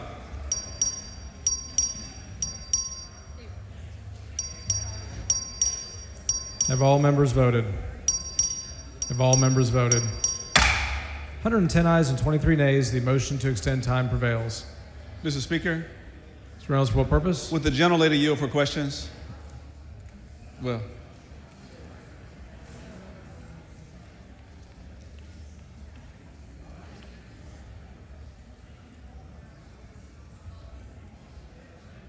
Does Jelly yield for questions? Yes. She yields for questions. Thank you, Mr. Speaker. Representative Davis, what does refresh my memory, what does your amendment seek to do? Actually, we seek to maximize the growth and development of the communities that live here in Texas. We had a base map. I took the base map that we passed in 2021 out of this chamber to make sure that we comply with the rules of engagement as it relates to the redistricting process. And we looked at ways to ensure that we didn't minimize and not take away from any of the constituents. So this map seeks to do that. So one of the challenges that they brought forth with redistricting is that the CVAP and the Justice Department said that they need to be 50 plus. So we attempted to make that 50 plus for these districts we're presenting. The amendments to, that's all we did, was to comply with what Justice Department said. So just so we're clear for purposes of this discussion, your amendment is based on the census data from the 2020 census. Is that correct? That's correct. And isn't it true that for redistricting, the normal course of redistricting is after we get a census every decade? That's correct. And isn't it true that based on the 2020 census, that 95% of the growth in Texas was based on the growth of minorities that included African Americans, Asian Americans, and Hispanics, the Latino community? Is that correct? That's correct. And so your map attempts to reflect that growth in minority populations. Is that correct? As well as the growth, but as well as adjusting the numbers in the districts relative to what the Department of Justice said was flawed in a map that we passed. So one of the questions I want to ask, you indicated when you were being questioned by the previous witness, you indicated that you've worked on redistricting for the past 30 years. Is that correct? Yes. And so you know a little bit about redistricting, correct? Just a tad bit. It changes. It's evolving. I never knew us to do this. Is it unusual to have a mid-decade redistricting? It is unusual to have a mid-decade redistricting plan. That has not been a practice. It happened one other time that I've been here. And as Chairman Hunter said, you can do it. But the question is, why are we doing something that we've already done? And we did this in 2021. And, you know, if we're not going to perfect it, why are we changing it to alter it to be more draconian on us and constituents than better? Representative Davis, are you aware that the state of Texas has more African American population than any other state in the United States of America? I am aware of that. This is the largest African American community across the nation. And are you aware that currently there are 4 African American congressional seats in the state of Texas? At this point, there's 4 and potentially 1 that we could do as a coalition district or as an emerging district, opportunity district. And so if we can identify for the purposes of this record, you have currently the 9th Congressional District, that is Congressman Al Green. You have the 18th Congressional District that was previously held by Congressman Sylvester Turner, who is deceased, and the seat is vacant. You have the 30th Congressional District held by Congresswoman Jasmine Crockett, and the 33rd Congressional District held by Congressman Mark Vesey. Is that correct? That's correct. And those are 4 African American districts in Texas, correct? That's correct. And what we tried to make sure in this map, our amendment adjusts the CVAP according to the challenges that the Justice Department had raised. And for example, we reduced in CD9 the Hispanic CVAP from 50.5 to 50.2, so that we would not, we didn't change it, we just addressed it. And you say we addressed it. We addressed it to make sure it complied with the Voting Rights Act of 1965, correct? That's correct. And specifically Section 2, correct? That's correct. And would you agree with me that we've already heard from Chairman Hunter that the Voting Rights Act of 1965, Section 2, is still current law? That is correct. And isn't it true also that Texas in the past has been found to have intentionally discriminated when it came to redistricting against African Americans and Hispanics? Is that correct? That's correct. In fact, we still have a case pending from the seat from the maps from 2001, because we continue to have this problem with knowingly discriminating or creating a discriminatory map as it relates to African Americans. And Representative Davis, isn't it also true that based on the current proposed map that you're seeking to correct, isn't it true that House Bill 4 dilutes the African American congressional representation by a whopping 50%? That's correct, and so that's what troubles me. So we're reducing, even though Texas has more African Americans than any other state, and even though, based on the 2020 census data, we had an increase in African American population. We are now, based on this current map, instead of increasing it to reflect the population growth, we're actually decreasing it in half. Is that correct? That's correct. And that's the challenge here, is that we're now talking about minimizing and decreasing representation that we currently have. Why would we take a state that we're saying we're growing and now we're going to take it down? So that's what this amendment does, is seeks to recognize the growth and protect the integrity of those populations. And as I read I did look at your amendment. Your amendment seeks to not pack and crack African American and Latino communities. Isn't that correct? That's right, because essentially what you're doing is saying, and this is kind of the challenge for us as Texans, we need to recognize that our communities are more interdependent and interrelated than they are. And so we cannot just eliminate districts because you don't vote that way. You've got to allow the representation of all people. And if you don't, you're going to be, they're calling it racial political gerrymandering, but it amounts to being racially gerrymandering. Well, Representative Davis, would you agree with me that the proposed House Bill 4 is a racial gerrymandered map? And in the conversation that Chairman Hunter laid out, he said it's politically, but the impact politically has been, it is racially. So while it was political, it also had racial implications. Right, it's a racial gerrymander. We're trying to make sure that we don't put a map in place that is legally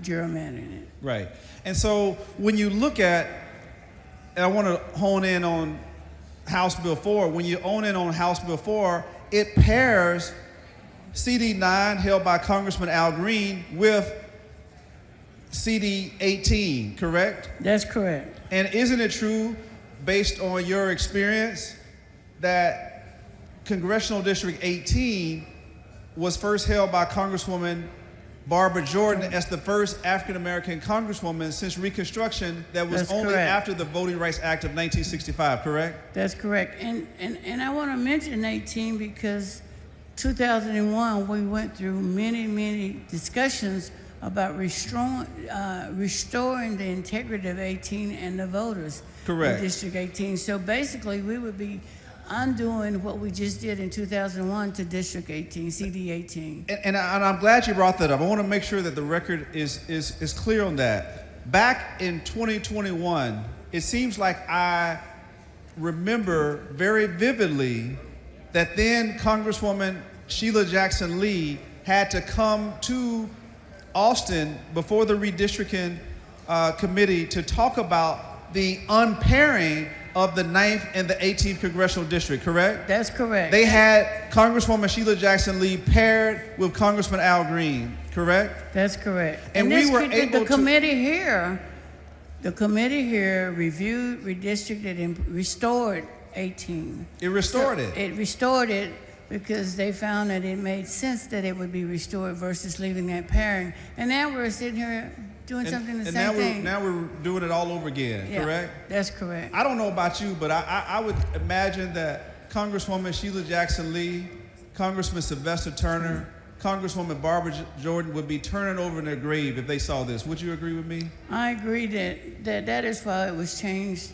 in 2021, because we found it to be totally wrong. And here we are again doing the same thing. It's totally wrong today as it was then. The lady's time has expired. Thank you, Mr. Speaker. Members, I'd ask that you Chair recognizes Mr. Hunter in opposition. You can't end yet.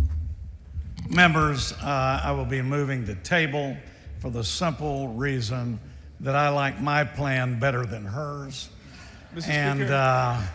Just to be straightforward, but I'll be moving the table on this particular amendment. Mr. Speaker? Mr. Reynolds, what? Would the gentleman yield for 2 questions? Sure. Will the gentleman yield? Gentleman yields. Thank you, Chairman Hunter. I wanted to ask this question of my time ran out, but you can clarify this, Chairman Hunter. So isn't it true that under your proposed House Bill 4, Congressman Al Green, who is currently the congressman of the 9th Congressional District, under the new map, he is in the 18th congressional district. Isn't that true? Well, what he said in the hearings is he lives in 18, and so my thought was this is a great opportunity for him to run now in 18, but 9 is a newly created district. I don't consider that a pairing. Well, 9 was one of the districts that we created. Well, Chairman Hunter, with that, I'll have to ask you a follow-up question on that. Ask as many as you want. Okay, so you were there. You were the chairman of the Redistricting Committee back in 2021, correct? Correct.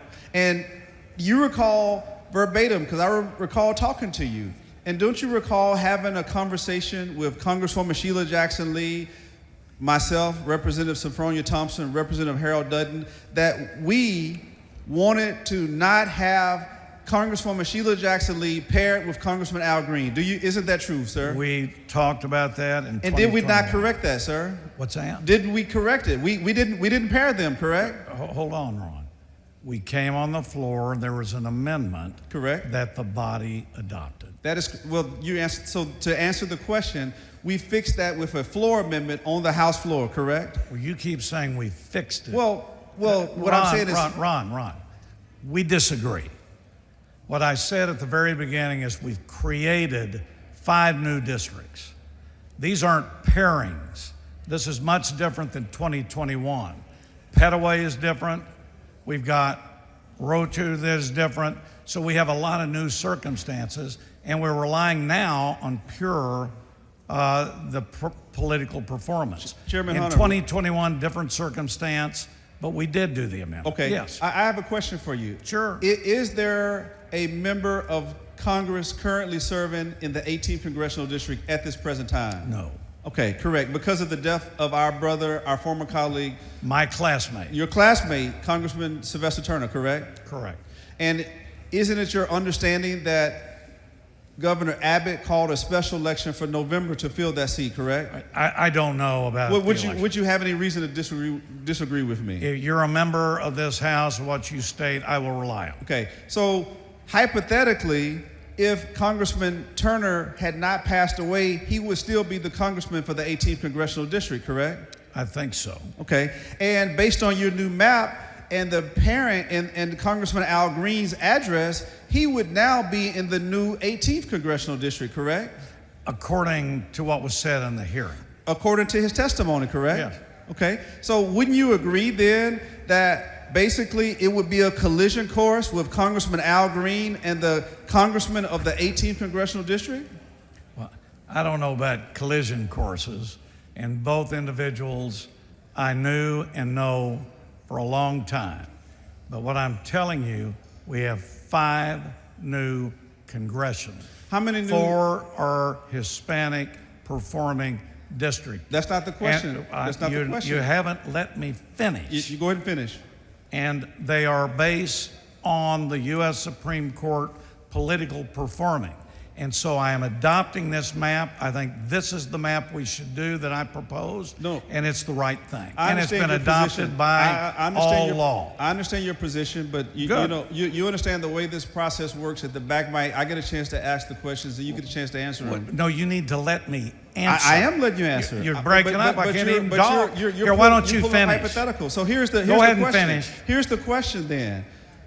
Based on this proposed map in House Bill 4, how many African American opportunity districts are there in Houston? In the Houston area? Yes. On mine, or are you talking about? On yours. Which amendment are you? I'm talking about. I thought we were talking about the amendment. On your. So now you're going back to my bill.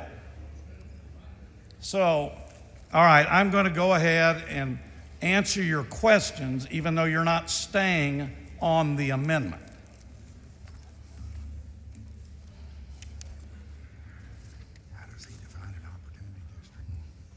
First of all, CD 18 now becomes a 50.8% black CVAP. In 2021, you're advocating for a 38.8% CVAP. I think my map is much more improving. CD 30 is now a 50.2% black CVAP. In 2021, which you've been defending, it's only 46%. So you have 2 that are majority black CVAT districts in Texas. As opposed to 4, correct?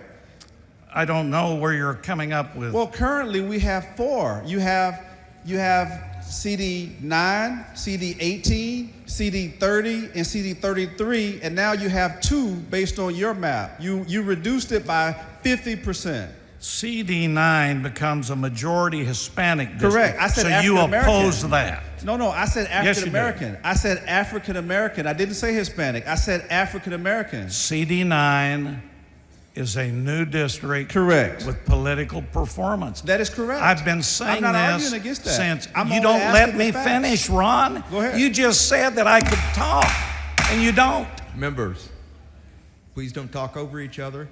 And Mr. Reynolds, Yes. I would ask you to keep your questions about the amendment before us. I will do that. Thank you, Chairman Hunter. All right, thank you.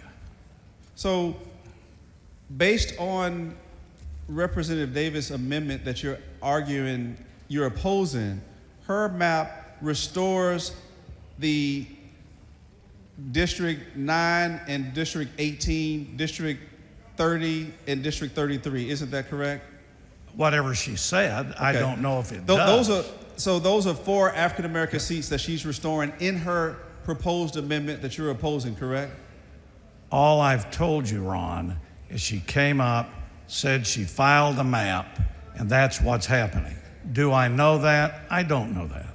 And do you know, finally, my final question is, do you know that her map intends to restore the 30th Congressional District that was once held by Congresswoman Eddie Bernice Johnson, that is now held by Congresswoman Jasmine Crockett as an African-American district, along with Congressman Mark Vesey, our former colleague here on this House floor as well.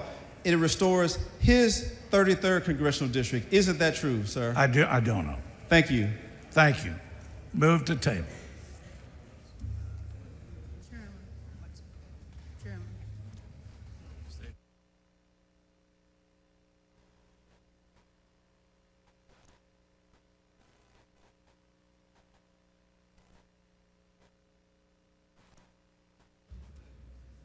Can I go to the mic? I just say withdraw my motion to table. Mr. Speaker, members, I'm withdrawing my motion to table. Chair recognizes Ms. Davis. Thank you, Mr. Speaker. Members, I'm going to withdraw the amendment. The amendment has been withdrawn.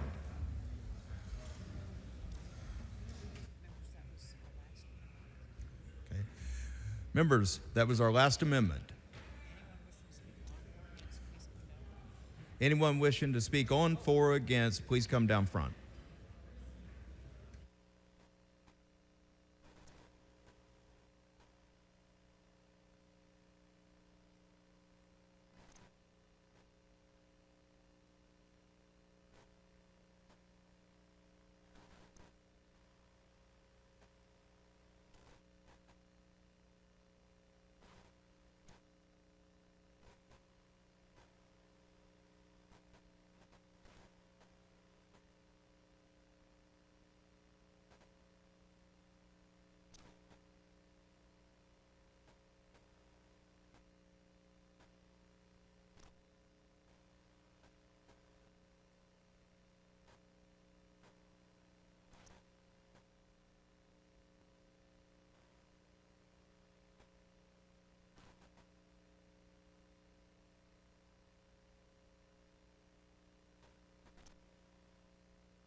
The chair recognizes Mr. Wally in opposition to the bill.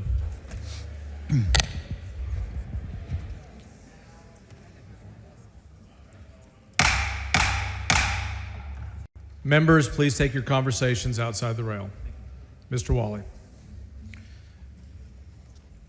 Members, I stand today in strong opposition of this legislation. As the representative for the voters of House District 140, who elected me to be their voice in this chamber, I must speak out against this injustice being done on the House floor today, particularly for Congressional District 29. Since I was elected to office 16 years ago, every single one of my constituents has lived in Congressional District 29. Members, even before I was elected, I worked for Congressman Gene Green in Congressional District 29 for several years.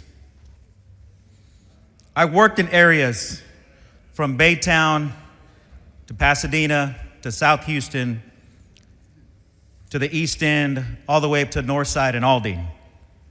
I know this area of Congressional District 29 very well. Make no mistake, members, and to the public, House Bill 4, this map being rammed through the process today, obliterates that district. It treats our voters as crash test dummies. The district has been dismantled. The biggest impact to my voters will be on splitting apart communities of color that have historically been together. Congressional District 29 is a long-standing Latino majority district in Harris County. This district was created after the 1990 census as mandated by the Voting Rights Act, Section 2. The two anchors of this district are the North Side in my area and the East End in East Harris County.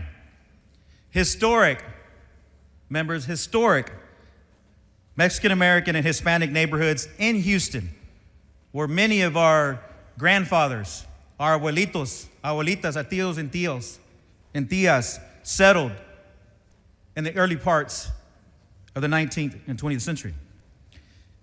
These areas are now being ripped apart. They're being ripped apart. Members, so communities like Melrose Park, Lindell Park, Northline, Jensen Drive on the north side, which have always been connected communities on the East End side, communities like Second Ward, Denver Harbor, Manchester, Magnolia Park, Pecan Park, communities like Aldine, Green Ridge North, Imperial Valley, Green Forest, High Meadows, Little York on the north side also have historically been connected to areas like Galena Park, Jacinto City, Pasadena, in East Harris County along the channel. But look, members, what's comical about this, I doubt the author of the bill and the author of this map even know where these neighborhoods are. But they are clear communities of interest that have always voted together since the inception and the creation of this district, Congressional District 29. And you will hear from my colleagues, Representative Hernandez, Representative Marianne Perez. They know exactly the neighborhoods we're talking about. Currently, the Hispanic citizen voting age population of House District 29 is about 64%. Under this map, the facts are that the population in the current CD 29 drops down to 42%. It does this by sawing off the district down the middle with the hacksaw and splitting apart the entire east side of Harris County from District 29 and running that eastern part, inner city East End, and connecting it all the way out into Liberty County. I'm sure there's fine people in Liberty County. I'm sure the representative from Liberty County is proud to represent their community. But the facts are, East End, inner city Houston, I would suspect have not much in common with Liberty County. What's more, the map on the floor today has changed from the map proposed from the first special session. And it's gotten worse for the Harris County Latino voters. These changes happened without public testimony and without a public hearing. On behalf of my voters, members, I'm angry. It's easy. It's easy when staring at a map of Texas on your computer to look at spreadsheets with population data and voter turnout and use that to draw shapes that will help you win elections. But redistricting is about the people and communities and creating districts that comply with the principle of one person, one vote. We also have a legal obligation to carefully consider how those districts affect the ability of racial and ethnic groups of voters elect candidates of their choice. This is more complex than just checking your population percentages. You cannot split apart a bunch of brown and black Texans and pat yourself on the back because you left enough behind to try to avoid legal trouble. Texas voters deserve better than this. My constituents deserve better than this. This body, this institution deserve better than this. Please vote no on this sorry piece of legislation. Thank you, Mr. Speaker. Chair recognizes Mr. Reynolds. Thank you, Mr. Speaker. Members, today, in this second call special session, the first order of business should have been House Bill 1. We should have been debating a bill to restore flood relief to many Texans who lost their lives in the Kerr County historic flooding. But instead, the first bill that we're taking up is a racial gerrymandered House Bill 4 from a mid-decade redistricting that is totally unnecessary. You know, I want to put this in context. Just less than 2 weeks ago, we commemorated and celebrated the 60th anniversary of the Voting Rights Act of 1965. And everyone in this body should be extra proud of it because it was signed into law by then Lyndon Baines Johnson, President of the United States of America from Texas, our own Texans. This, in the history books, is one of the most transformational pieces of legislation in our nation's history. It changed literally the course of this country. It righted a historic wrong. And what do I mean by that? Prior to the passage of the Voting Rights Act of 1965, people who looked like me, they couldn't serve in public office. In fact, I'm the first African American elected in Fort Bend County as state representative since Reconstruction. And I know I stand on the shoulders of those who made good trouble. What do I mean by that? The people who came before me, whose shoulders I stand on today, they risked their lives to end Jim Crow laws that had literacy tests, that had poll taxes, where people had to recite the Constitution. People had to guess how many bubbles in a bar of soap. Not just people, but African Americans in this country. Because of them risking their lives on freedom rides, because they're risking their lives sitting at lunch counters, because they marched, they protested, knowing they may be beaten with billy clubs, knowing that they may have water hydrants pushed on them, knowing that law enforcement was not there to serve and protect them, but to push them back and enforce Jim Crow. They defied the odds. They pressed forward. Many of them didn't make it back home. Many of them lost their lives because lynching was a way of life. Lynching was common.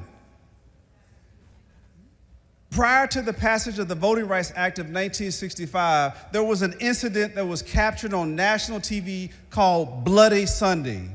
And if you don't know it, you should Google it. Bloody Sunday was when former Congressman John Lewis and other freedom fighters, they marched from Selma to Montgomery for ending Jim Crow so that people could vote of color.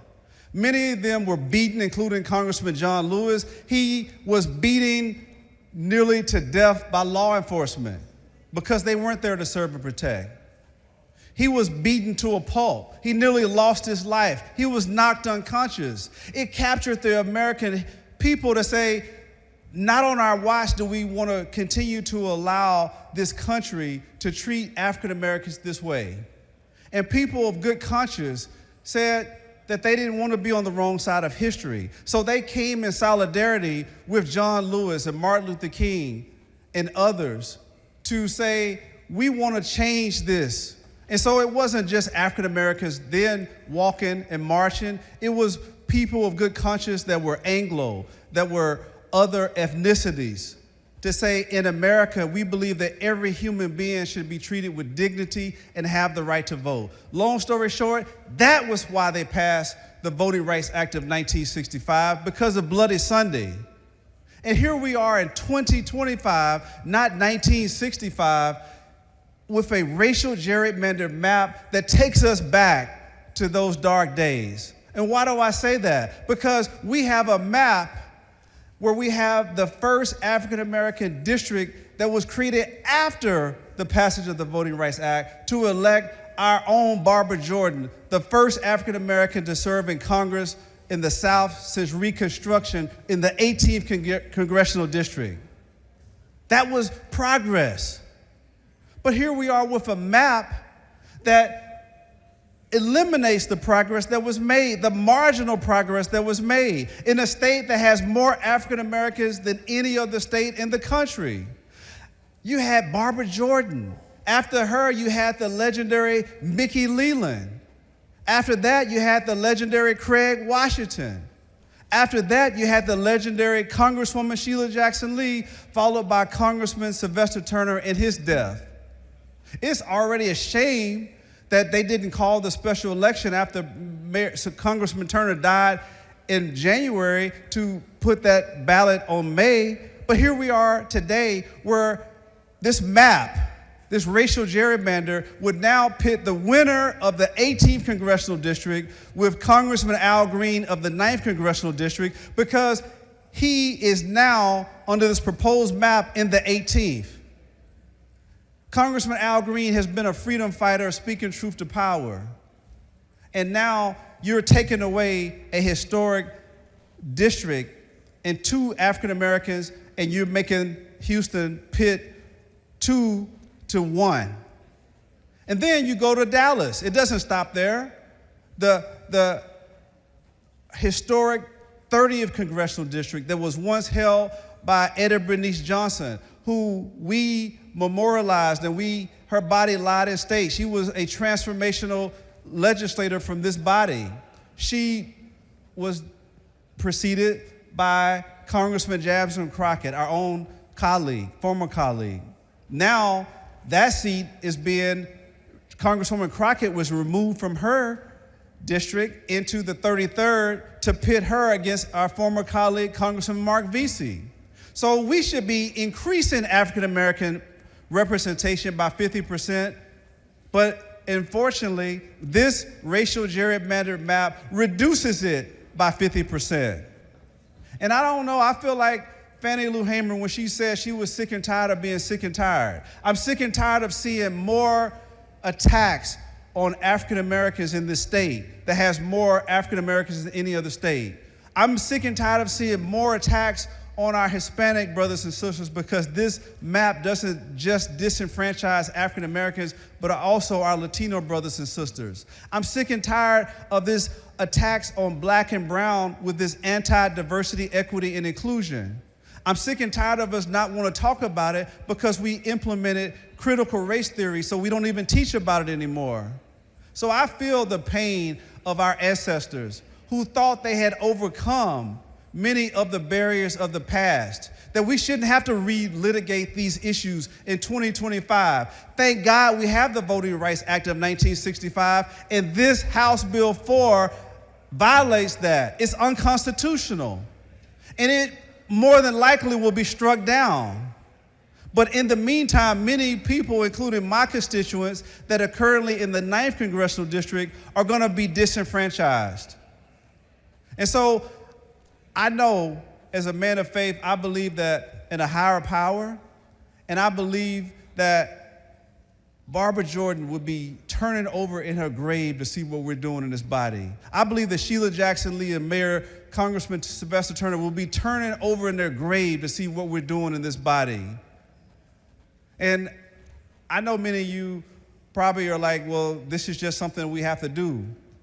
People elect us to be statesmen, to put people before politics. And this racial gerrymander is going to disenfranchise and impact people, specifically people of color, packing and cracking communities of interest to disenfranchise them so they don't have the ability to elect a candidate of their choice. And so I rise today in opposition of this racial gerrymander map and ask you to be on the right side of history and reject this notion, this Texas takeover, and do what's best for the citizens of this state. Not President Trump, not anybody else, but the citizens of this state. They are the ones that are watching. And you may not realize this today, but just like the people that were on the wrong side of history back in 1965, history will be looking at the decisions that is made in this body today. And I want to challenge you, when you look in the mirror, where were you? Were you on the right side of history in favor of voting rights for all? Or were you on the wrong side of history where you're upholding discrimination with this racial gerrymander map? So I strongly urge you to do the right thing and protect the rights of the vulnerable that's found in Proverbs 31:8-9. And I'll close with this. It says to speak out for the one who cannot speak, for the rights of those who are doomed. Speak out, judge fairly, and defend the rights of oppressed and needy people. Ms. Garcia of Dallas.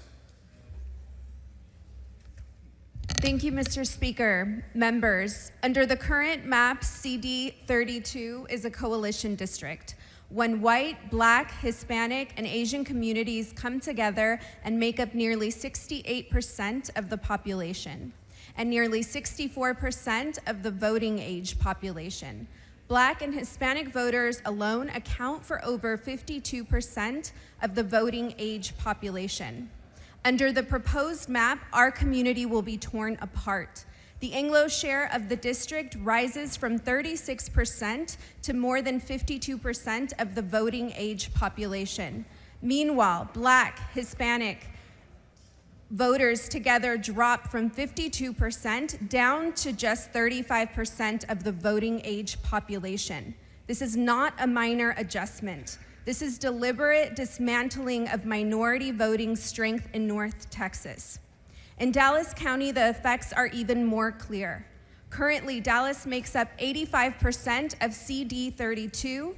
Within what share the district reflects the true diversity of the Dallas County, 31.7% Anglo and 58.9% Black and Hispanic combined. But in the new map, Dallas County's shares of the district is reduced to 62%, adding many counties far from Dallas, Rockwell, Hunt, Upshur, Wood, Rains. As a result, Anglo voters jumped to nearly 38% in Dallas's portion, and the combined Black and Hispanic population falls to 48%. In other words, the very heart of Dallas's diverse communities is being diluted by drawing counties that do not reflect the same racial or cultural makeup. This is about more than numbers on a page. It is about whether families in Pleasant Grove, Garland, and Mesquite will still have a voice. It is about whether communities of color that built CD 32 into a district of opportunity will be silenced by map lines that crack Dallas County apart and pack it with neighboring counties. I want to be clear. This map doesn't just weaken minority representation, it severs the connection between communities and their elected officials. It makes it harder for parents, workers, and seniors in Dallas County to know that their voices matter as much as anyone else's. Congressional District 32 has been a district opportunity. This proposed map would erase the progress and turn CD 32 into an Anglo-majority district, dismantling the coalition of Black, Hispanic, and Asian voters who have fought for fair representation. Members, our democracy is the strongest when every community has a seat at the table. Weakening minority voices in Dallas is not just unfair, but unconstitutional.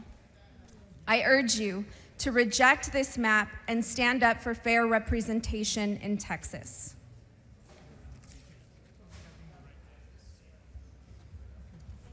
Chair recognizes Ms. Hernandez. Thank you, Mr. Speaker and members. I rise today in strong opposition to House Bill 4. This bill represents one of the most blatant assaults on fair representation that we have seen in Texas. Houston is one of the most diverse cities in the world, and Harris County was one of the most diverse counties in America. That diversity is our greatest strength. It is what makes our neighborhoods vibrant, our workforce dynamic, and our communities resilient. And yet, HB 4 silences that diversity instead of celebrating it. Under this map, Latino communities in Harris County have been split apart and scattered across multiple districts, silencing their voice and diluting their ability to elect their candidate of choice. Nowhere is this clearer than in Congressional District 29. For decades, CD 29 has stood as a performing Latino majority district, a community of interest where Hispanic voters could elect their candidate of choice. But this map dismantles that district.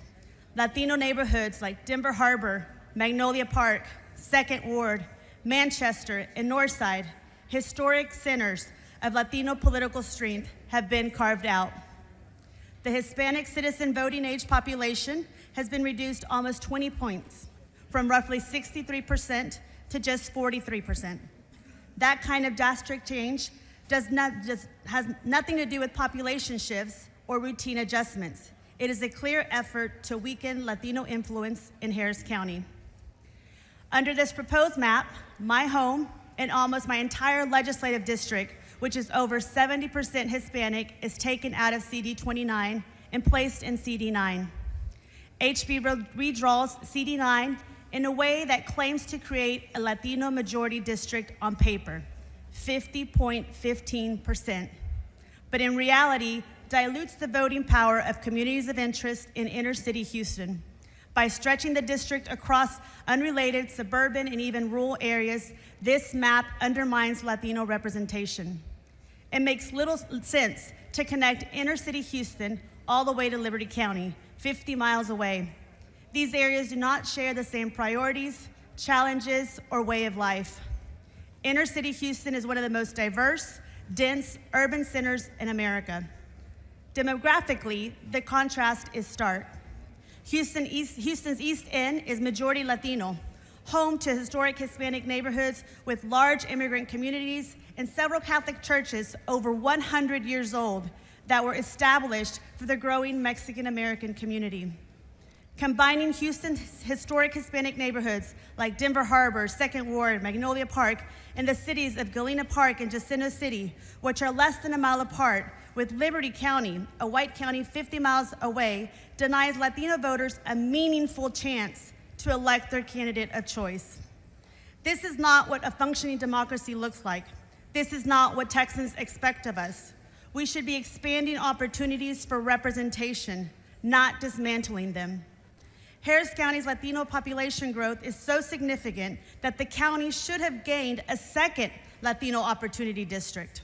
Instead, this map cracks Latino voters apart, dismantles CD 29, and distorts CD 9. all to weaken the communities of color that are the backbone of our economy and our democracy. Members, HB 4 is not about fair representation. It is about silencing voices, silencing the voices of Latino voters, my family, my friends, my neighbors. It is about stripping away opportunity districts that were hard-won and protected under the Voting Rights Act. This is not only wrong, it is unconstitutional. I urge you to reject HB 4. Protect the rights of every Texan to have their voice heard. Protect the communities who built Harris County and keep it strong. And protect the integrity of our democracy, which demands fair maps and equal representation for all. Thank you. Chair recognizes Ms. Perez. Thank you, Mr. Speaker. Members, I have lived in CD 29 all the days of my life, and with the passage of this map, it will move me to CD 9. With these redistricted maps, voter disenfranchisement will undoubtedly be worse in many communities like mine. Based on data from the 2020 census, Latino voters make up about 43.4% of the people in Harris County, Texas. The Hispanic population has been the largest ethnic group in Harris County since 2010. In fact, in Houston, over 38% of Houstonians aged 5 years and older speak Spanish at home. This is the case for many of my constituents. My community deserves fair representation, representatives who share their values, understand their culture, and are able to communicate in their first language. Representatives who truly understand the struggles that Hispanic communities face. The Hispanic population is already underrepresented. These maps further affect our representation. Additionally, based on 2020 census data, Black or African American residents make up 18.7% of the total population of Harris County. Those two groups, when combined, make up the clear majority. Despite making up the clear majority in Houston, where I live, and in this state, our voters' voices are diluted. Our communities certainly deserve to have their voices heard. I urge you to join me in voting no on this bill. Thank you, Mr. Speaker. Chair recognizes Ms. Gervin Hawkins. Thank you, Mr. Speaker. Members and people in the gallery. Today represents something new and different as it relates to, as state representatives, how we must see ourselves moving forward. I would ask each member in this body to understand this. When I ran for election, I ran to be able to help improve Texas. And I know some people think this may be a game, and it's funny. But the reality is this. Texas needs brave men and women. Texas needs transparency, which means engaging the community. Texas needs its members to respect and show how honored they should be to be a part of this body. What was interesting to me as I had my dialogue with Chairman Hunter was he focused a lot on why Democrats left to not create a quorum. I want to be clear. I want each and every one of you to understand. We didn't run from anything. We ran to the public because what we felt has truly been an injustice and is being an injustice. And I'll tell you why it was an injustice. We didn't act as Texans to be able to change the dynamics of our community. There was a letter that came through. A letter. Mr. Speaker, I hope in the future that we're not moved by outside influence. That we indeed move in a way that makes sure that Texans sets the agenda and no one else. When I think about these maps, and I have asked on a number of occasions, who drew these maps? No one can tell, or at least they have not revealed who drew these maps. And I know that's a bald-faced lie. So when one comes from the outside to steal what's precious in Texas, that's hurtful. I asked again, where are our brave Texans? But I would caution each and every one of you, be careful.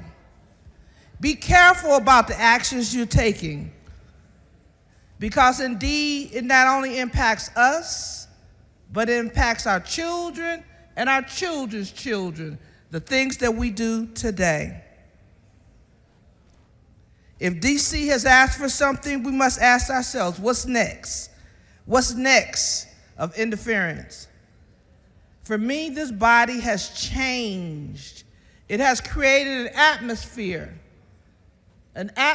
of division, an atmosphere of disgust, an atmosphere when I now look at my colleagues and say, wow, who are you really? You know, when I had my medical episode, I was so moved by the members who came to pray and gave me well wishes. And as you know, each and every day we come, we pray together. We pray together. We give honor to the U.S. flag and the Texas flag because we know the value of what we do here. But when that changes, not because we disagree, not because we have different positions, that changes when I see professionals that will support something that they know is wrong, but because they want to either hold on to a seat or they're fearful of the unknown. I would say to my colleagues, what's so hurtful is when my colleagues can look me in the face and look other members in the face and be willing to take away 2 African American seats. As you all know, the struggle, particularly for African Americans, have been long and hard. When we looked at a situation where the floods came, so many people died, some of which I even knew. And we put this as a priority before putting that first. That tells us all something about this body. Mr. Speaker, we need to change that. We need to be able to address those priorities first. It should have been number 1 on the agenda, but it wasn't, and that was disheartening. So I say to my colleagues today, get brave. Understand our real work here. It's not a game. It's not a plaything. We've been blessed to be one of 150, to be able to improve the quality of life for all Texans. And we have to come together and understand what that looks like so we create the win-win, not the winners and losers. That's the Texas I would love to be a part of. It was also hurtful with the social media. It was really childish more than anything. Lock them up, go get them, they running, all that kind of nonsense. And I think we're too important and we've got a job that's too big to go down that rabbit hole. So for today, I have mixed feelings about this body. And I hope that we can become a better body, not one that seeks to hurt others, to create cultural wars, to demean different positions, but indeed that we can work together to respect the positions that we hold. I call upon each and every one of you to really seek inside why you are really here and what your real role and goal should be as a legislator. Members of my Republican Party, we need you to be brave. We need you to be transparent. We need you as a working partner, not as an adversary. Members of the Democratic Party, let's continue. Even though we're in the minority, we're going to continue to fight the battle for the people. And finally, I would say this. Those of you who feel this is okay, let's get ready for the fight. Because the fight ain't over. It's going to continue. And it's going to be one where we have energized America to save democracy. And we will continue to do that as we move forward. Thank you. Chair recognizes Mr. Busey. Thank you, Mr. Speaker. Ms. Gervin-Hawkins, Chair of the Legislative Black Caucus, thank you for being brave. I apologize that so many of your colleagues chose to speak over your speech. Mr. Speaker and members, I rise today not just as a legislator, but as a Texan who still believes in the radical idea that voters should choose their leaders, not the other way around. This bill, House Bill 4, betrays that idea. House Bill 4 is not about representation. It is not about fairness. It is a desperate, mid-decade power grab engineered in Washington, executed in Austin, and paid for by the Texans we are supposed to represent. Let me be clear. This is Donald Trump's map. It is clearly and deliberately manufactures 5 more Republican seats in Congress because Trump himself knows the voters are rejecting his agenda. And instead of respecting that rejection, he's changing the rules. Instead of listening to the people, he's trying to silence them. And Texas Republicans have been more than willing to help. So let's talk about what House Bill 4 really does. It punishes my community of Austin, one of the most diverse, fastest growing, and engaged cities in America, by carving it up and pitting 2 progressive champions, Congressman Doggett and Kassar, into the same district. It dilutes the voting power of Black, Latino, and AAPI Texans, communities that have fueled our state's growth and are entitled to a voice in its future. And it draws neighborhoods like mine in North Austin into districts that stretch over 360 miles to Midland and Odessa in one direction, and over 170 miles to Freestone County in the other direction. Chairman Hunter, that's over 500 miles apart. That's not compact, that's corrupt. It is shameful, it is dangerous, and it sets a precedent that should terrify every single American. If you want to know the state of our democracy, look no further than this House floor. Representative Nicole Collier has been held here against her will for 2 full days. Over 48 hours because she refused to sign a permission slip from DPS, treating her like she's a child asking to use the restroom. Representative Collier is a 7-term legislator, an attorney, and an advocate for her community. She's being surveyed and detained in her own capital simply for dissenting. This is not democracy. This is authoritarianism in real time. Republicans are going to try and convince you that this is the will of the people. But if the people agreed with them, why do they need to cheat to win? Why did they try to ram this through without any public testimony on this map? Why did they hold a duly elected representative prisoner? Why did they use flood victims as a political bargaining chip? I'll tell you why. Because they're scared. They're not scared of me. They're not scared of our caucus, but they are scared of the people. They're scared because they know the people are tired of their lies. They're scared because they know the people are rejecting their policies. And they are desperate to pass these maps because it's their last chance to cling to power, and they know if they don't, they will lose in the 2026 midterms. So let me end where I began. I still believe in the Republic. I still believe in this House.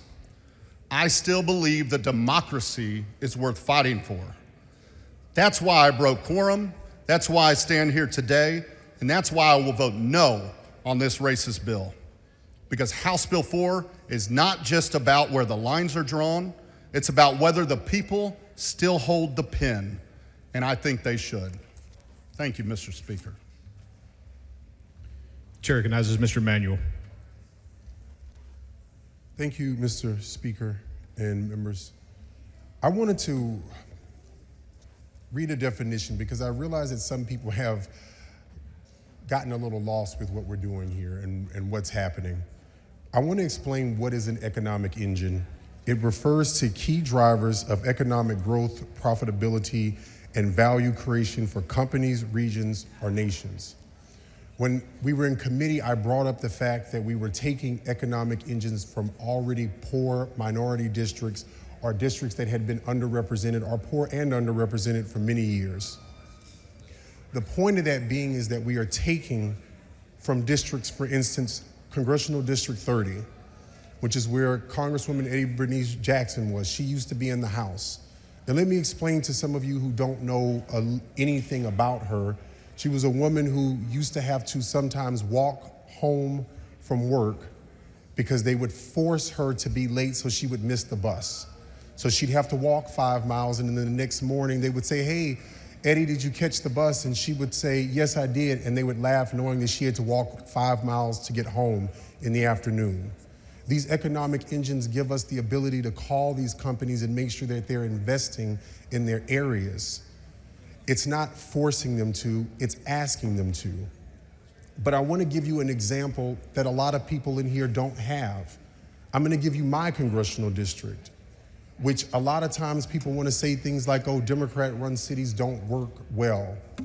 Well, the reason that my Democratic city hasn't worked as efficiently as it should have for over 2 decades is because in 2003, when this body did a mid-decade redistricting, you cut off our economic engines. You gave us to a different part of a county, Brazoria County, that has nothing in common with Southeast Texas of Jefferson County. And it has diluted that power, and it broke us up.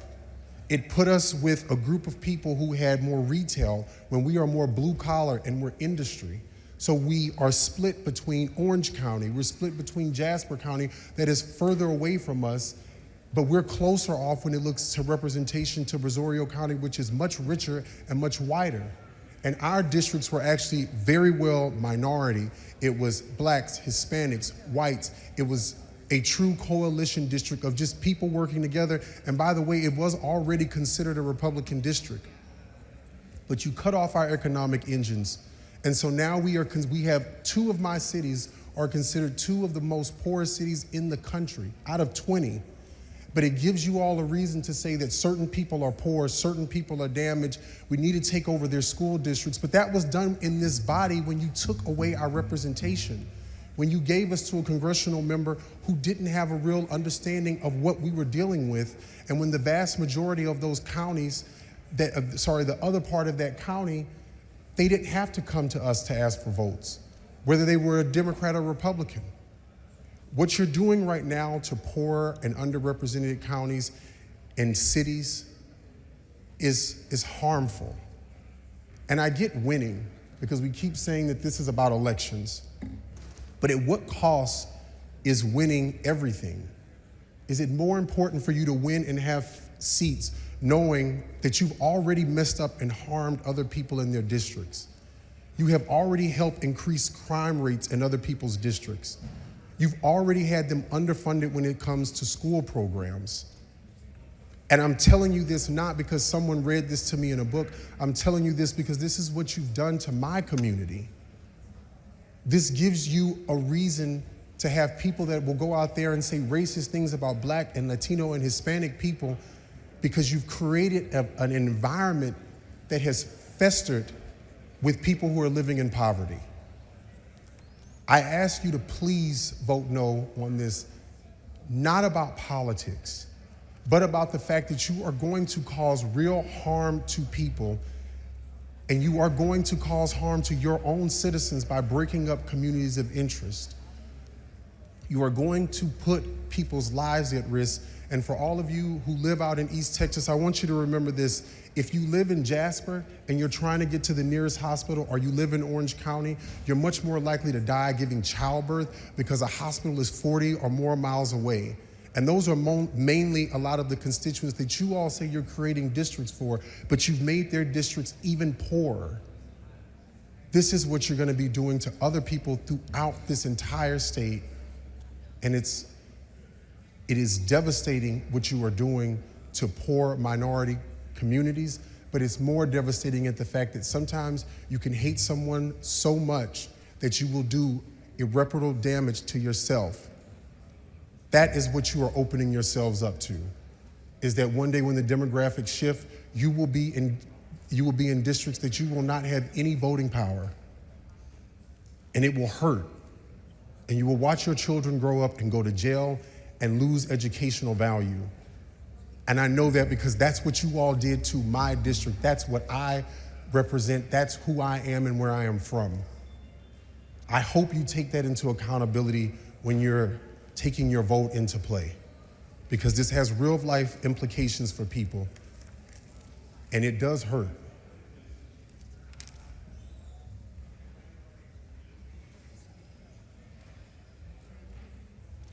Chair recognizes Mr. Rosenthal.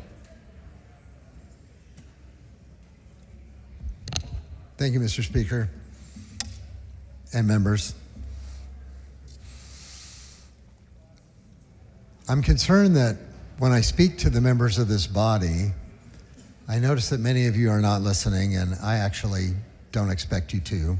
And I don't expect my words to affect how you act in the next few minutes. That's why today I'd like to speak to the people of Texas and the people of this country. And I want to speak out against the process that has been used to ram this gerrymandered piece of work down the throats of the people of our state. So, I'm a process person. I'm an engineer for a living. I'm particularly keen on how we do what we do. So let me start out by pointing out that the whole process for this has been a sham from the beginning. Any member in here, any leader of this state that tries to tell you that there were public hearings on this map, that is simply a lie. That is not true. So first, what we have before us today is a committee substitute that was voted out in a formal hearing. What that means for the layman at home is a formal meeting is not a hearing to the public. And when the author of the bill gets up at this microphone and says, we're not required to hold hearings, they did not hold hearings on this bill. They did not hold hearings on this map. So first, I'm honored to be the vice chair of the Redistricting Committee. I've had a front row seat to all of this. That committee did not convene during the session. It wasn't important. There was nothing to consider. Now in the special session, suddenly it's become an urgent enough need that we have some hurried hearings around the state with no bill being presented to the public. So let me just tell you what a farce that is. We had a hearing here in Austin. We had a hearing in Arlington. We had a hearing in Houston. Those 3 hearings, only 5 hours each. No map had been presented. We asked the bill author and the committee chairman over and over again, do you have a map? Are you working with anybody on a map? Is there a map? And they told us, no. We haven't been talking to anybody. We don't know anything about no map. Still, the people of Texas overwhelmingly came out to complain about this process, this mid-decade redistricting process that they could only see as unfair because it's not based on new census data. It's only based on partisan performance. Between the 3 public hearings to solicit public input, we had over 3,000 people in this state weigh in. Let me be clear, 98.8%, almost 99% of the people that weighed in, whether there was a map in front of us or not, boldly decried this. The people of Texas spoke, and the leaders of Texas ignored them. 99% opposed, 3,000 comments. The worst part is that this map seeks to serve power bosses in Washington by dismantling communities of color. And when we put it that way, I know I have heard members in this body push back on that. What it does is it dilutes the voting power of communities of color by dismantling those districts. And just saying a recent court case allows us to doesn't make it fair. And just saying there's no law against redistricting in the middle of the decade doesn't make it right. Y'all, if you're losing a game so badly that you feel the need to change the referees and change the rules to help you win, maybe it's time to have a look in the mirror. Because this process has been a sham from beginning to end. The maps that we're voting on today were never reviewed by the people of Texas. It dismantles communities of color to serve power bosses in Washington, and that is that. So when it comes time to express your opinion at the ballot box, and I'm talking to you, the people of Texas, I hope you'll show up and show out and let these folks know that we deserve fairness, equity, and a voice in our process. The bottom line is the people should choose the representatives to be their voice, and we should not have power bosses in Washington deciding who gets to vote where so that they can install Congress members. Thanks for your attention. Chair recognizes Mrs. Weiner.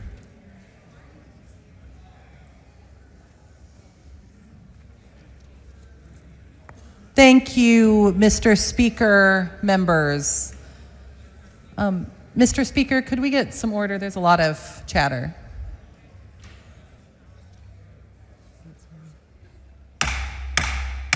Members, please take your conversations outside the rail.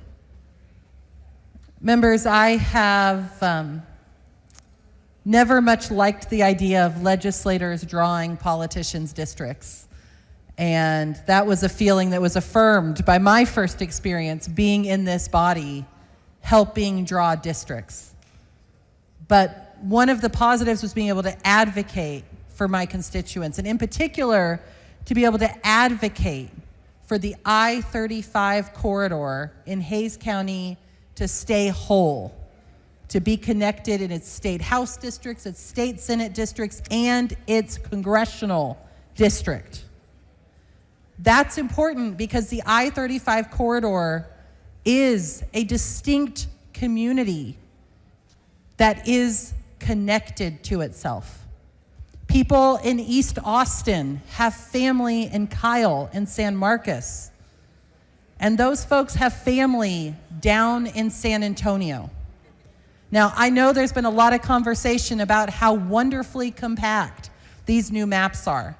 But the truth is, this new map is ripping apart a performing Hispanic opportunity district, Congressional District 35, that runs up and down the I-35 corridor. It's going to take communities like Blanco Gardens and Victory Gardens, historic Hispanic communities in San Marcos, and fold them into a district that is over 60% white.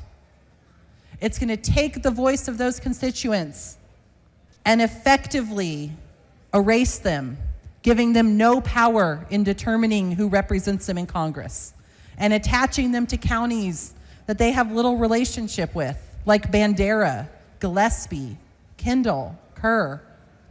Rural counties that don't have much in common with the rapidly growing and urbanizing I-35 corridor. It's also going to take fast-growing communities like Buda and Kyle and attach them to communities on the Gulf Coast, to Matagorda County, Aransas County, Nueces. It's going to take bedroom communities of Austin like Buda and Kyle, communities where the industries are focused on tech, government, higher education, and connect them to more industrial communities that just don't share their interests. But most importantly, these maps are ripping apart Hispanic communities, and the lines don't even make sense. Travis Elementary School, part of San Marcos CISD, will be in Congressional District 27, just barely.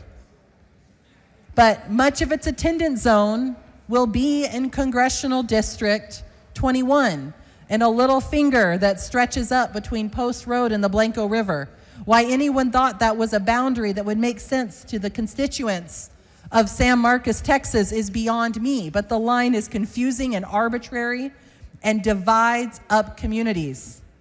It means that Blanco Gardens will be in a different congressional district than Blanco River Gardens, neighborhoods that, again, share a community, share relationships, share a grocery store, will be in different congressional districts.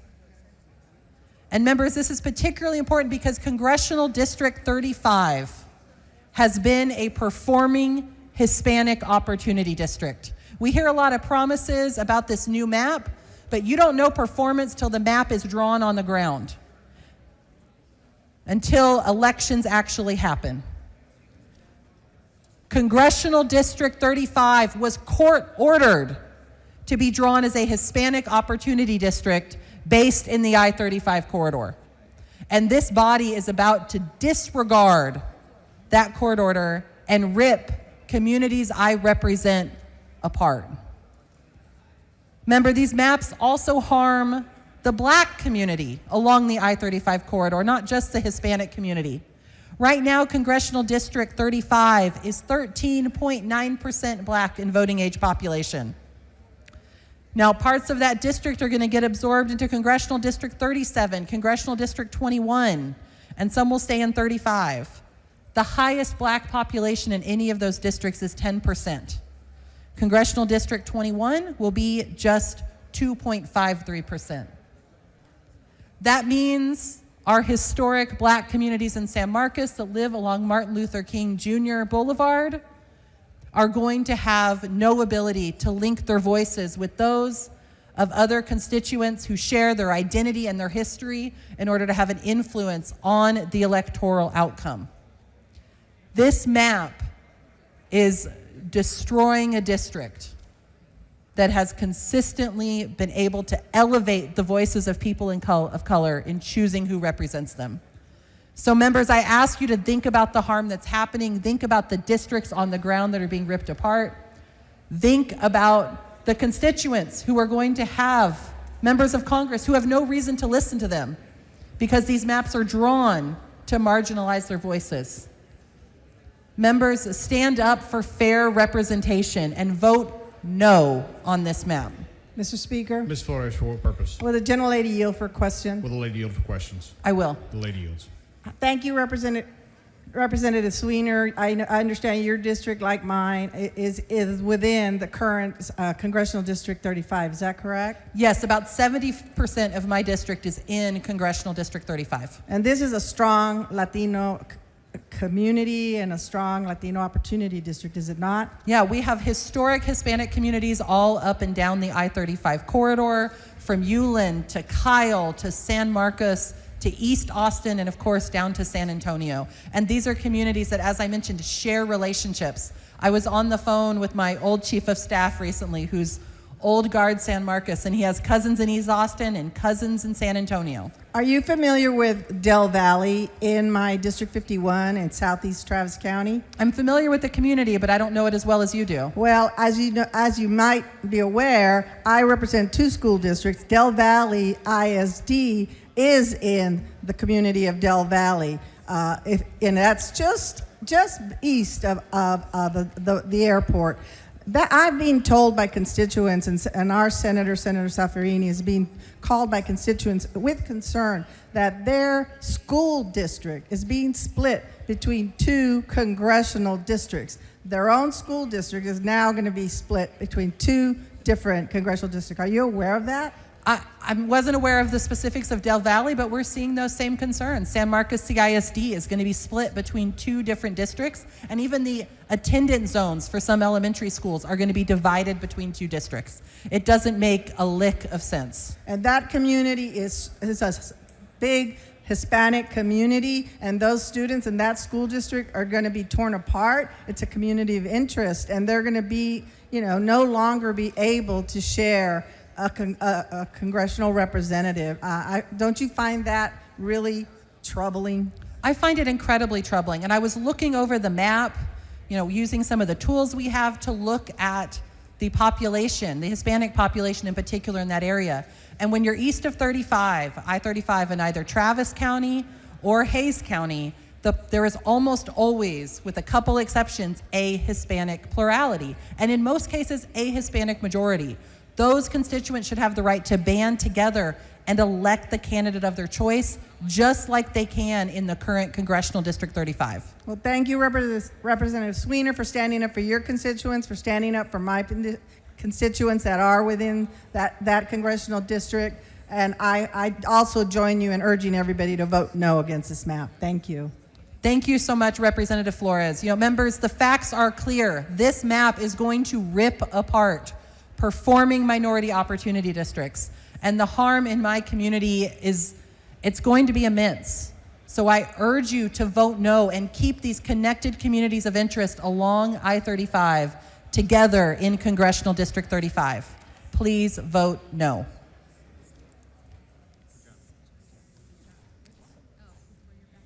Chair recognizes Ms. Garcia Hernandez.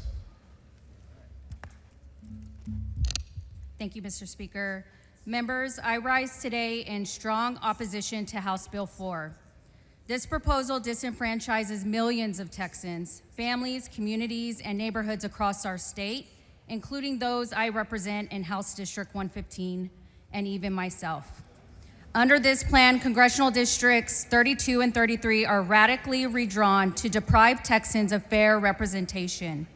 District 32, my own district, is an egregious example in North Texas. It forces together suburban communities like Farmers Branch, where I live, with rural communities as far as Pittsburgh and Gilmer in East Texas. These districts are neither compact nor true communities of interest. Instead, District 32 has been carved into a 175-mile fajita strip that dilutes and disenfranchises voters. District 33 is yet another case. Today, it connects Latino communities in Dallas and Fort Worth, ensuring their voices are heard. But under this new map, it is configured to Dallas County alone. That deliberate change strips representation not only from my constituents in House District 115, but also from the people of Tarrant County. The result? Over 1 million Latinos in North Texas are left without meaningful congressional representation. Their voices are silenced. This is targeted exclusion, plain and simple, driven not by the needs of Texans, but by out-of-state political interests. It is a sad day for this chamber and for Texas when we put the whims of DC bosses above the needs of Texans who are truly suffering right now, like our families in the Hill Country, still grieving their losses and struggling to rebuild their lives, and promised by our own leadership to be put first as HB1. I was so moved by history growing up, learning about the Underground Railroad, Nazi Germany, and so many other painfully immoral times our world has experienced. asking myself if I would have just stood by, too scared to say anything, or if I would have met the moment in recognizing that our lives, each and every one of us, 150 members, our lives, our impact can turn the tide, stop the hurt, and heal others, as well as ourselves at the same time. Today, I traded my state pin for my grandmother's pin in a reminder of how I was raised. I'm sure how so many of you were as well, to recognize our obligation to speak and fight for those who are most vulnerable, to speak up against injustice, and to have courage whenever everyone around you seems to be too scared to do what is right. Members, I implore you, my colleagues, I implore you to have courage. What we are doing today is unjust, it is un-Texan, and it is un-American. All eyes are on Texas. All eyes are on our chamber. For all of these reasons, I urge you to vote nay on House Bill 4. Thank you, Mr. Speaker. Chair recognizes Ms. Gonzalez.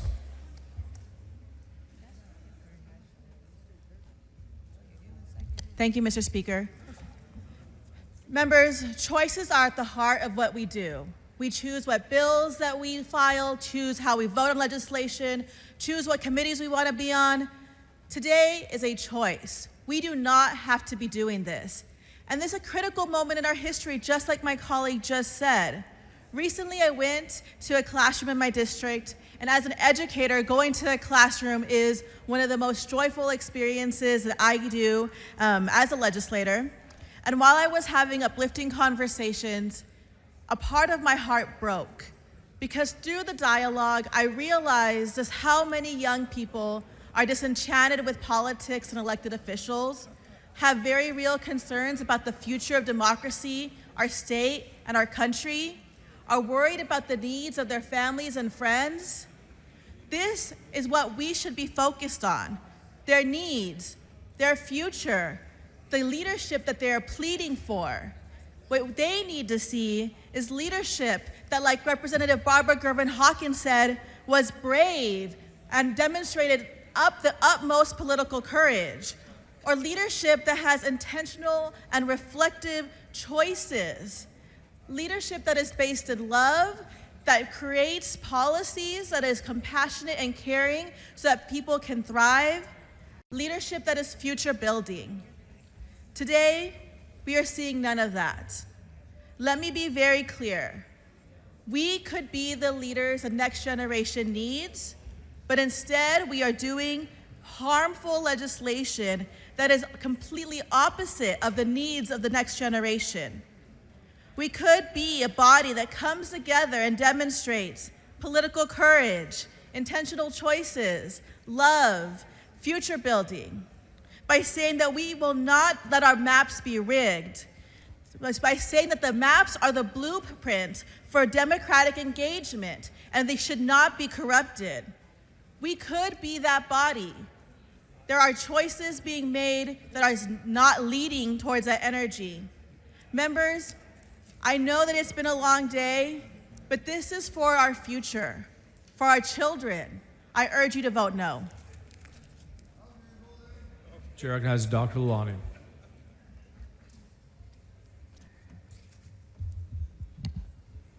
Mr. Speaker, members, I stand here today not just as a legislator, but as a physician and as an immigrant who came to this country more than 30 years ago.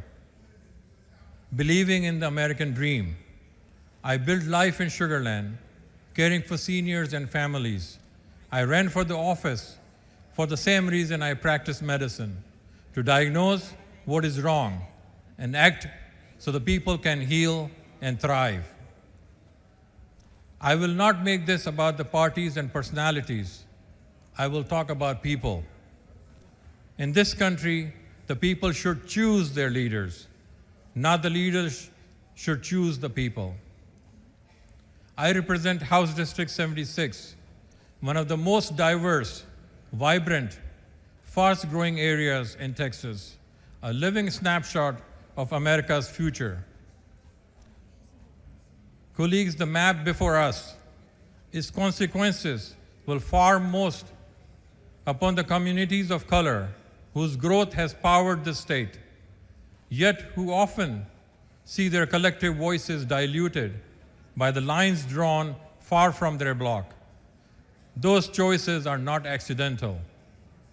Members, if the authors believe these maps improve representation for the communities of color, say so plainly. Put the racial impact on record. Tell the Texans the neighborhood splits and why. If you are proud of this impact, defend it here on the floor. Our constituents deserve no less. As a doctor, I would never ignore patients' warning signs. The warning signs are all over this map. It will determine who gets the clinic, who gets the flood control, the school investment, safe streets, and who will be told again to wait in the line. Briefly to the moment where we are in, the families across Texas are still rebuilding from disaster. They are asking why this is the first priority, why these maps are being fast-tracked, while their recovery and safety are pushed to the back. You know this is not right. The people you serve also know that. On the process, the map shaped behind closed doors, influenced by interest far from the communities on those pages, will not earn public trust. Trust is built upon open, with facts, and with the willingness to hear those who are affected the most, especially the community of color, who have carried so much of Texas growth and deserve a seat on the table, not the line through their neighborhood. Members, this vote will not close the book. The story of Texas is bigger than this map. In this story that brought me here, the American dream, and that every child, every senior, and every working family has a voice and have the choice who would represent them. We honor that promise when our district reflects the communities as they actually live, pray, learn, and work together. I ask you all to vote no on HB 4 to keep the faith with the people who have sent us here. Remember, Texans of every color and creed deserve a fair representation. I respectfully ask to vote no on this bill. Thank you. Chair recognizes Mr. Turner.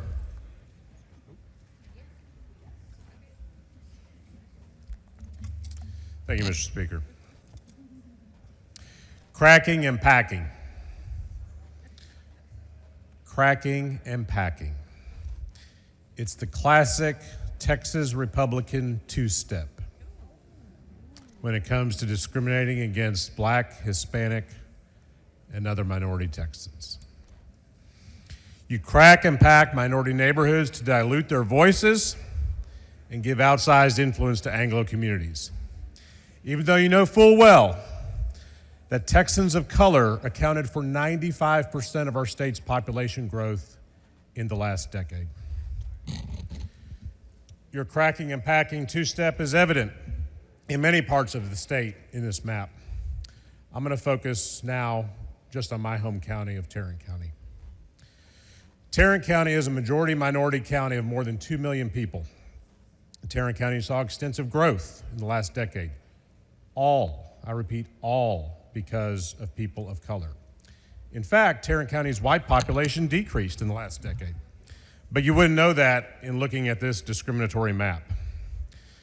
As you've already heard, this map fails to create a new Latino opportunity district in the Dallas-Fort Worth region, which is a tremendous failure because there should be one. But not only do we have that failure, this map cracks heavily Black and Hispanic neighborhoods in Fort Worth out of Congressional District 33, the district they have been united in since 2012. So let me talk about how you've accomplished the cracking. Some of those neighborhoods are submerged into CD 25, which sprawls out more than 100 miles nearly to Abilene. Rural Anglo voters will now control the outcome of their congressional election, canceling their voices. The rest of those CD 33 precincts are splintered and used for parts in CD 12, once again controlled by Anglo voters in West, Fort Worth, and Parker counties. By the way, let me remind the House, if you've forgotten, how CD 33 came to be. In 2011, the legislature, in passing its congressional map that year, did the exact same thing that this map does. They took heavily minority neighborhoods in Tarrant County and submerged them into white-controlled districts, suburban and rural districts, until a federal court stepped in and called it what it was: intentional racial discrimination that is against the law. Now, if you've heard this before, and if you're on the House Redistricting Committee like I am, it's because Congressman Vesey explained this to you a couple of weeks ago in our hearing, but you ignored it.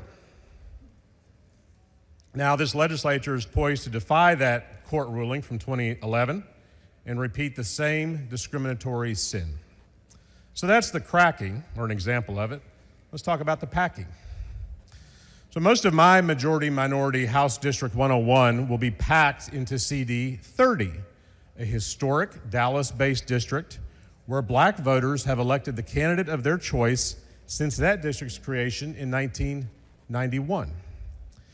In other words, you don't need to pack more minority voters into that district unless, of course, your goal is to cynically dilute their collective voting strength. But the intentional discrimination doesn't even stop there. As Congresswoman Crockett testified in the House committee hearing a few weeks ago, you've removed key economic engines from CD 30, like Love Field in downtown Dallas. Hell, you even took her home out of her district. She told you that, but you ignored her on that too. Just like you ignored the thousands of Texans who voiced their strong opposition to this corrupt process. But you say, and I heard this in the committee, surely Congressional District 30 is going to have new economic engines with all that new territory in Tarrant County. Wrong. CD 30 in Tarrant County goes right up to the campus of UT Arlington, but the university goes into CD 6. CD 30 goes right up to the General Motors plant, but not quite. It also goes into CD 6. And the Arlington Entertainment District in CD 25. You know that's not a coincidence. You know what it is. It's straight up intentional discrimination.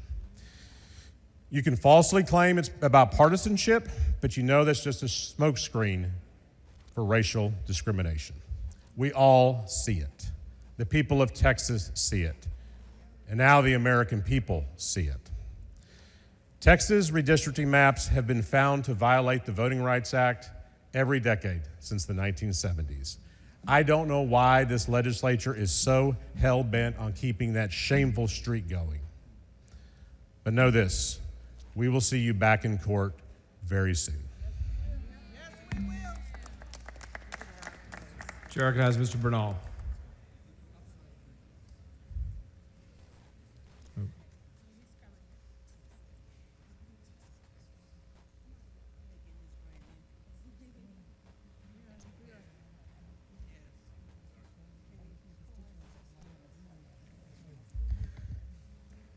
Thank you, Mr. Speaker. This is my 6th term, and when you've been here long enough, you get to know people. We often get to talk more personally, sometimes behind committee rooms or when it's late night during budget night, and those conversations are usually a little bit more personal. We talk in ways to each other that we don't talk here, and so I thought that the approach I would take, because so much has already been said that I agree with, that I would talk to you now the way I would talk to you then, with maybe a few fewer cuss words, of course. But I have to tell you, as your colleague, as your peer, it's frustrating when it seems like no matter what we say or what I say, you always seem to know better. That is frustrating. It is demeaning. And I'll give you an example of how often that's happened since I've been here. Some of you who have been here as long as I have may remember SB 4, which was the Show Me Your Papers bill, which allowed law enforcement to essentially racially profile people and say, you look like you don't belong. Show me your papers. Show me that you belong here. And we tried to tell you that that singled us out. We tried to tell you what that would look like on the ground, but you knew better. And then you've got the DEI bans that focus on clubs and departments that are designed to help and guarantee the success of students of color in particular. And we tried to tell you how that felt, what it meant, what you were doing, and even then, you seemed to know better. And then we go to the library book bans. When so many of those books were written by authors of color, and we tried to tell you, look at who the authors are, look what they're writing about.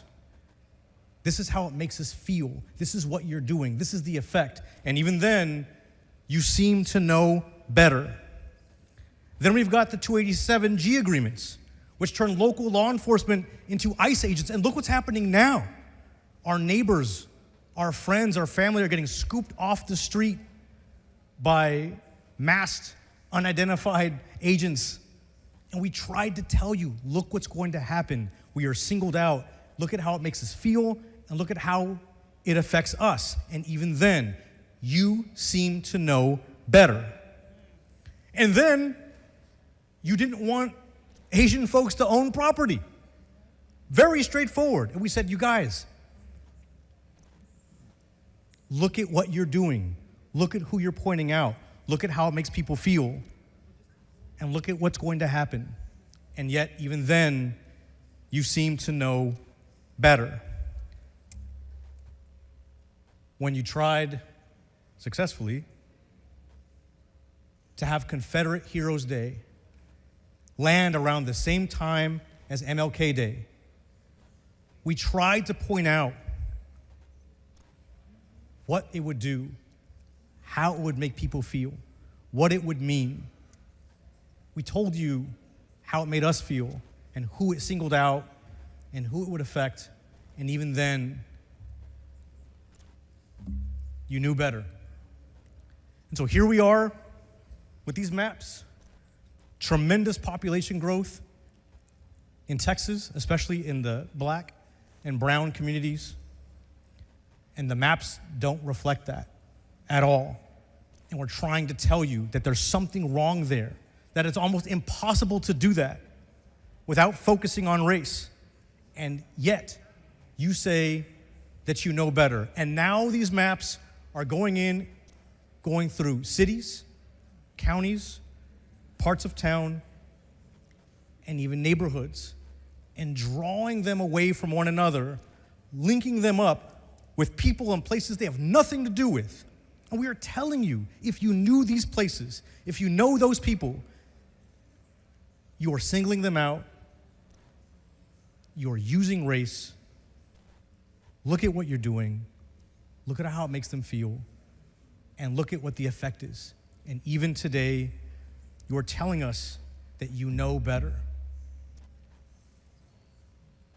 And I have to tell you, one of the distinguishing factors that someone is doing something to hurt you, that someone is doing something to keep you back and to hold you back in the most insidious and cynical way is when they say they know better. And that's what's happening today. Thank you. Chair recognizes Mr. Anchia.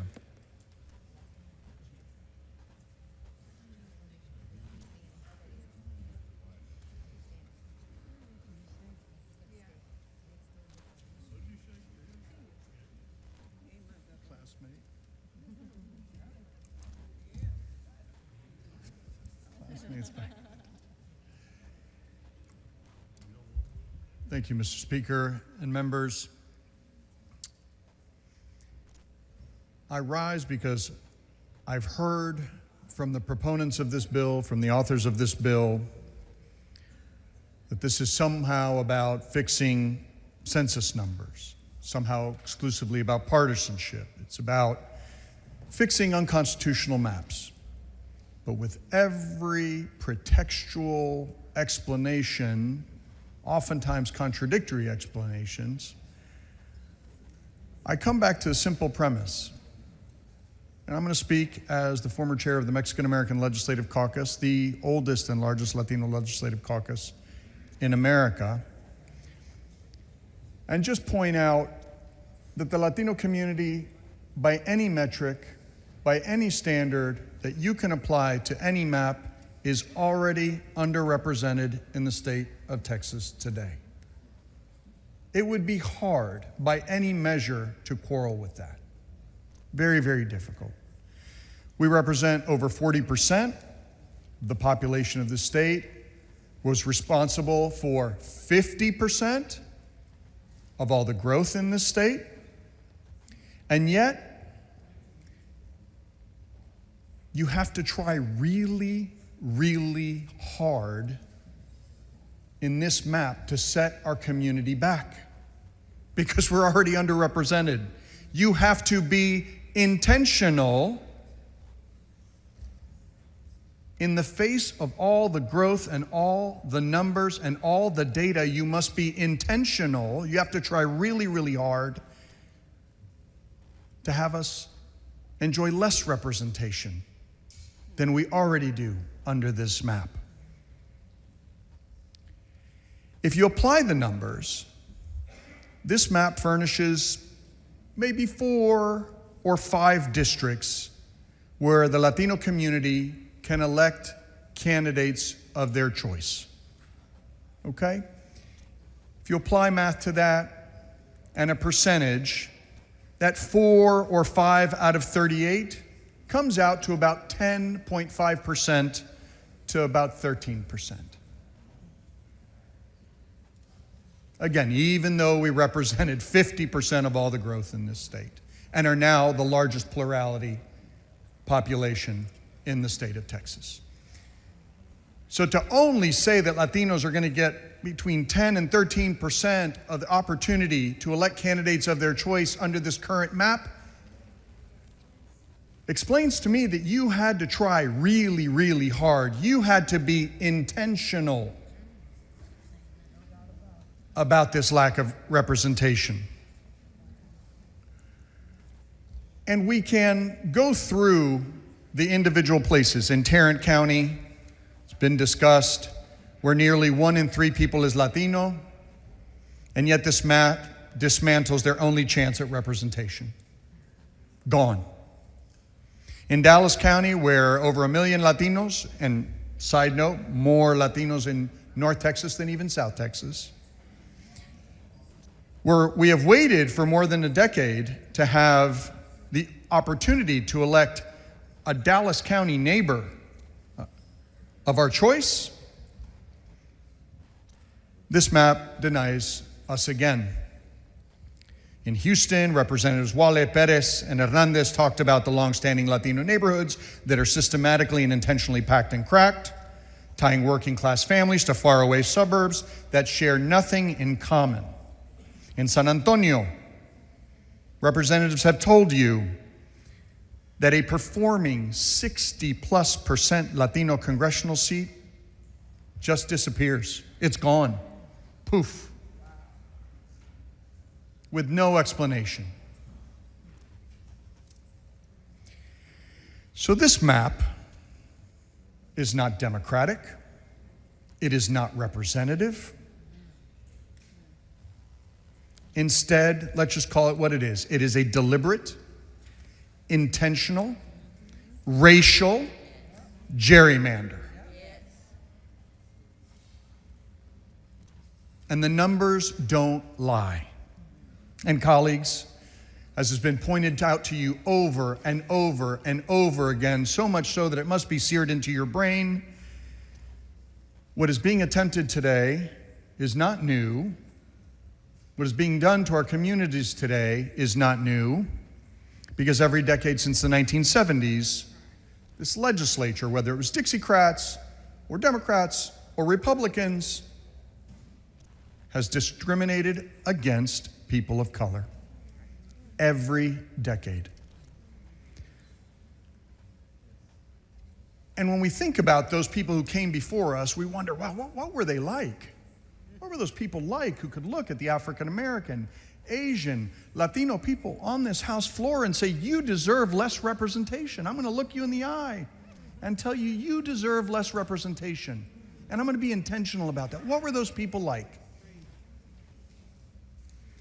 So just ask yourselves, and ask yourselves if you want to add your name to that list of people who looked at these communities of color, at their colleagues in the eye and said, no, you deserve less representation. Y para el pueblo que esté aquí o que está mirando en la televisión, voy a ofrecer unos comentarios en español para que todo el mundo sea incluido en este debate. Porque es claro y sabemos que la única manera que nuestra comunidad hispana va a llegar de donde estamos, bajo representados, a dónde queremos ir, es con representación. Es con representación. And if representation wasn't so important, if it wasn't so important, why are people willing to break the law and discriminate intentionally to take your representation from you? So, members,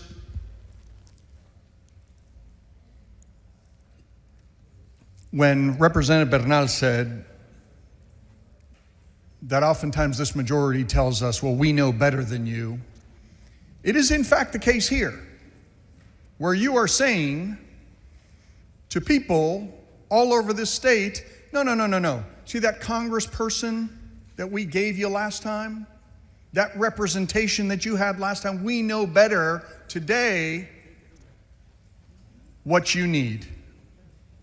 We know better today what people in Dallas or Houston or Austin or San Antonio need. We, the government, we, the politicians in Austin who have never been to your community, are going to tell you emphatically the representation you deserve today.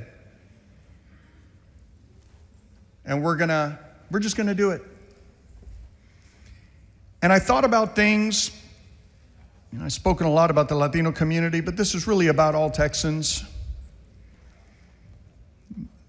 I love living in a Texas that is diverse, that is growing, that is vibrant, and our representation needs to reflect that. This map does not reflect that, and you have to try hard. You have to be deliberate, and you have to be intentional in your efforts not to reflect the diversity of this state. But members, it's not too late. You can vote no on this bill. You can say Texas is not going to go down this path.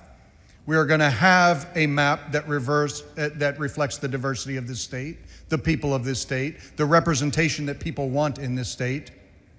Or you can add your names to that sullied list that has existed for decades and wonder about what those people were like. You need only look in the mirror. Thank you. Chair recognizes Representative Gomez.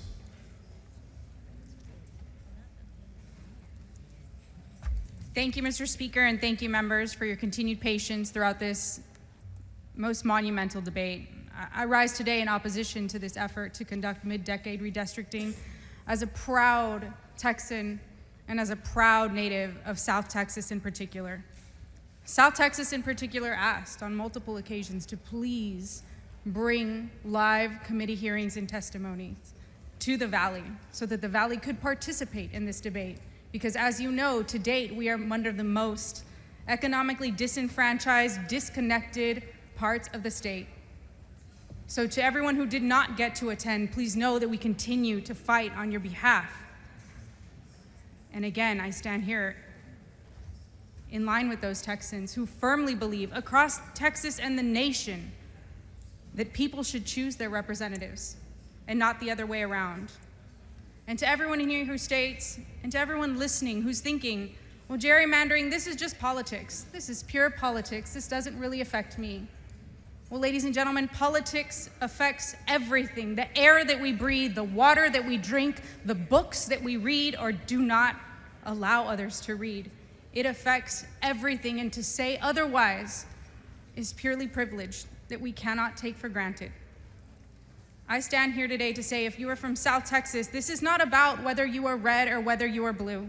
This is about your voice and your representation. Our valley, South Texas, has unique needs to those comparable to anywhere else in the rest of the state. We're one of the only areas that has sea, land, and airports.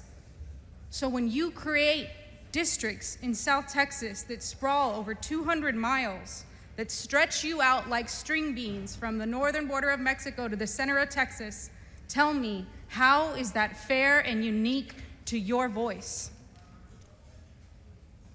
Some of the districts that we've carved out in South Texas, for example, in CD 34, if anyone looks you in the face and says, this is good for South Texas, it is a lie.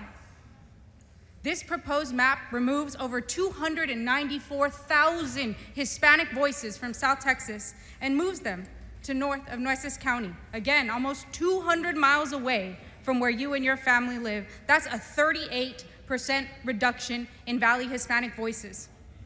If anyone looks you in the face in South Texas and says that that is good for the Valley, it is a lie. And it was not made or drawn for you. The proposed map in CD 34 in South Texas reduces the number of registered voters with Hispanic surnames by nearly 15 percentage points. They are not going to look or sound like you. This plan would more than double the Anglo representation in South Texas. It would increase the Anglo voting population by 135%. They do not look, live, act, or speak like you. They do not know or understand your struggles. There is not a single restaurant, place, or even sporting event that you could go to in the Valley that is 135% Anglo. I've looked. No lo vas a encontrar. It's not there. I also rise today to address this growing myth that is being spread. And I guess the thought is, if we keep saying it enough, maybe it will become true. If we keep telling the whole world Hispanics are voting more and more red, the Valley is turning more and more red, if I say it enough, maybe it'll be true. Ladies and gentlemen, this map, this proposed map, is evidence that that is a lie. Not only is it not true, they are so afraid of how fiercely you are about to rise up that we are building walls, carving lines, and destroying communities to make sure that you don't stand up and tell the nation that that is false. I cannot stand by idly and let them continue to perpetuate this lie. Son mentiras. I will never stop being proud of being from the Valley, and I will never stop fighting for our voice. And I'm telling you right now, please, if you respect or care for the Valley, vote no on this map. And when we continue to ask, why would you vote yes? And you say, because we can. I ask you to stop, pause, and think of all of the history, horrendous and otherwise, that we've been through because of the masquerade that might makes right. With this great power comes great responsibility, and we know that. It is our job to exercise restraint with our power. Please consider the power of restraint that you have right now for the people of Texas, and South Texas in particular. South Texas They are drawing these lines because they are very, very afraid of Hispanic voices. And I think they should be.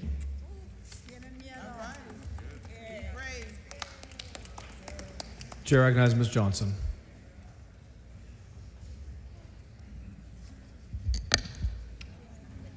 In 1972, Barbara Jordan ran for Congress.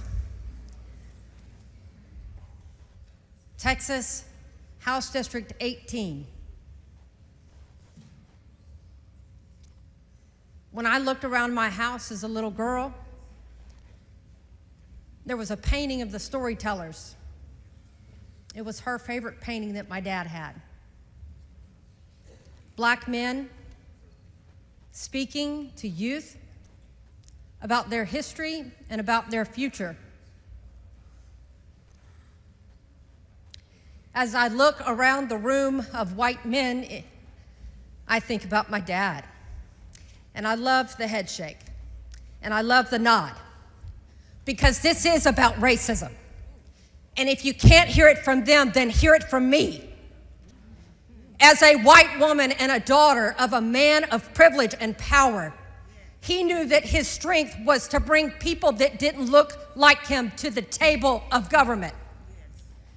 And so 50 years later, after Barbara Jordan, aided by white people to have a voice, the first woman of color elected to the South, a woman who sat in the impeachment of Nixon, a woman who said that finally, after amendment, debate, and vote, I am finally part of we the people. To stand here as a 50-year-old woman and know that we now go back in time. So let's talk about cowardice and cheats. Because if you knew you could win this next election, you wouldn't be taking this effort to try to steal 5 seats from elected officials that members of color elected to represent them in Washington, D.C. You wouldn't be doing everything you can to take this coalition of diversity and stand up at the mic and say, why are we doing this? Because we can. And you shield your racism with your party, with ignorance and arrogance, to come up here and say, to be honest with you, I haven't read the bill from the other side. To be honest with you, I haven't talked to the lawyers to be bringing this before it. Because you think that people will give you grace on ignorance and arrogance around party because you can't admit that the root of all of this is about racism and power. A power grab. A pure power grab. And so I'm going to ask, don't shake your head. Because I'm going to give you a moment to prove what you mean behind that. Because when Donald Trump called Georgia Republicans and said, hey, boys, I need you to steal me almost 12,000 votes. To those men credit, they said, no, sir. We already know what Governor Abbott said. In a few minutes, we're going to find out what y'all say. Vote no on this bill.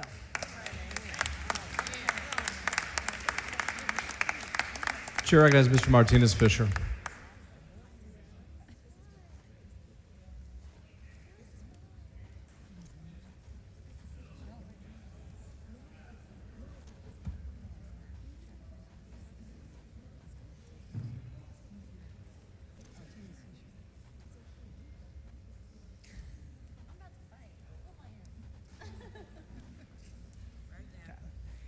Thank you, Mr. Speaker. Members, a lot has been said, and I think it's important that we reflect on it, and I'll try not to repeat it. But there are some things that you really need to know, and I think you already know this. Redistricting is a very hands-on process. You think about your own legislative experience and the idea that somebody would hand you a bill, tell you to file it and pass it, and not read it, not lay it out, not change it, not amend it, not let it come back in conference and negotiate it. But yet, on this congressional map, that's exactly what's happening here. And you may be okay with that, but I know that when this leaves the legislative chamber and leaves the executive mansion, it goes to a federal court. And I've said it all the time that we are all equal in federal court. And they're going to want to know about these procedures and these deviations from procedure and all of the things that have been done through acts or omissions. And I hope you have the answers, because I don't understand how we can have a map that eliminates 2 minority opportunity districts in Bexar County, and we have 2 members from Bexar County on the redistricting committee, but we couldn't have a public hearing in Bexar County, which is a lot closer to get to than Harris or Dallas County. That's a flag. I've never seen a redistricting process where there was a lawyer appointed to represent only the views of the chairman and not the committee. I've been here long enough to see that happen before. That dog didn't hunt very well. Chair Darby will tell you about that.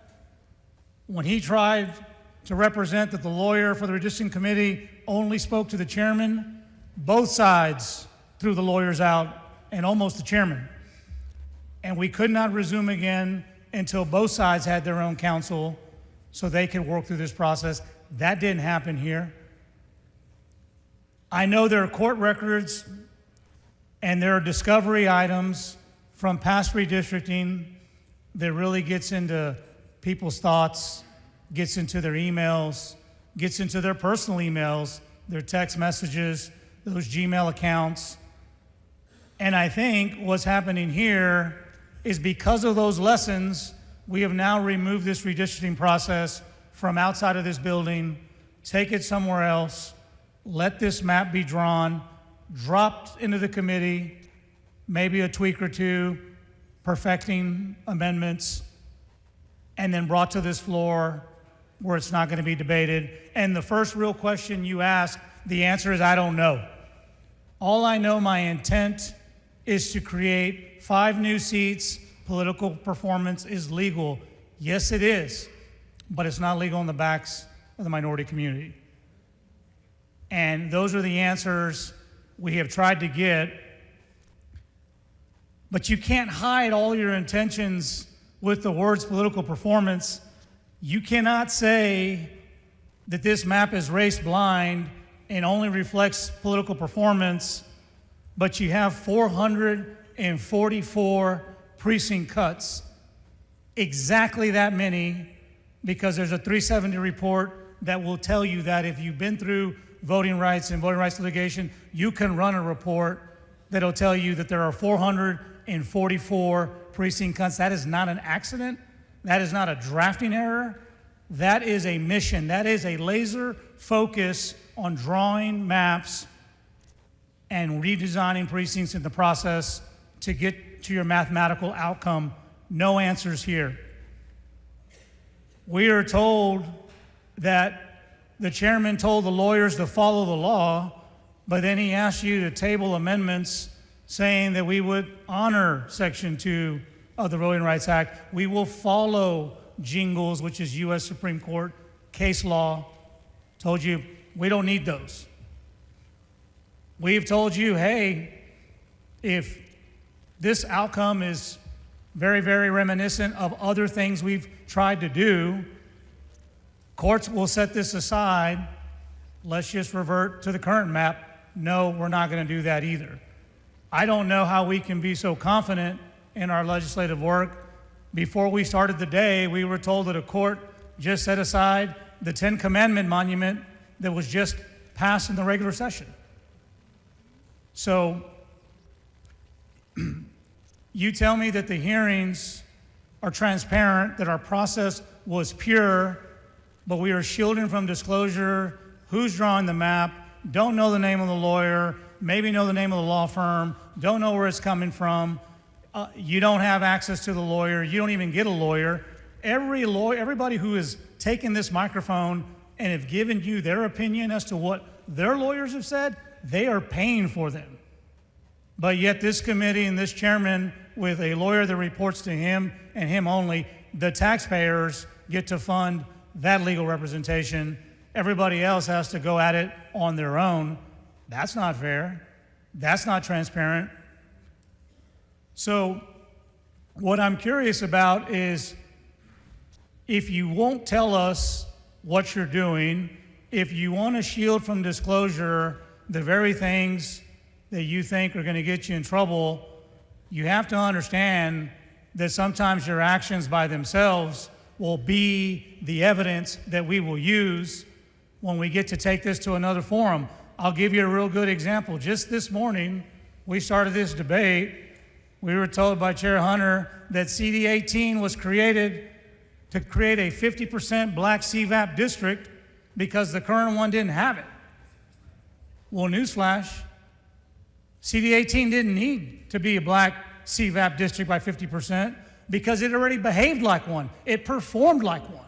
There was no need to change it, but this is the very thing courts will look at when they want to know, well, if you're getting into racial discussions about the CVAP of this district, what were you thinking? What went into that? Because the performance analysis will show that it did not need to have a 50% CVAP, black CVAP, to perform and have African Americans elect candidates of their choice. We were told, and you heard it from the previous closing argument from Rep. Gomez, that South Texas and Texas is becoming more and more of a Republican-leaning state with Latino voters. Okay, I'll take you at your word for that, except your actions say otherwise.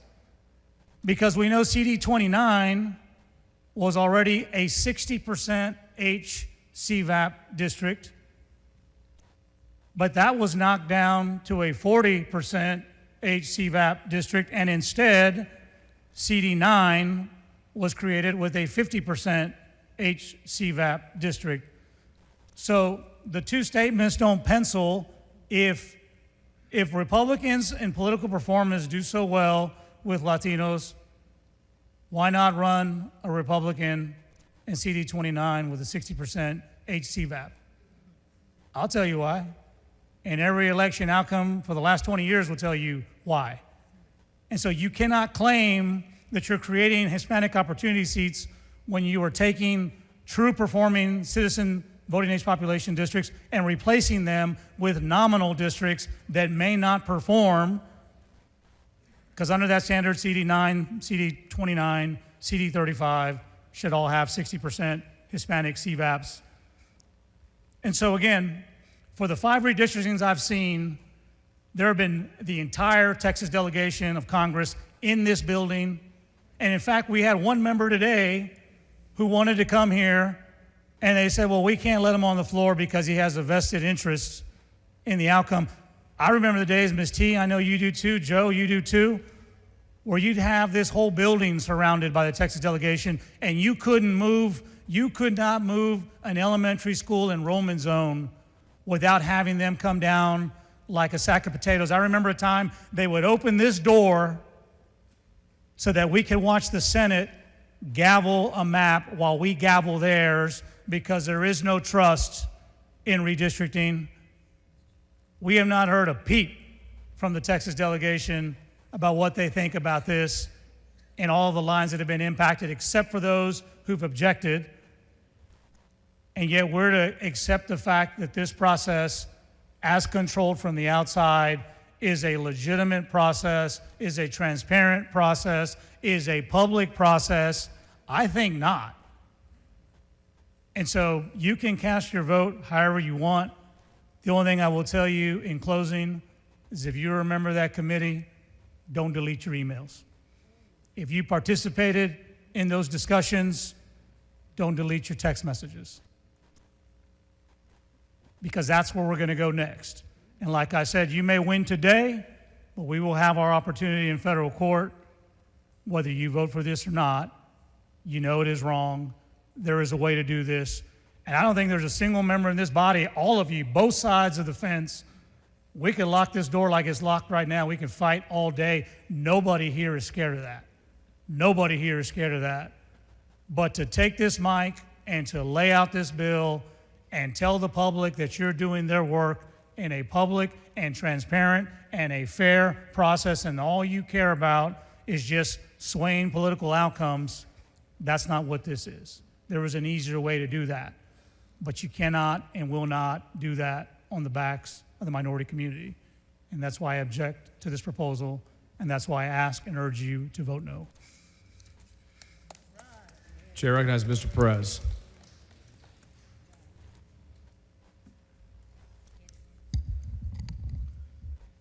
Thank you, Mr. Speaker.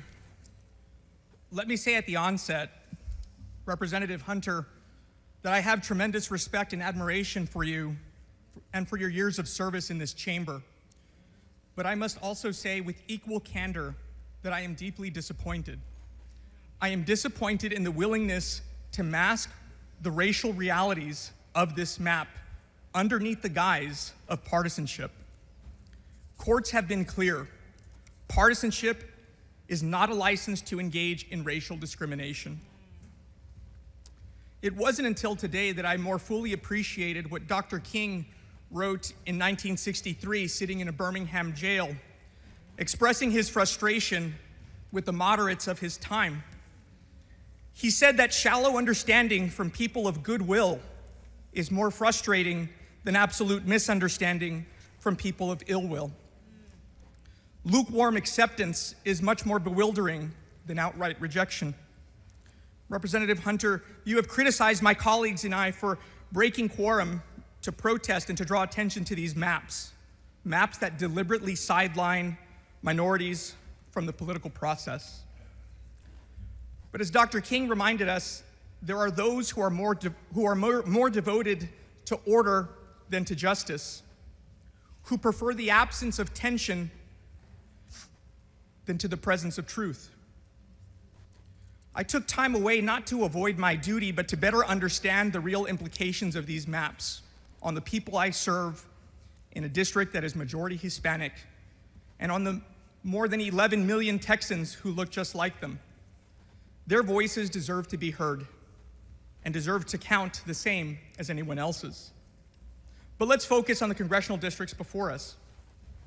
It was mentioned that the underlying goal was simply to improve Republican performance, and Representative Hunter relied on the lawyers to draw the lines. But any fair reading of this map shows what it actually does. It systematically dilutes Latino and Black voting strength while cementing and increasing Anglo control. Any claim to the otherwise is either misunderstanding the racial realities of this map or is deliberately misrepresenting the truth. And neither approach is worthy of this chamber.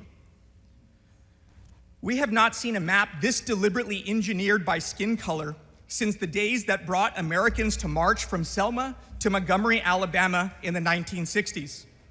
Marches to protest laws designed to sideline Black voters, marches that helped to bring about the Voting Rights Act just months later.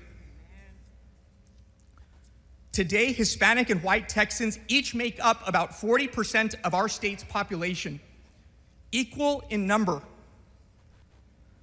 But under the proposed map, 26 of the 38 congressional districts, 70% of our entire state's congressional delegation will be controlled by white majority districts.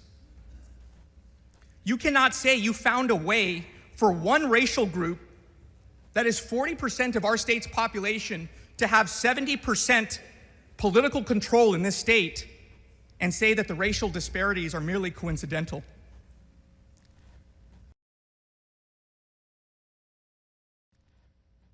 "45 years ago, Anglo-Texans made up 66% of our state's population. Today, that number is 40%. Yet your map freezes white political control as if the demographics in this state have not changed at all in the last 50 years. And somehow, in the 10 hours it takes to drive from my district in El Paso to yours, Representative Hunter, on the coast, across this vast and diverse state, your lawyers somehow managed to draw non-racial lines that will leave your party representing 90% of one race. And in case if your lawyers didn't advise you, it's not Hispanics or Blacks. Why does your party want to represent 90% of white Texans, but not 90% of Texas Hispanics or blacks? Because this map has methodically carved and segregated those populations to ensure they cannot influence elections in those 26 white-controlled districts. Here is the cold, hard truth. Under this map, white Texans receive 1 member of Congress for every 445,000 residents. If you're Hispanic, it takes about 1.4 million residents for that same representation. If you are black, it takes 2 million. In this proposal, a Hispanic Texan has 1/3 the political value of a white Texan under this plan, and a black Texan 1/5. It would take 3 Hispanics to equal the representation of 1 white Texan and 5 black Texans to equal the value of 1 white Texan. Under these lines, Texas Hispanics will be the most underrepresented population group in all 50 states. The level of underrepresentation will far exceed what even conservative courts have struck down in Louisiana, Alabama, and just yesterday in Mississippi. And yet, when confronted with these facts, a common distraction from proponents of this map is to point a finger at California or Illinois and to say, everyone does it. But no Democratic map in California or Illinois systematically erases representation for a population that is 60% of this state. This map is an abomination. It is shameful.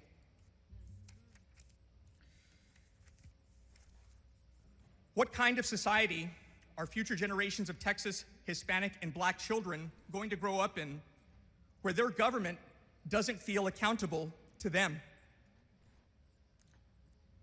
Where they've drawn the lines where they are only accountable to another group based solely on the color of their skin. All Americans, all Texans, whether Republican or Democrat, black, white, or Hispanic, should be appalled at what's happening here today. That our government is wanting a map where it would not be held accountable to the majority of the residents in its state, but to the ones that it hand selects, and in this case, by race. Mr. Speaker, I voted for you. Despite our vast political differences, I know you care about this institution and the way that we do business to serve the people of Texas with fairness.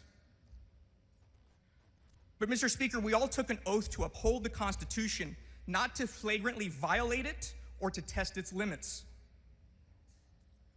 This is shameful what is happening here, Mr. Speaker, and with this map, I can no longer in good conscience continue to support you.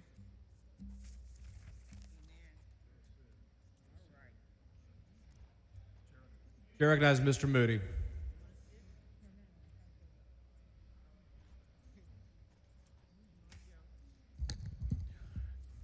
Thank you, Mr. Speaker and members. Indivisible. That's the oath we swear every time we step onto this floor. But division is the only thing that this is about. I sat on redistricting and we talked a lot there about the communities that these maps divide. Through racial gerrymandering, these maps crack and pack districts of color, silence their voices and votes, and put politics over people in the most dramatic way possible. Texans were against these in committee almost 100-1. These maps are theft. But this is also about division that's both smaller and bigger. The smaller division is right here, right now, in this room. We used to say that Austin wasn't DC. We had strong disagreements, but all as servants of something bigger than ourselves, the people. But also the institution itself and the dream of democracy. Leadership in this chamber meant looking for common ground with respect. It seems like leadership today is just about the echo chamber. Who can be the loudest and the meanest? It's a toxic and selfish approach to government. Instead of being stewards of tomorrow's house, this process is tearing it apart today, brick by brick. But that's all part of a bigger division. People are more disconnected from government than ever before because they know it doesn't serve them. We've heard over and over again that Republicans didn't have to have hearings on this map, as if our people were being done some kind of a favor. But the people get what's going on. And they know that today, these maps are deepening the struggle for communities of color that will only worsen because one small man in DC demanded it. This is where division becomes dictatorship. The government against the people. Some people here are doing so much winning that they can't see what we're all losing. There's still time to turn back on this. We can actually unite with those people, and we can vote no, and we can move to the flooding legislation that I keep hearing is our #1 priority. Thank you. Chair recognizes Mr. Dutton.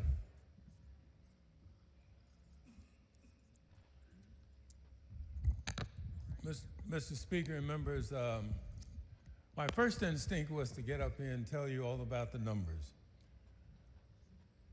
But I think you already know those. I think you know that during the last presidential election, the Democratic candidate got 45% of the vote about. But yet you all have, the other side has 65% of the seats. And now what you want to do is change that to 85% of the seats. Well, why are you doing that? And my thoughts is this. I think you're doing it because you know you're in decline. I think you know that you're not winning in terms of the public. And so rather than talk about all of the evilness of all this bill, I thought I'd tell you something I hope you'll remember. When you go home, you can pick up the Bible. I know some of you are probably Bible toters, so I'm talking to the Bible readers.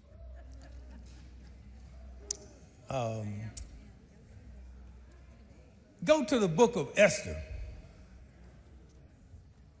Go to the book of Esther. When you want to talk about changing the rules, go to the book of Esther. You'll read about Haman. Haman wanted to change the rules. Haman was a Persian official that was close to the king, and he wanted to change the rules because Mordecai wouldn't bow to him, and Mordecai was a Jew. And so he wanted to change the rules to kill all the Jews. And so what he did is he changed the maps. No, he didn't. He built the gallows. He built the gallows for Mordecai. And so I'll get you to the end of the story. You know who they put on the gallows first? Haman. And so when you look at this, members, I hope you'll recognize a couple of things. One is that, for you Bible readers again, I don't care what chapter you read. I don't care if you read all of it or read a little bit of it.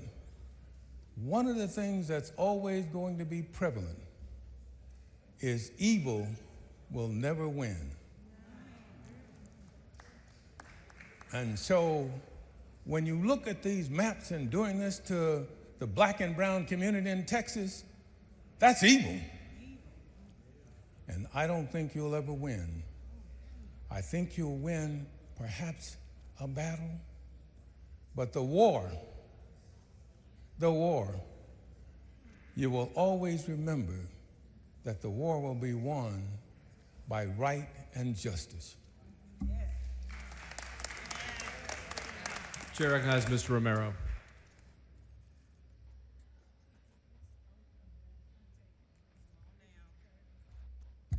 Thank you, Mr. Speaker.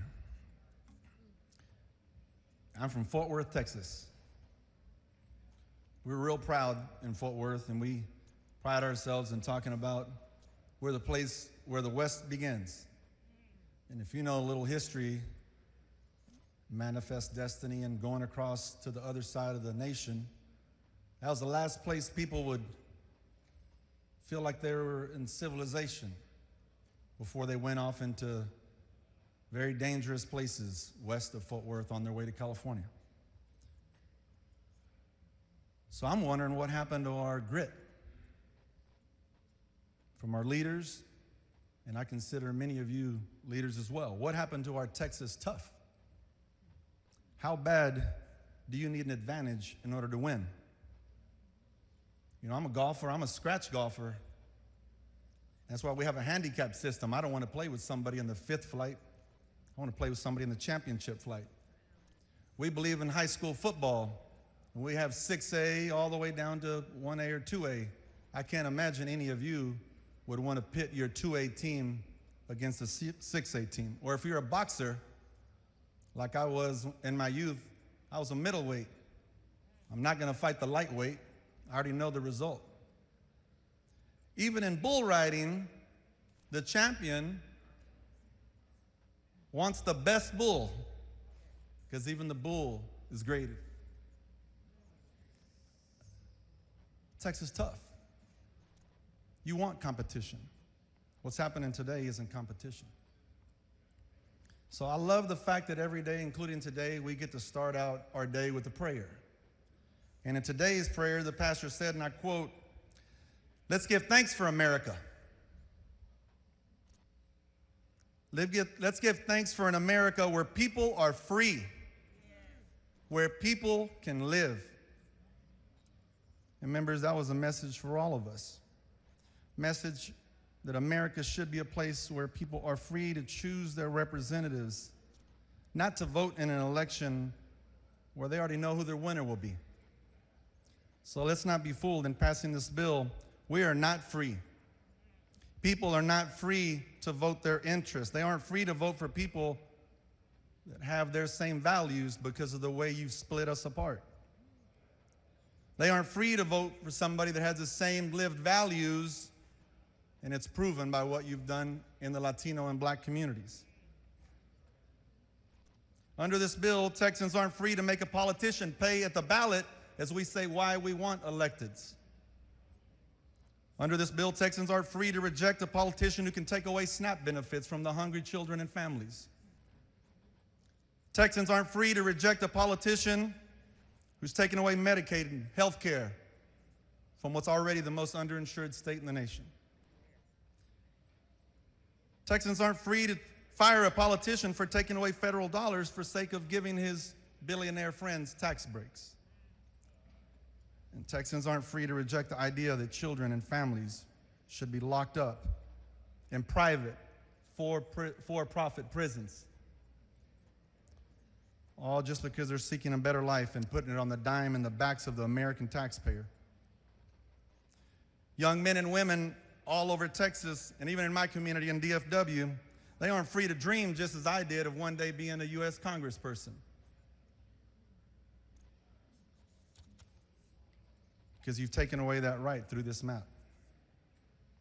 You know, this bill, it determines the victor, and that's not freedom. That's forced subjugation, subordination, and that's oppression. This bill's a gross attempt to make Texans give up, to believe that their vote doesn't matter because the outcome is predetermined. That's not democracy. That's dangerous. And in fact, you too, you yourself, you're not even free to vote your conscience. You've been told exactly how to vote today. You've been harassed, threatened with a future loss of your seat, just as you were with the voucher scam. This is and should be the land of the free, not the land of where you must agree with me. You too have an oppressor. When Donald Trump asked for 5 more seats, your decision was made, and it was made at the expense of communities of color. Their political representation has been a target of this bill. And you're making that decision in your mind for political preservation. You made that decision and you're making that decision out of fear. It's a political calculation. You are not free to be courageous and vote with your heart. One of the first times I ever came here, there was a mass, and the bishop gave a mass, and he said in Jewish times, men didn't make their decisions in their mind, they made them in their heart. Because then you could really tell what kind of heart a person had. And you may tell yourself that your heart is colorblind, but that's far from the reality of what these maps are. The intention of the map drawers, where is their heart? And for that matter, any member that votes for this map. If you truly believe in freedom and you believe in liberty, then you would believe in the principles of the American Revolution and the early Americans that fought because they understood and fought against taxation without representation. And you would vote no because that's exactly what this bill does. By voting yes today, you're trying to take away that American belief in the democratic process, and you put us on a path to dictatorship.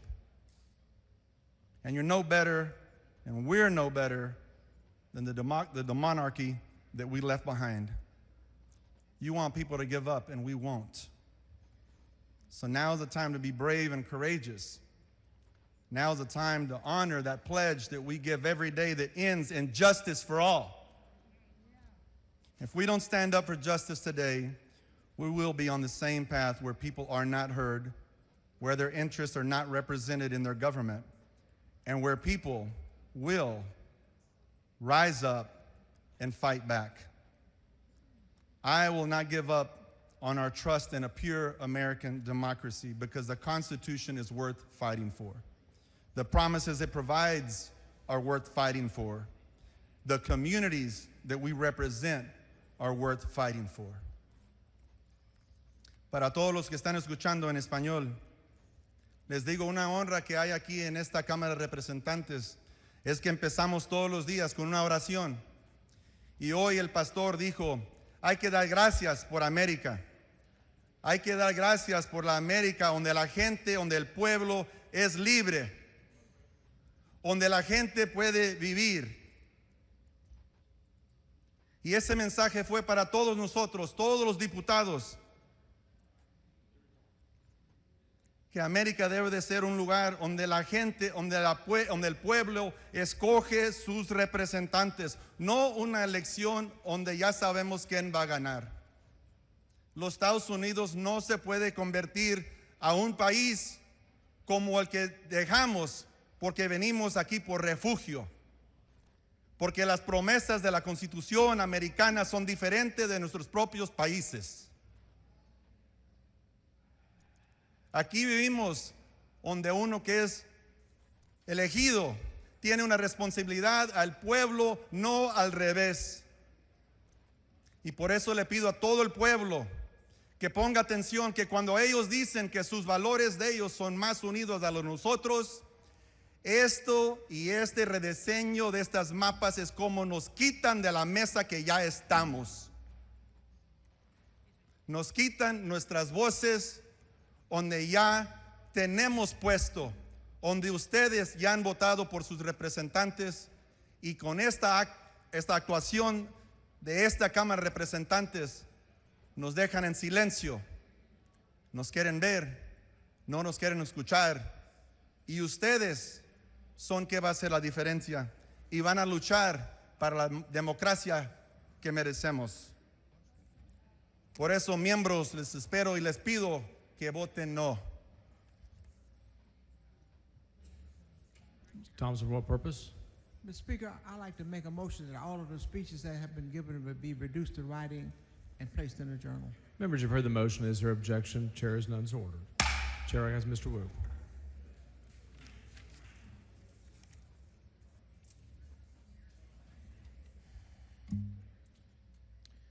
I'm very tired.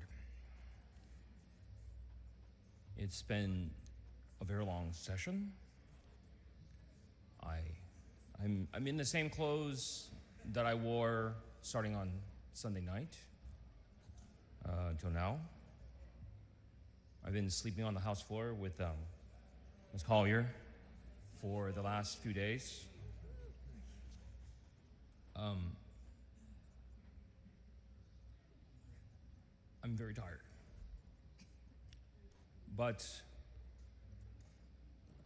I'm here to fight, and I'm here, and what keeps me going, what gives me strength, why we do this is not about Democrats. It's not about Republicans. It's not even about Texas. It's about you. We fight so hard because at the end of the day, this is about you and this is about us. Because America is about us. America was a place that God built to give the people a place of their own, a place that the people could decide what was good for them and what they needed.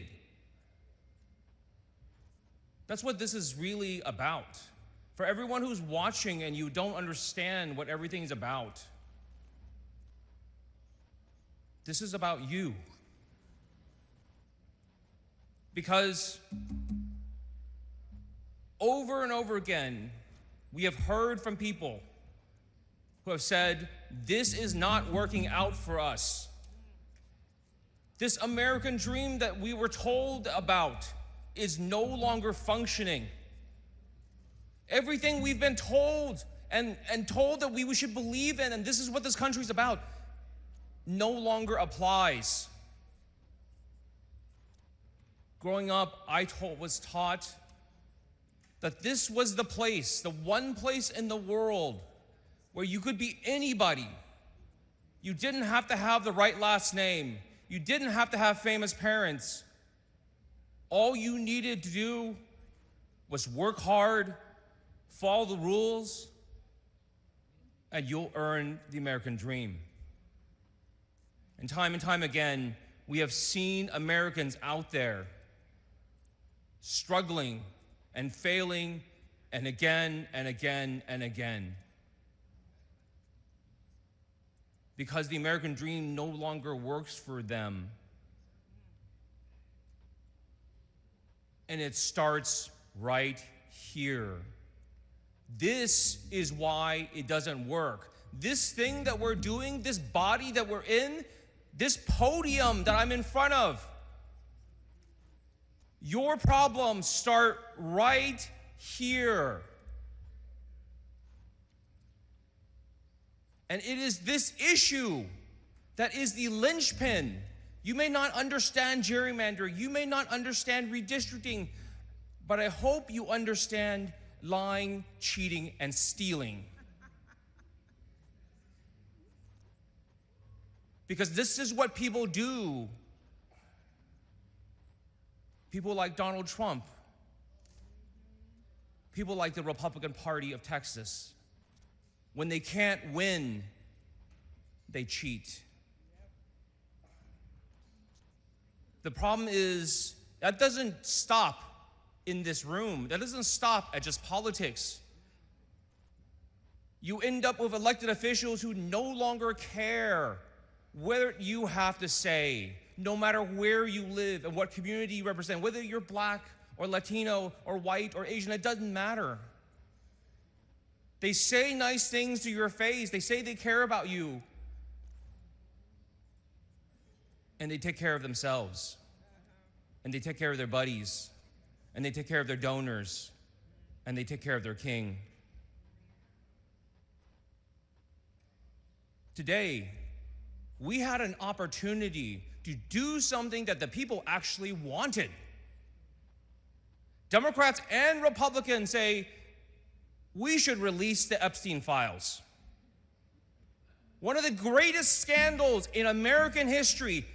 one of this great single largest incident of human trafficking, such a shameful act that our own government has helped to cover up because the people implicated are the wealthy and the powerful, people in Congress, people out of Congress,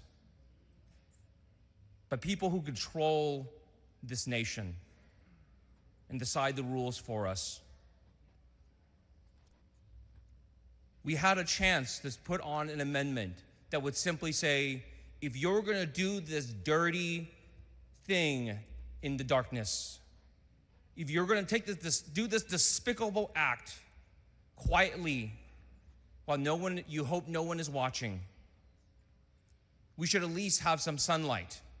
We should at least have an ounce of sunlight to replace the ton of darkness that this puts upon us. And all it would have said was, if Donald Trump really wants this so badly,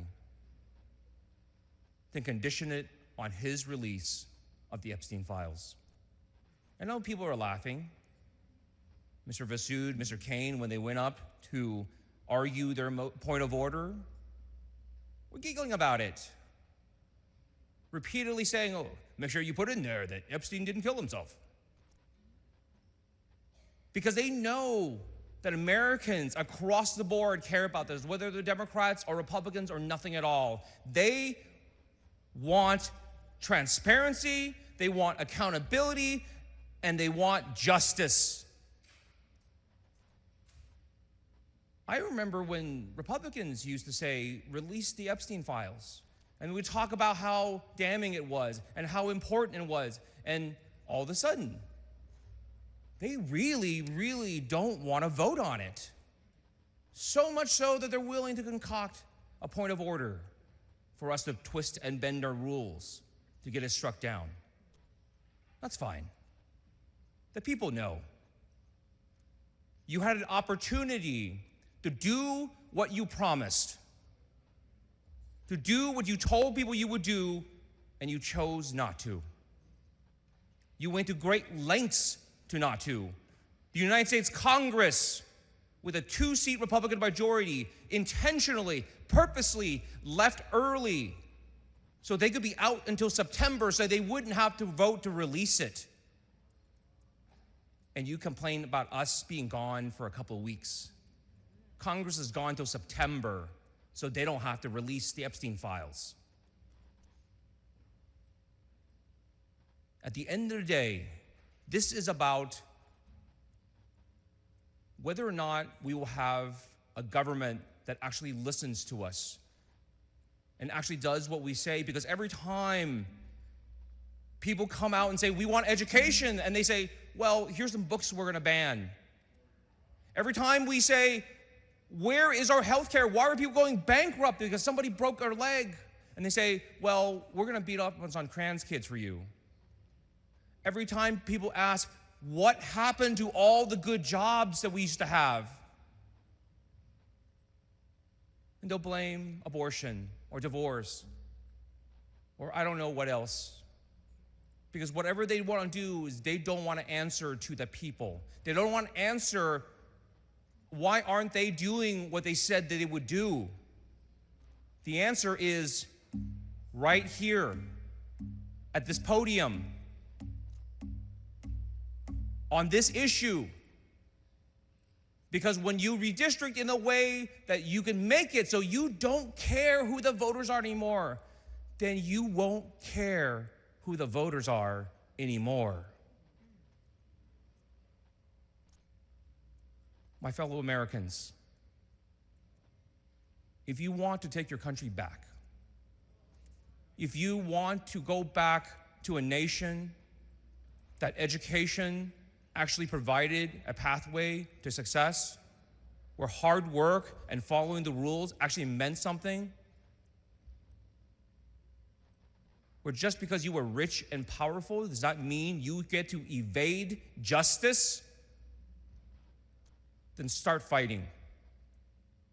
Start here. Texas will have to go to the courts.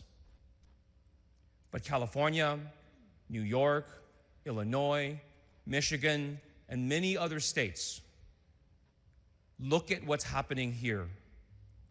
Look carefully. This is the future, right here, if you do not act now. What Texas looks like, this process, this division, this partisanship, and most importantly, leaders who simply do not give a damn what you need or want anymore. If you do not stand up today and push back, the American dream will be dead, and our democracy will fall. Mr. Hunter to close.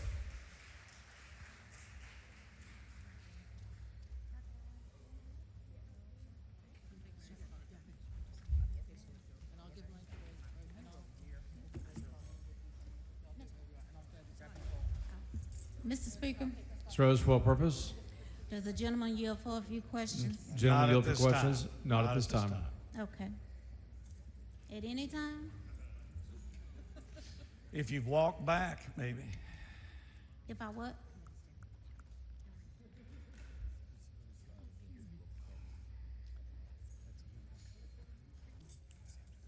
Thank you, Mr. Speaker and members. I am going to address the body.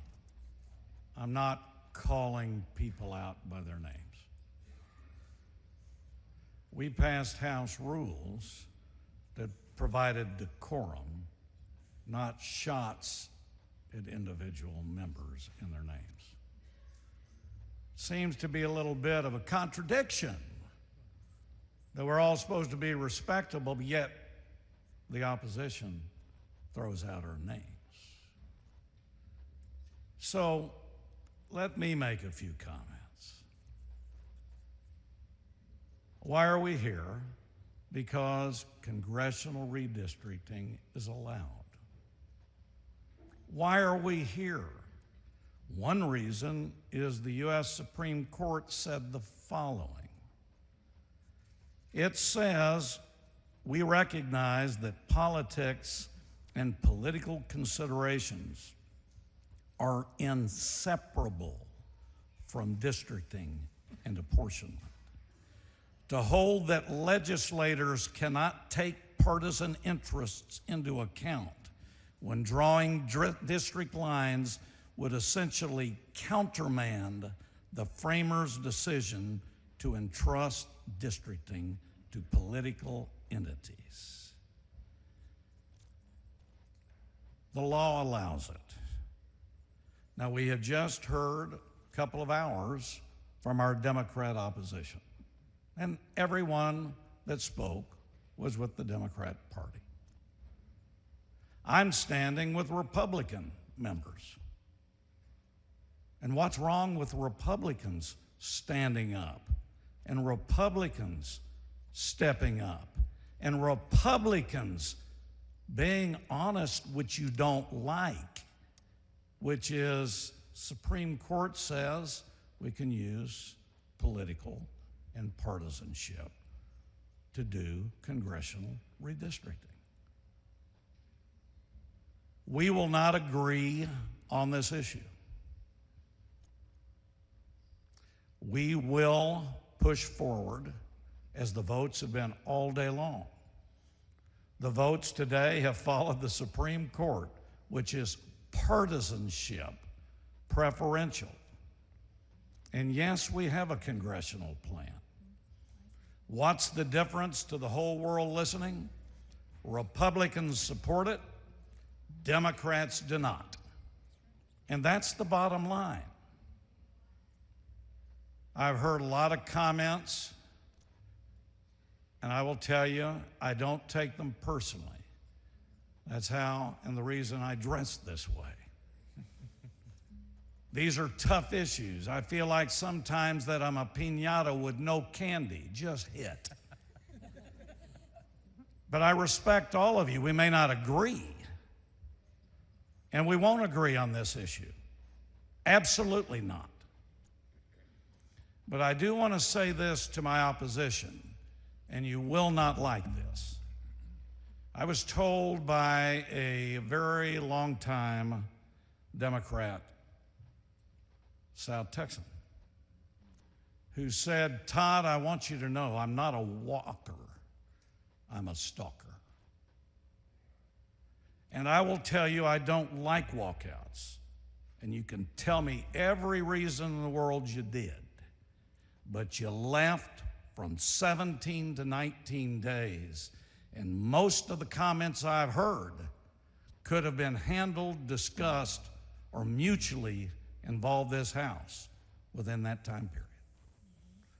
You chose to leave, or some of you did. That's your choice. We chose to stay. That was our choice. So, members, I want everybody to know this is the plan. It has been supported. It has council approval, and it absolutely should pass. And I want to thank the Republican members for standing with me. This may be one of the very few times, Dean Craddock, that we've had all of us up here together. And even though he's a good opponent, Chris Turner has now placed me into the old club with you over this particular bill. I am glad to take questions. Mr. Speaker? Calling for what purpose? Will the gentleman yield for questions? Gentleman yield for questions? You know, He yields for, yes, I yields for didn't hear, questions. okay, I didn't hear a correct answer. Chairman, are you aware that during slavery, blacks fled? Are you aware that during the slavery times, blacks fled? They ran away. I can't hear you very well. Are you aware that when there was slavery times, blacks fled? During the Nazi times, Jewish people fled. They fled their oppressor.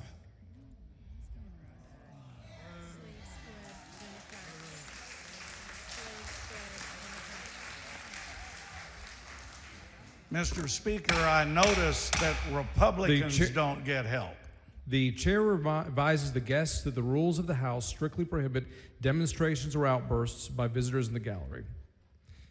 If there are additional demonstrations or outbursts in the gallery, the chair will order the sergeant at arms to clear the gallery under the House's constitutional authority to prevent obstruction of its proceedings. Chairman. Yes. This is a very powerful visual that you have up here that you just spoke about. And very good, because you all just did it. It's time the Republicans get to do it. Absolutely. You do it all the time. You all do it all the time. But let me just ask you some questions, because I think that this is an important visual for Texans, the voters of Texas, because our crowd of gang looks smaller than yours. And so I thank you for showing that visual, Well, it's 88 it doesn't to look 62, as diverse. correct. It's 88 to 62. Yeah, but your crowd does not reflect the diversity of Texas. Now I think we're What is your avoiding the understanding bill of the right requirement? now. What is your understanding? Sorry, Denise. What is your Katrina? understanding of the requirements of Section 2 of the Voting Rights Act? Would you repeat? Yes, sir. What is your understanding of the requirements of Section 2 of the Voting Rights Act? I don't have all the elements here, but the Voting Rights Act needs to be followed. Section 2 is one of the biggest sections in there. As I've told you, just like, I hate to tell all of you, but there's a lot of photos of the scripts that were on your phones from organizations with lawyers out in the hallway. But we go to council, we present bills, and if they have approved them and tell us that we have followed these legal positions, we do, and that has been done. I'm sorry, I don't think that you answered the question. I sure did. What is your understanding? I just told you that. Again, I'll repeat again. I do not have all of the elements on the Voting Rights Act in Well, what Section elements do 2. you have? No. What elements do you have? Mr. Speaker, can I ever get a chance to finish my answers? I thought we had ruled that a question and I get to answer. Members, make sure that you allow each other to finish the question and answer so the members in the gallery can hear the debate. Thank you. Repeating, do I have all of the Voting Rights Act criteria in front of me? No. Do the lawyers that I've worked with? Yes. Can I go make a call and get it to folks? Yes. You can do the same thing. Section 2 in the Voting Rights Act is what has been looked at in redistricting. Petaway has changed the law. Rucho has changed the law. Many of you, Representative, are talking about 2021. I do get a kind of an interesting deal, everybody. You complain about 2025 and tell me 2021 is okay, but you sued me on 2021. I don't know which way to go. But my point is, do I have them right here? No. But do I feel, you just asked me, do I have the elements? I told you. I'm asking what you understand it to mean. I told you, I understand. You want me, let me go back to the beginning of the speech that I gave that No, to. I just want to know. Well, no, you asked. I read it Okay. to you at the very beginning. This was done when we started today. Okay. Another important law that we must follow is a federal law known as the Voting Rights Act of 1965. Okay. Although race cannot be the predominant factor in drawing maps, Section 2 of that act prohibits enactment of any plan that restricts minority citizens from having an opportunity to elect their preferred candidate of choice in certain circumstances if they exist. That was my knowledge, and I placed it out at the very beginning of the debate. And so that's your understanding? That's my general understanding. Well, thank you. There's a lot more. Thank you for. And you can go into the various cases, but did you perform? RUCHA, too, involves the voting rights along with Petaway. Did you perform any racially polarized voting analysis in drawing these maps? Okay. I have been asked that question. I will answer it again. Did Todd Hunter personally? No. Did Todd Hunter go to a law firm that performed all review? The answer is yes. And what is that law firm? Their name is Butler Snow, which was stated on the microphone a few hours ago. Okay, and they performed the racially polarized voting analysis in drawing the maps? I went to the law firm, told them what the goal was. They prepared. If anybody has the specifics, they have it. But did they perform any racially polarized voting analysis in drawing the maps? Second time, I told you I have no personal knowledge, but I'm sure the law firm performed everything they needed to do. What did they need to do? Well, I hope I'm not the one having to tell law firms what to do, but if they know anything about redistricting, they know about Petaway, they know about Rucho, they know about the Voting Rights Act, they also know about the other Fifth Circuit as well as U.S. Supreme Court. My view is you would go through all of those areas and you rely on the firms, just like your groups are. Some of the ones that you said you represented, I know who your lawyers are. And you go to them, they perform analysis, and they gave you the scripts on your phone today. All I did was go to a law firm, and they orally gave me my information. And then I prepared it out. Did I personally go to everything? No. That's why I rely on professionals who can give me that detail. You make assumptions, and you know what they say when people make an assumption. Well, I mean, an assumption could mean anything. So I know, don't but know you what you're talking assumed that about. I went with some lawyer. I'm sorry, I can't hear you. You made an assumption about what I did with a lawyer. No, I did not make it about you. Did you perform any electoral performance analysis in drawing the majority-minority districts in this map? Same answer that I've just given you, same answer that I have given everybody. We went to a law firm who had the expertise. They prepared everything that I was told they needed to do. Is that a no? I told you personally I did not. Thank and you. I went to a law firm who performed it and gave me the information. Besides the law firm, did anyone else involved in the creation of this body, of this map, perform that type of analysis? That I don't know. The evidence at trial at the League of United Latin American Citizens versus Abbott case, the one that's in El Paso, was that the Attorney General's office has a system to perform racially polarized voting analysis. Was that used at any point on your map before today? Personal knowledge, I don't know. And you said that Butler Snow was the... Butler Snow is the law firm. And you don't know if they did that type of analysis? I don't know what they did, but I'm sure they did everything they needed to do. All right. And this Butler Snow law firm, are they your personal lawyer? Okay. As I explained earlier in the day, Butler Snow is a law firm that helped in 2021. Because you all sued us in 2021, they continue their representation of me. With congressional redistricting, they were engaged again, and then I was listed because I was already in an attorney relationship with them. So it continues from 2021 to today, but the answer is yes, they represent me.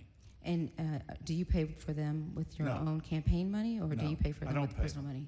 I don't pay them. Who pays for them? I don't know who specifically pays them, but there's a contract that pays the attorney relationship with me and others. So That's you, already been brought up in the committee hearings. Oh, I'm just asking. Yeah, well, I mean, you're asking, I noticed the people that know this aren't at the back mic. Well, there may be a lot of people who don't know a lot of things. Well, that's why we're So answering your the questions. 2021 I just want to know who you're getting all your feedback up there on your notes. But Well, I'm I not wrote going to them. ask you who. I wrote them myself. And I won't ask some of the members who took photos of your scripts to disclose that too.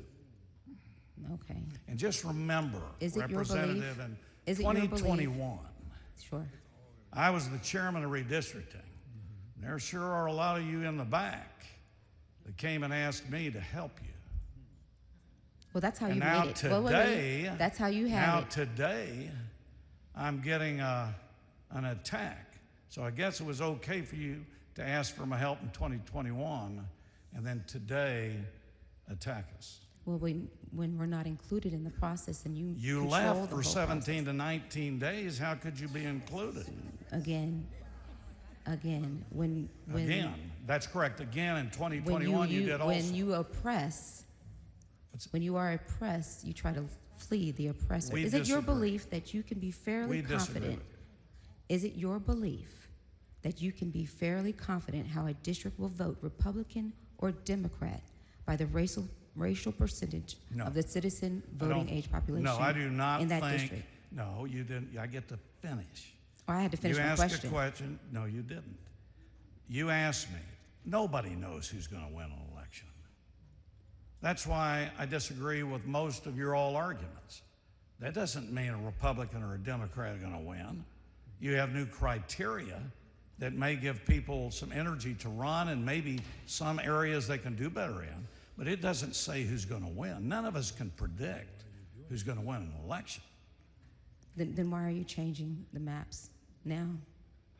Well, one of the reasons is for partisan reasons under Rucho, and to give Republicans an opportunity where they haven't in the past. The composition of CD30 under the proposed plan creates a black majority citizen voting age population district in Dallas County. Is that correct?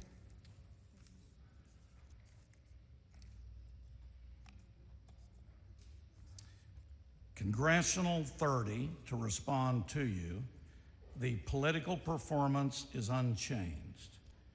There was no black CVAP in 2021. Now it is a black CVAP in 2025. So everybody has the information. The black CVAP in 30 is 50.41%. The political performance is still Democrat. Did you or the map drawer perform any analysis to determine if, under the currently enacted plan, black voters could elect their preferred candidates in the current CD 30 as it is composed? If they did, I have no personal knowledge. But did you?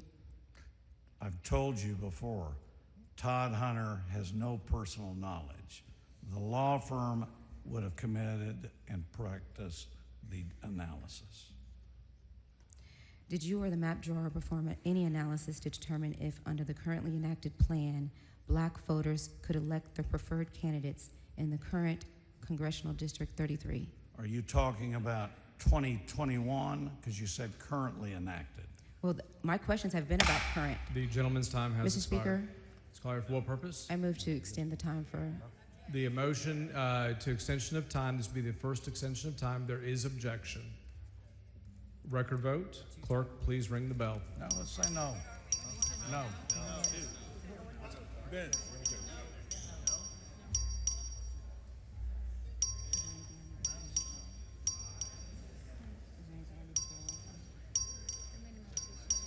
Just like 3 more.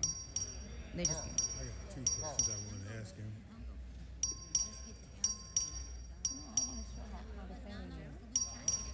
Okay. Yeah. Have all members voted?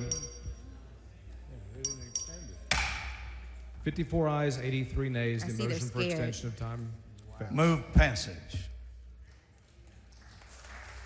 The question occurs on passage to engrossment of House Bill 4. This is a record vote. Clerk, ring the bell. Serves 100 voting aye.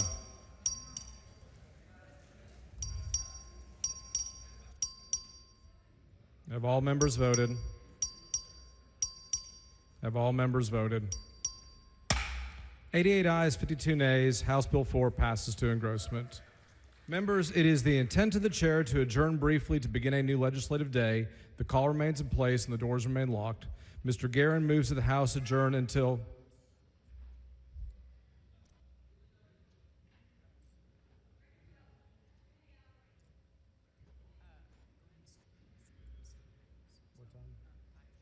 until 5:25 today. Is there objection? Record vote has been recorded. There is objection. This will be a record vote.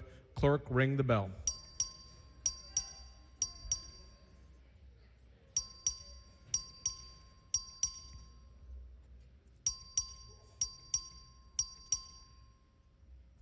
Have all members voted? There being 87 ayes and 52 nays, the motion prevails. And the House stands adjourned until 5:25.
The House will come to order. Members, please register.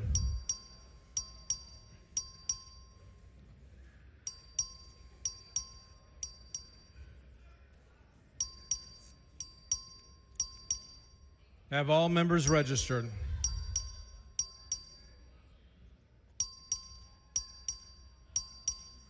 Have all members registered? Being 138 ayes and 0 nay, or 138 present, a quorum is present. The following announcement, the clerk will read the announcements. The Select Committee on Disaster Preparedness and Flooding will meet today upon final recess or during bill referral period if permission is granted in room 1W.14 Agricultural Museum in a formal meeting to consider pending referred and committee business. Mr. Rosenthal, for what purpose? I'll wait for the HB4 author.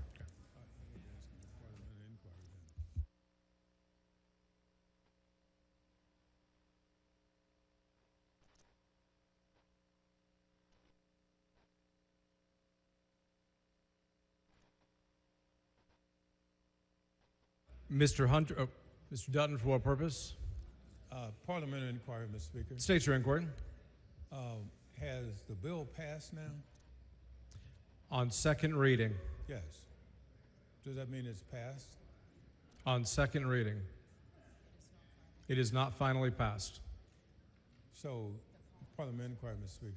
Mr. Dutton, state your inquiry. So, does the notice on call say final passage of the bill?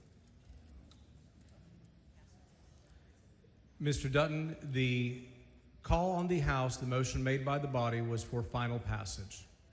And the note says final passage. I'm sorry?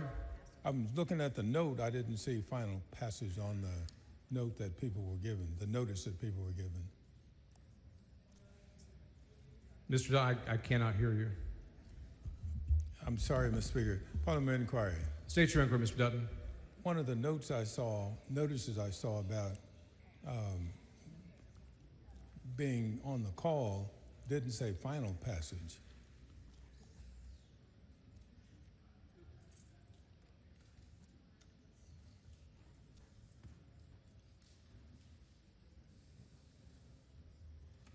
The call was made, the motion by the body was until it's finally completed on third reading. Thank you, Mr. Speaker. Yes. Mr. Hunter for a motion. Mr. Speaker, I move to direct the chief clerk when engrossing HB4 to incorporate into Article 2 of the bill the text of the census geography for each district that describes the plan as finally passed by the House. Members, you've heard the motion. There is a record vote request on all votes today. The clerk will ring the bell. So Mr. Hunter voting aye.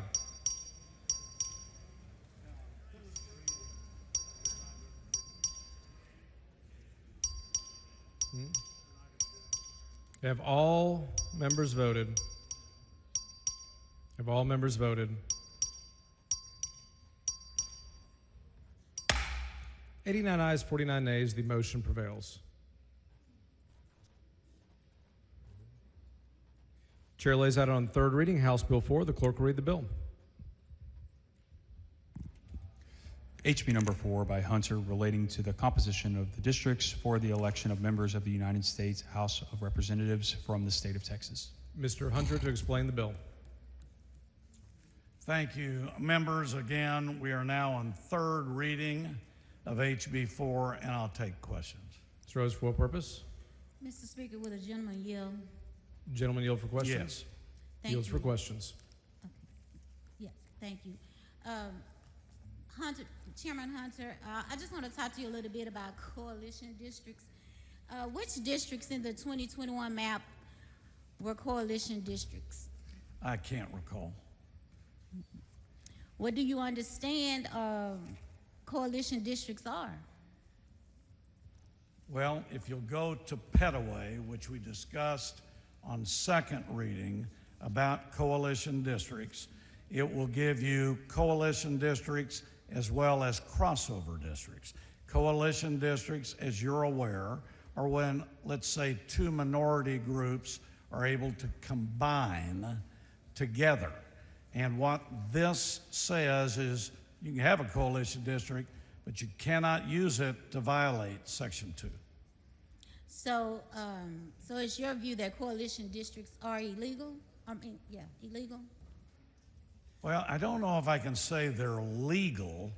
They are illegal. a term that was used prior to 2024.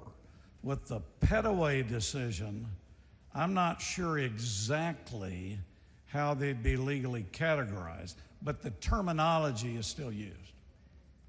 Okay. So which coalition districts did you dismantle in the map that you're passing?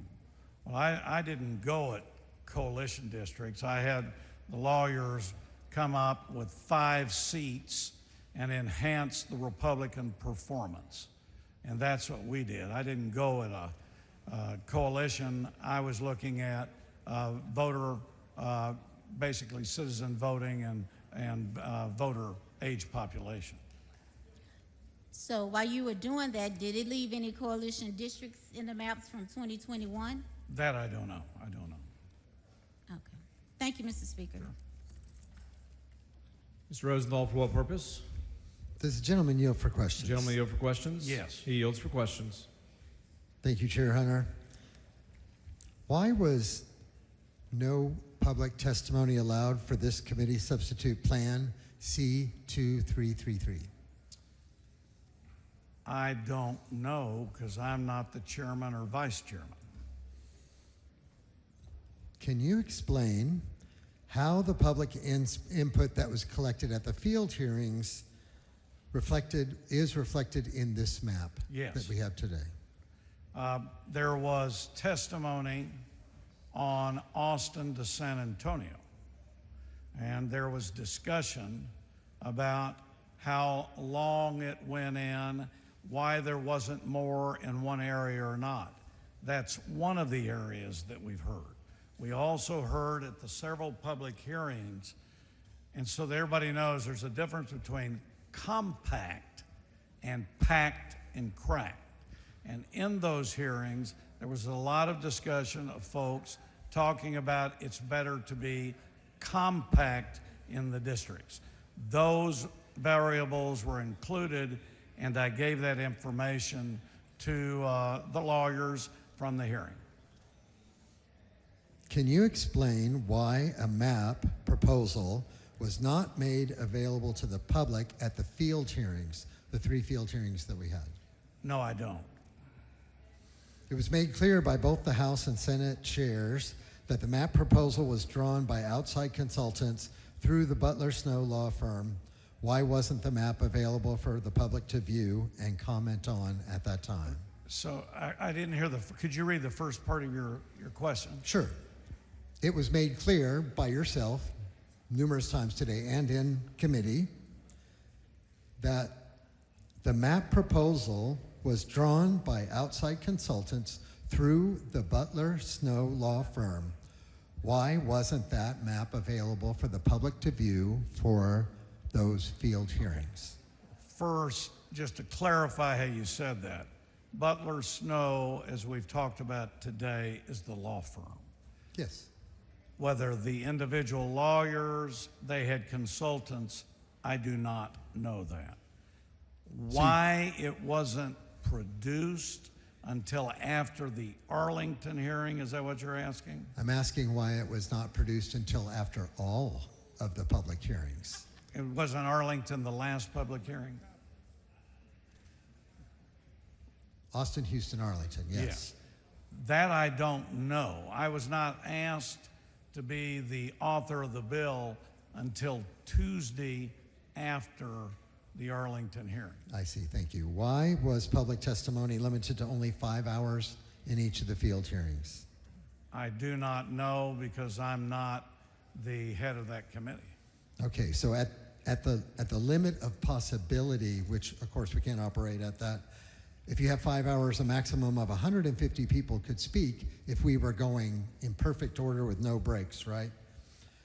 If each one had 2 minutes. Well, you know, I'll rely on your math, but they also had a portal. They could also bring in written testimony. I believe the chairman set up a system where people could provide written information. In fact, many of us got written information, so it wasn't just limited to oral testimony. Plus, you did have, I think Zoom was set up at one of them, but you had participating and you could then turn in writing. But you would agree the math says if you had 5 hours for public testimony, for people to actually speak, the maximum number would have been 150 in each hearing. I said I'm relying on your math as Very an good. engineer. And so for the last hearing where we actually had a map to look at, 10 hours, that would have been a max of 300 people if you accept the math. I will rely on you as a House member if you've done the math. Do you know how many witnesses registered for the bill's companion in Houston? At the Houston hearing? Sorry, in the House hearing. So when we had the bill in front of us in the House, do you know how many people registered? I do not. It was around 500. Do you know how many people registered against the filed map? I don't. It was 473. Do you know how many were in favor? I don't. 3. It seems that the vast majority of Texans are not in favor of this redistricting. Can you remind us of why we're here if it's not to serve the people of Texas? Well, I disagree with you. We had hearings. You didn't mention what was brought up earlier today. I believe your party had field officers, at least in print, and robos going out getting people to the hearing. Now that sounds like people are driving people to the hearing to oppose. That was in print. 2, even if they did, I think it is constructive to have hearings to hear folks. I also think it's constructive when members are present to meet with us. And I also think it's constructive that the more we're together as a body, like you just said, we can get things done very, very well. So I believe that we did have the current and good operation. And I don't know why the numbers were the way they were, but I'm not surprised. I've been to many hearings where the opposition comes out, not necessarily the support. Lots of that. That's nothing unusual to me. A few proponents of this map have cited population increase as a reason to redistrict. Can you remind us of what data was used to redraw this map? Was it anything to do with population increase? Could you, it echoes, could you repeat that question one more time? Could you tell us if population increase or population numerical data was used to draw the map in terms of the change in the number of population? As I stated when we were voting on the bill earlier, all the data, all the information that was in the creation of the details were done by council or whoever they involved. Todd Hunter does not have personal knowledge of that, but relied on council. So, had nothing to do with any new official census data, right? That I don't know. I don't know if there's estimated census out there. I know there's a lot of trend data out there. I personally do not know the specific data. Got it. Do you think it's fair to voters to have their congressional districts constantly changed? Well, I'm not sure. Well, first of all, there's nothing that prevents redistricting to be continuing. That's true. So in the theoretical limit, But I hadn't finished. you could redraw the districts in front of every single election if we go down this path. Is that true? Theoretically. Theoretically, I doubt it because I don't think practically you could. But I do believe there is nothing that bars redistricting to be taken up at different times. We're not held to a 10-year standard. That's incorrect. And just because you don't like it doesn't mean you're not able to do it. So I'll point out, do you realize that This whole process has taken you all less than 30 days. And so you can admit to the possibility that this could be done in front of every single election if you think there's a possibility you'll lose. You know, what happens, happens, my Vice Chairman. I just don't know. Mr. Speaker. All for what purpose? Does the gentleman yield for a few questions? The gentleman yield for questions? He yields for questions. Thank you, Chairman. I'm just going to try to go through these quickly for time. I want to talk about CD 35. What is the specific purpose of creating CD 35 with a Hispanic citizen voting age population of 51.6%?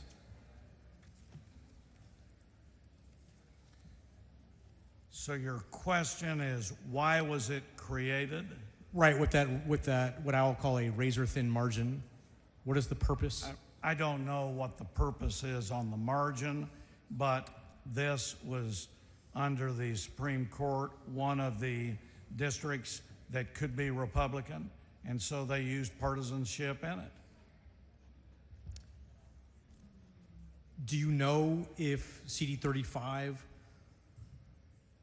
with a Hispanic citizen voting age population of 51.6% was created to comply with the Voting Rights Act?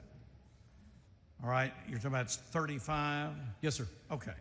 So everybody knows Hispanic CVAP in 2021 was 4586.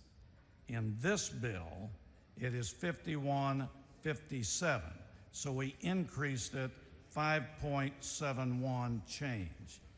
And I don't know if that was the council's goal, but I'm sure they used all this information to create it. So to that point, just need to ask, do you know the purpose of the geographic changes to CD 35?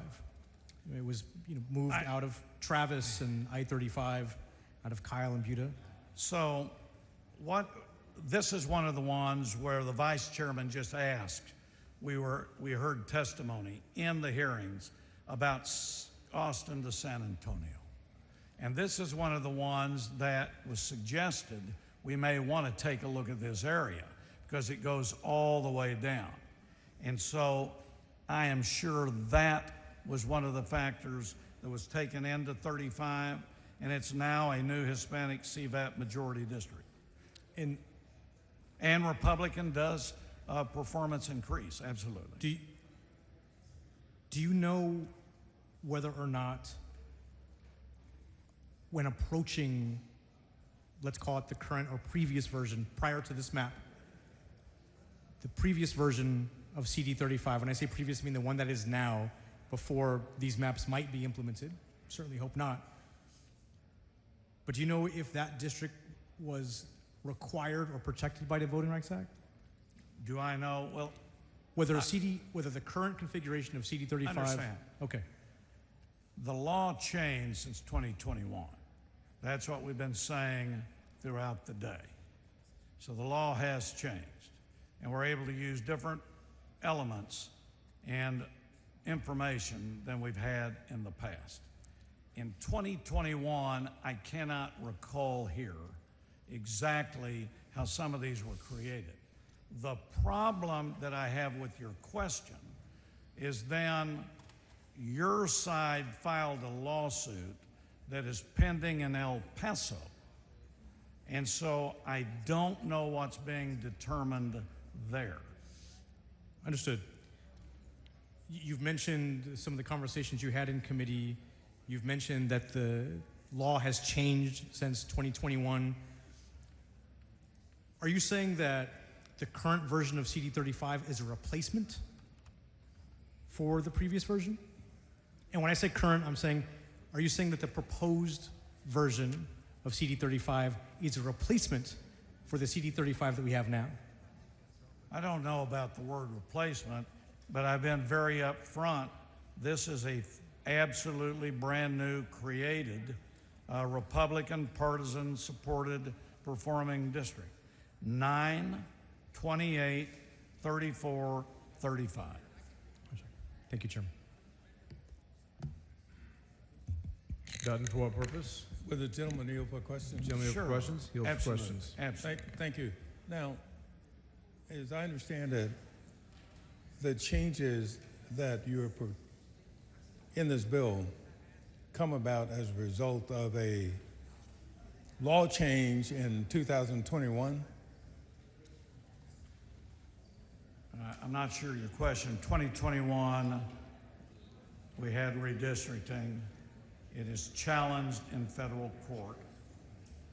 2025, we are presenting a new congressional plan that allows 5 additional Republican performing partisan seats.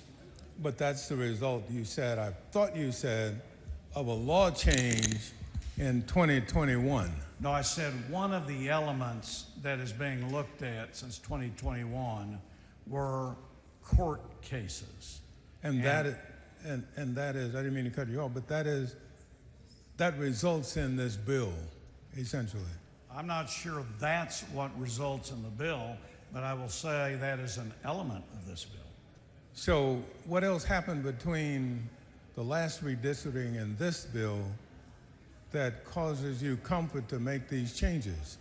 Well, number one,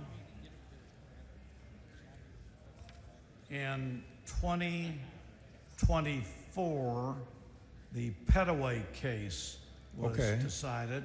A And year there ago. they said Section 2 of the Voting Rights Act does not authorize separately protected minority groups to aggregate their populations for purposes of a vote dilution claim, and it does not require political subdivisions to draw precinct lines for these particular groups. So this changed a lot of the law that happened in 2021.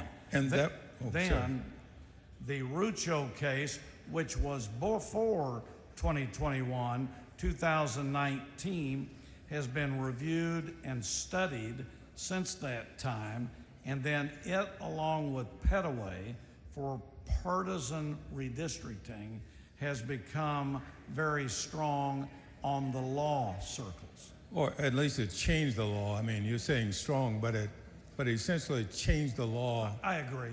In regards to that. Well, you know, I find that interesting, but certainly I want to compliment you. I wish you all had been around for quite some time, because are you aware of Brown versus Board of Education? I'm aware of it. And you know, it was 1956 case, right? It's a long time ago case. Yes. Right, and I was in elementary school when that came down, and you know when they finally implemented it? I was in college. And so if they could have done it with the same speed that you all are doing this,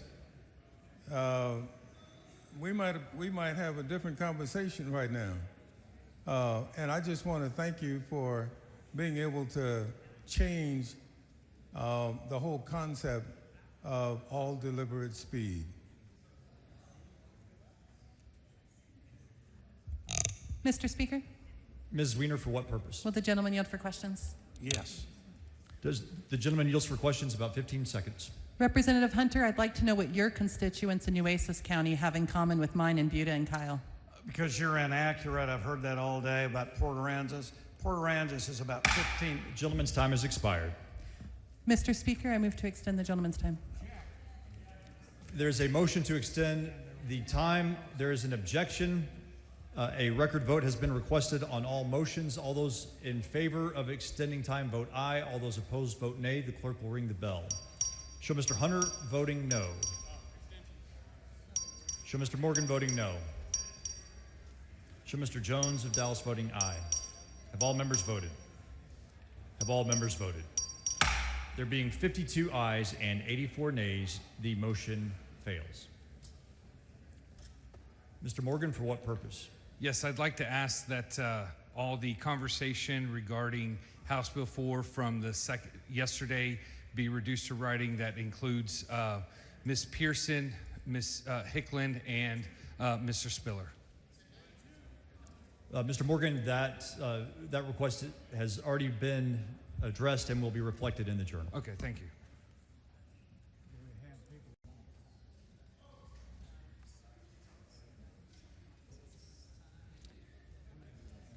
The chair recognizes Ms. Gonzalez of Dallas in opposition. Mr. Speaker, Mr. Canales, for what purpose? to come and clean up the last request, can we just have all of it today, yesterday, every day regarding HB4?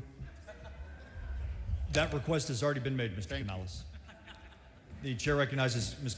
Gonzalez of Dallas in opposition to the bill. Thank you, Mr. Speaker, members. I rise today in fierce opposition to HB4 and for what it represents for my community and the Latino communities across Texas. This body, this legislature, spends a lot of time demonizing my people. Many of you even campaign on it. Latinos, whether in North or South Texas, whether they are first-generation citizens or can trace their lineage back to the founding of this state, have been attacked consistently by their government for as long as Texas has existed. And here we are again, being forced to sit through it once again, in a manner that is not just unjust, but inconsistent with our US Constitution. This map doesn't just draw new lines. It draws a painful and familiar conclusion that our voices don't matter, that our communities can be sliced up and diluted and ignored, that we can be visible in the labor force and the tax rolls, but invisible when it comes to representation. In Dallas, neighborhoods with large Latino populations, places like Oak Cliff, where I live, Bachman Lake, parts of Pleasant Grove, are being carved apart. Precincts are being split block by block, families put into different districts, communities divided. These are not random changes. They are calculated erasures of political strength, and we see it for what it is. And it hurts communities like mine, but that's nothing new, I guess, with this body. You've heard these stories before from this very mic. Mexican Americans suffered through La Matanza and La Hora de Sangre in the early 20th century, where thousands were killed in state-sanctioned lynchings. It took the courage of one man, J.T. Canales, the only Mexican American in this House at the time, to investigate, to speak truth to power, and to demand change. The violence never stopped. It just changed form. It became regulatory, it became legislative, literacy tests, English-only ballots, Juan Crow laws passed right here in this chamber that sought to suppress our voice under the guise of governance. And the legacy lives on. In 2023, this legislature passed SB4, the Show Me Your Papers bill. It encouraged racial profiling, it encouraged vigilante justice, it stripped away local control and allowed fear to settle like a fog over our immigrant neighborhoods. And just this year, families across Texas saw ICE detain and deport people who were American citizens. Again, American citizens, because of faulty records or because a brown face simply seemed suspicious. The result was the same: families shattered, communities silenced, trust destroyed. So today, when you present yet another plan to divide and weaken us through redistricting, understand this: we've seen this playbook before. Today we endure attacks that would have felt like home in the era before the Civil Rights Act and the Voting Rights Act. This state's history of racism, of violence, of shameful policy is important and relevant today because these policies become cultural norms and standards when our or my representation is limited or erased. We're being told again this isn't about race, that these maps are fair, that communities like mine are not being targeted. But when supporters of this bill come to this mic or the back mic or get on social media and say, we aren't demonizing anyone, or I love having Latinos in my district, I want you to remember the words spoken by their own party's chosen leader, the same man that they openly support. Quote, I don't know if you call them people in some cases. They're not people. They're poisoning the blood of our country. And members, that's not neutrality. That's not accidental. That's a narrative. And it's the same narrative that justifies cracking apart Latino neighborhoods in Dallas so that their political power won't grow. It's the same narrative that tells us our concerns don't matter that our voices are too loud and our representation is optional. But we aren't going anywhere. We will keep telling the truth, we will keep calling out injustice, and we will remember what you do here today because history will remember it too, and all eyes are on you. I oppose this map, I oppose this process, and I oppose what it says about the value of Latino lives in the state of Texas. I urge you to vote against this rigged map. Thank you.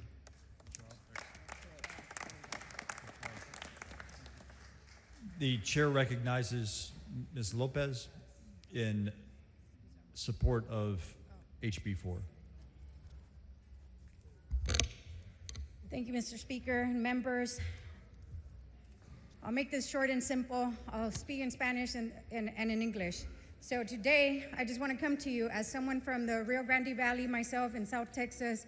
I am in support of this bill. I think it's good for Texas and it's good for South Texas as well. Mr. Speaker? In Spanish. Ms. Gomez, for what purpose? Would the gentlelady yield for questions? Does the Not at this gentlelady yield moment. for questions? Not at this time. So se oye hablar mucho del Rio Grande en el Valle. Yo soy del Rio Grande. Yo también dejé el Partido Demócrata. Este mapa es bueno para Texas, es bueno para el Valle, y apoyo este mapa como hispana. Thank you, Mr. Speaker. Mr. Speaker, will the gentlelady yield for questions, or does she flee? Ms. Gomez, for what purpose? Will the gentlelady yield for questions, or does she flee? The gentlelady has yielded the front microphone. The chair recognizes Ms. Rose in opposition to HB 4.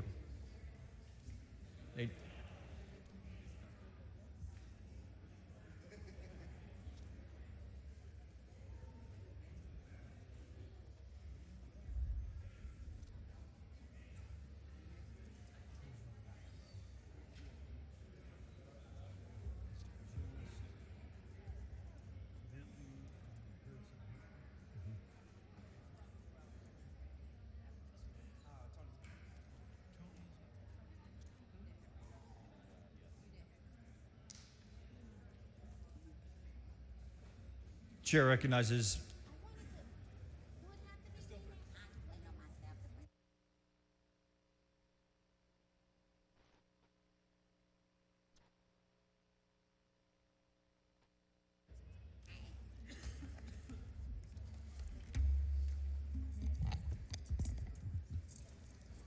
Thank you, Mr. Speaker.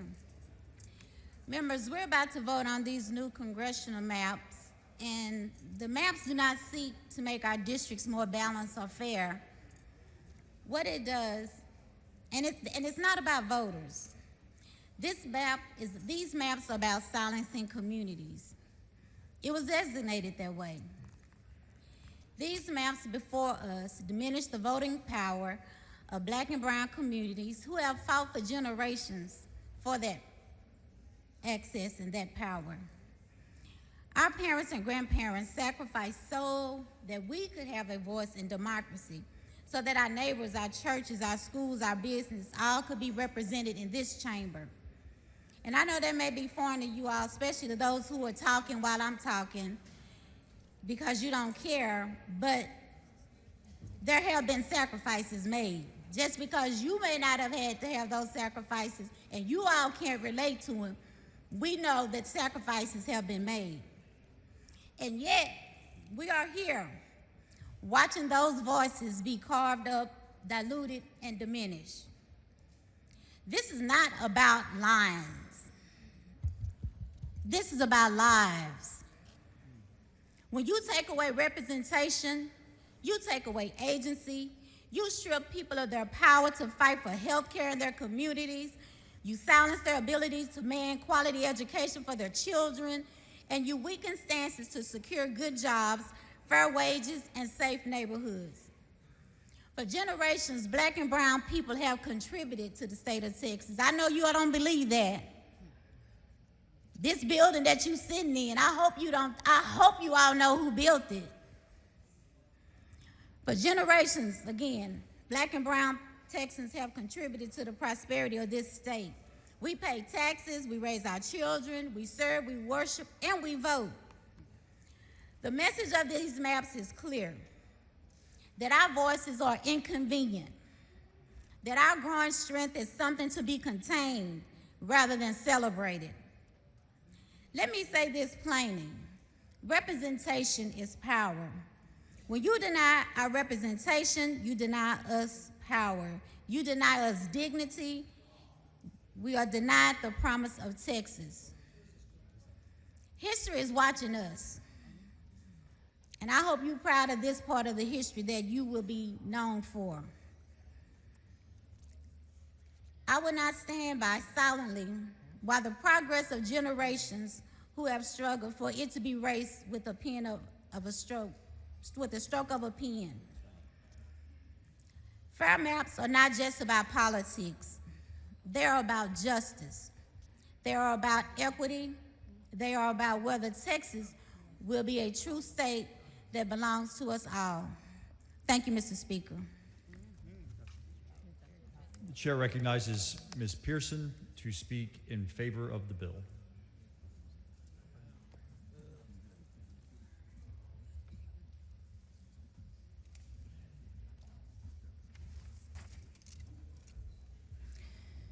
Thank you, Mr. Speaker. Members, first I want to thank Chairman Hunter and Chairman Vasut and the rest of the committee for their tireless work answering the governor's call. Chairman Hunter may not have taken the personal attacks and disrespect personally, but I did.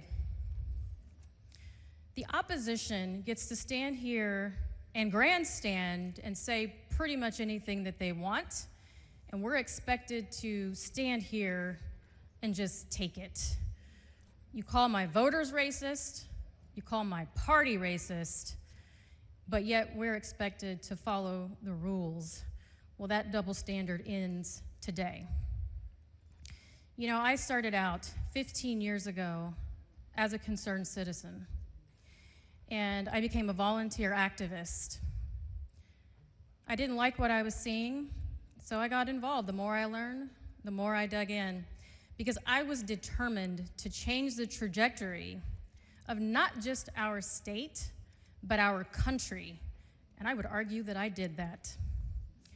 From a founding member of the Tea Party movement to fighting on the front lines for President Trump in 2015, long before it was cool, I have traveled all over this country for the better part of a decade, and I can tell you that more and more minority voters are voting their values, not their skin color.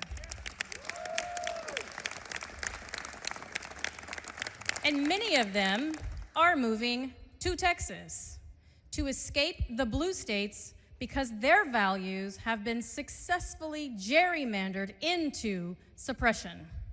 Now, I've heard the accusations that this mid-decade redistricting is going to silence voters and that it misrepresents the population of Texas. But history tells a different story.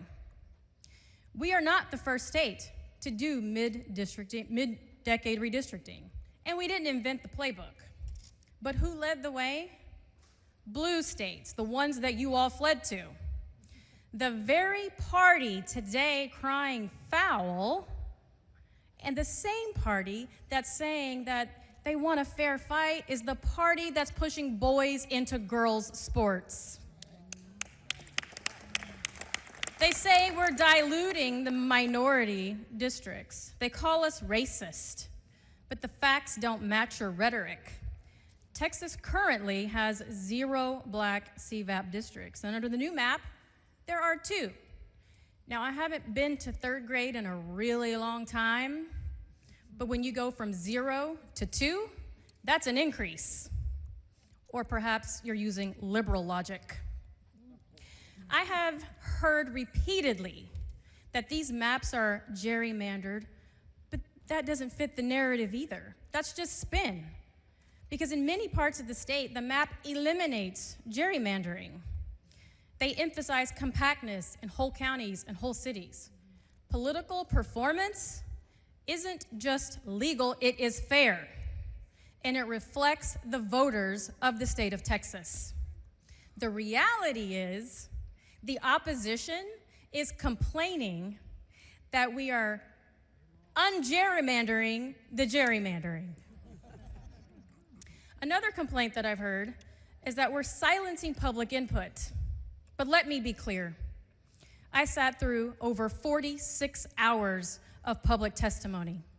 I listened, I traveled, and I heard the voices. And those voices are reflected in this map if you actually look at the map. But I understand the frustration. My colleagues on the other side of the aisle, they're struggling right now because the fact is President Trump won Hispanic voters in the state of Texas.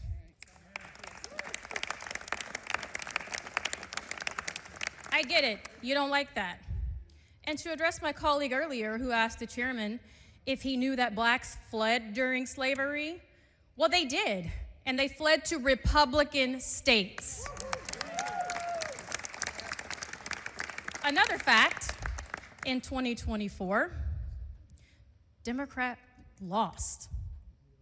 President Trump won big.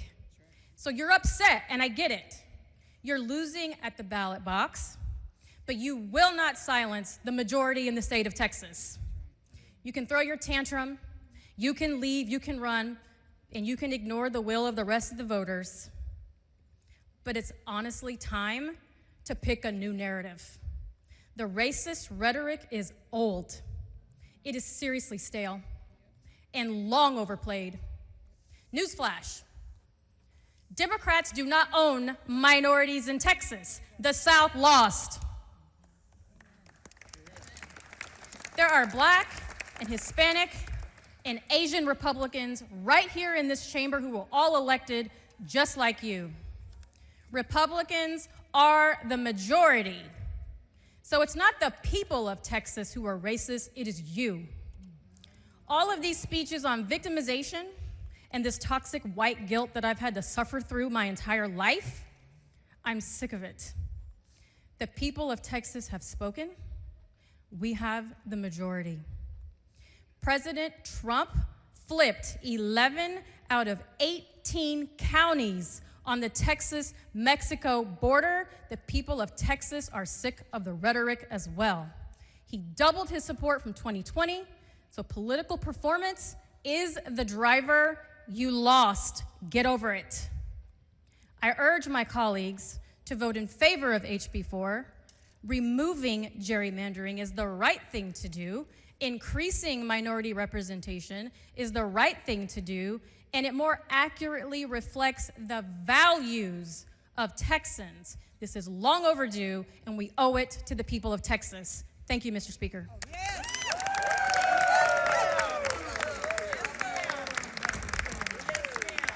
Chair recognizes Mr. Jones.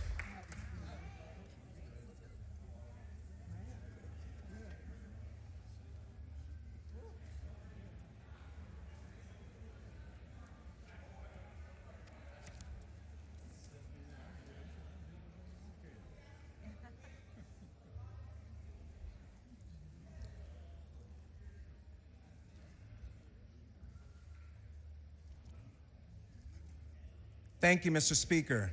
Members, I stand in opposition of HB 4. I have written remarks, but these remarks come straight from my heart. The question I want to ask as we prepare for a final vote on this bill is that, is it worth it? Is it worth it to once again ignore the will of countless Texans saying no, we don't want this. Let's focus on flood relief. Let's increase access to health care. Let's provide funding for our public schools. There are still bodies being recovered from the flooding, but we are here focusing on maps. Not flood relief, not returning the bodies to loved ones, but racist maps, not Texans. During the first call special session, we had 2 weeks to focus on providing flood relief, in which we had no bills on the floor regarding this topic. Not until Democrats broke quorum did a bill magically pop up as the right appealed to its base that Democrats were not doing their job. Even after leaving, my colleagues on the right had the executive power to provide funding for that flood relief at any time, and all it would have taken was a signature by the governor. During the quorum break, I watched my colleagues. I watched you call us liars and instruct your people to go get them. Funny thing is that they found us before the FBI and the state troopers that the speaker claimed was doing everything they could to find us. Some of my colleagues even made it a little easier with their posting. Republicans in this chamber and in the shadows of social media threatened us, shared our home addresses, and even threatened our lives with bomb threats. I watched you all, and let me tell you, my people, black people, fought too hard for this right to vote. And if you know me, you know I do not play political games with y'all in this body, because I know the work we do on this floor speaks life and death into communities across this state. I leave the political games to the ones of you who are setting up your campaigns to run for these new seats. Another power grab on the backs of black representation. People put under surveillance by the FBI. People who had militias formed against them by their elected leadership. Who had to work in a system that changed the rules when they didn't get their way or listen to the will of the people. Doesn't that sound familiar today? I'm not going to make this speech super long because most of the members have already turned their ears off to Texans. I will say this: remember this day, Texas.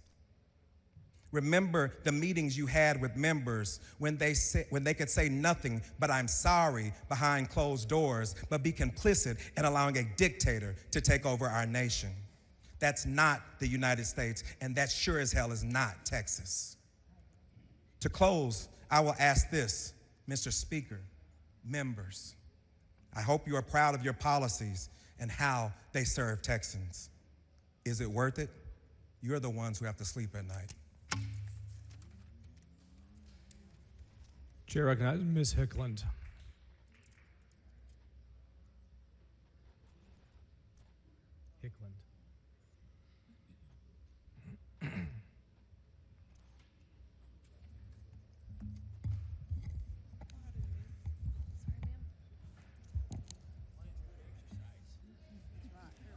Mr. Speaker, members, I am in favor of this bill. All day we've heard arguments against this bill, and at the core, those arguments come down to two things: race and a person. At every single public hearing, members of Congress have stood up only to insult President Trump and also to insult those who support him. But here's the reality: 242 of Texas' 254 counties decisively voted to elect him. That fact alone shows the will of Texans. And yet the other side keeps saying what we're doing here is racist.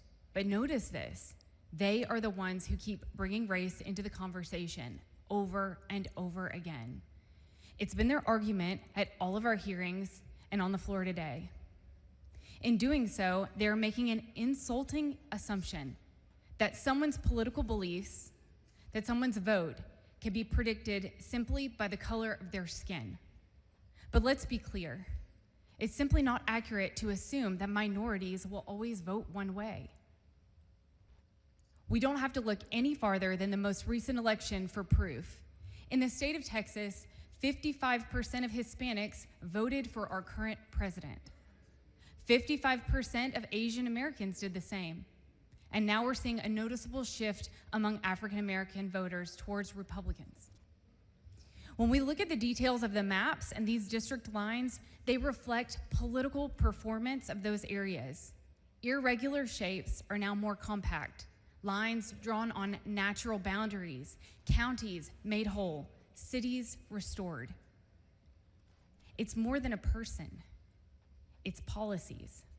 We all campaigned and knocked on doors. We all heard concerns regarding the border, the economy, law and order, fostering safe communities, eliminating fraud, waste, and abuse in our government.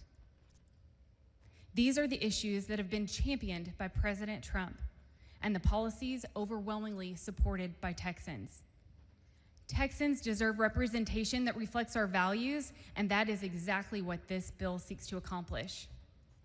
In this body, we have seen some hard-fought wins, ensuring that only citizens vote, empowering parents to choose their children's education, protecting children from obscenity, defining a woman. Why was that hard? We are proud Texans. We are proud Americans. Let the people choose their elected officials. They did, and this effort is in response to that.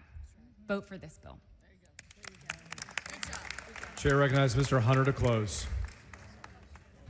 Members, move passage. The question occurs on final passage of House Bill 4.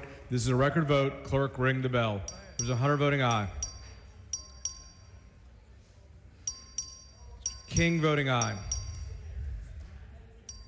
Have all members voted? Have all members voted?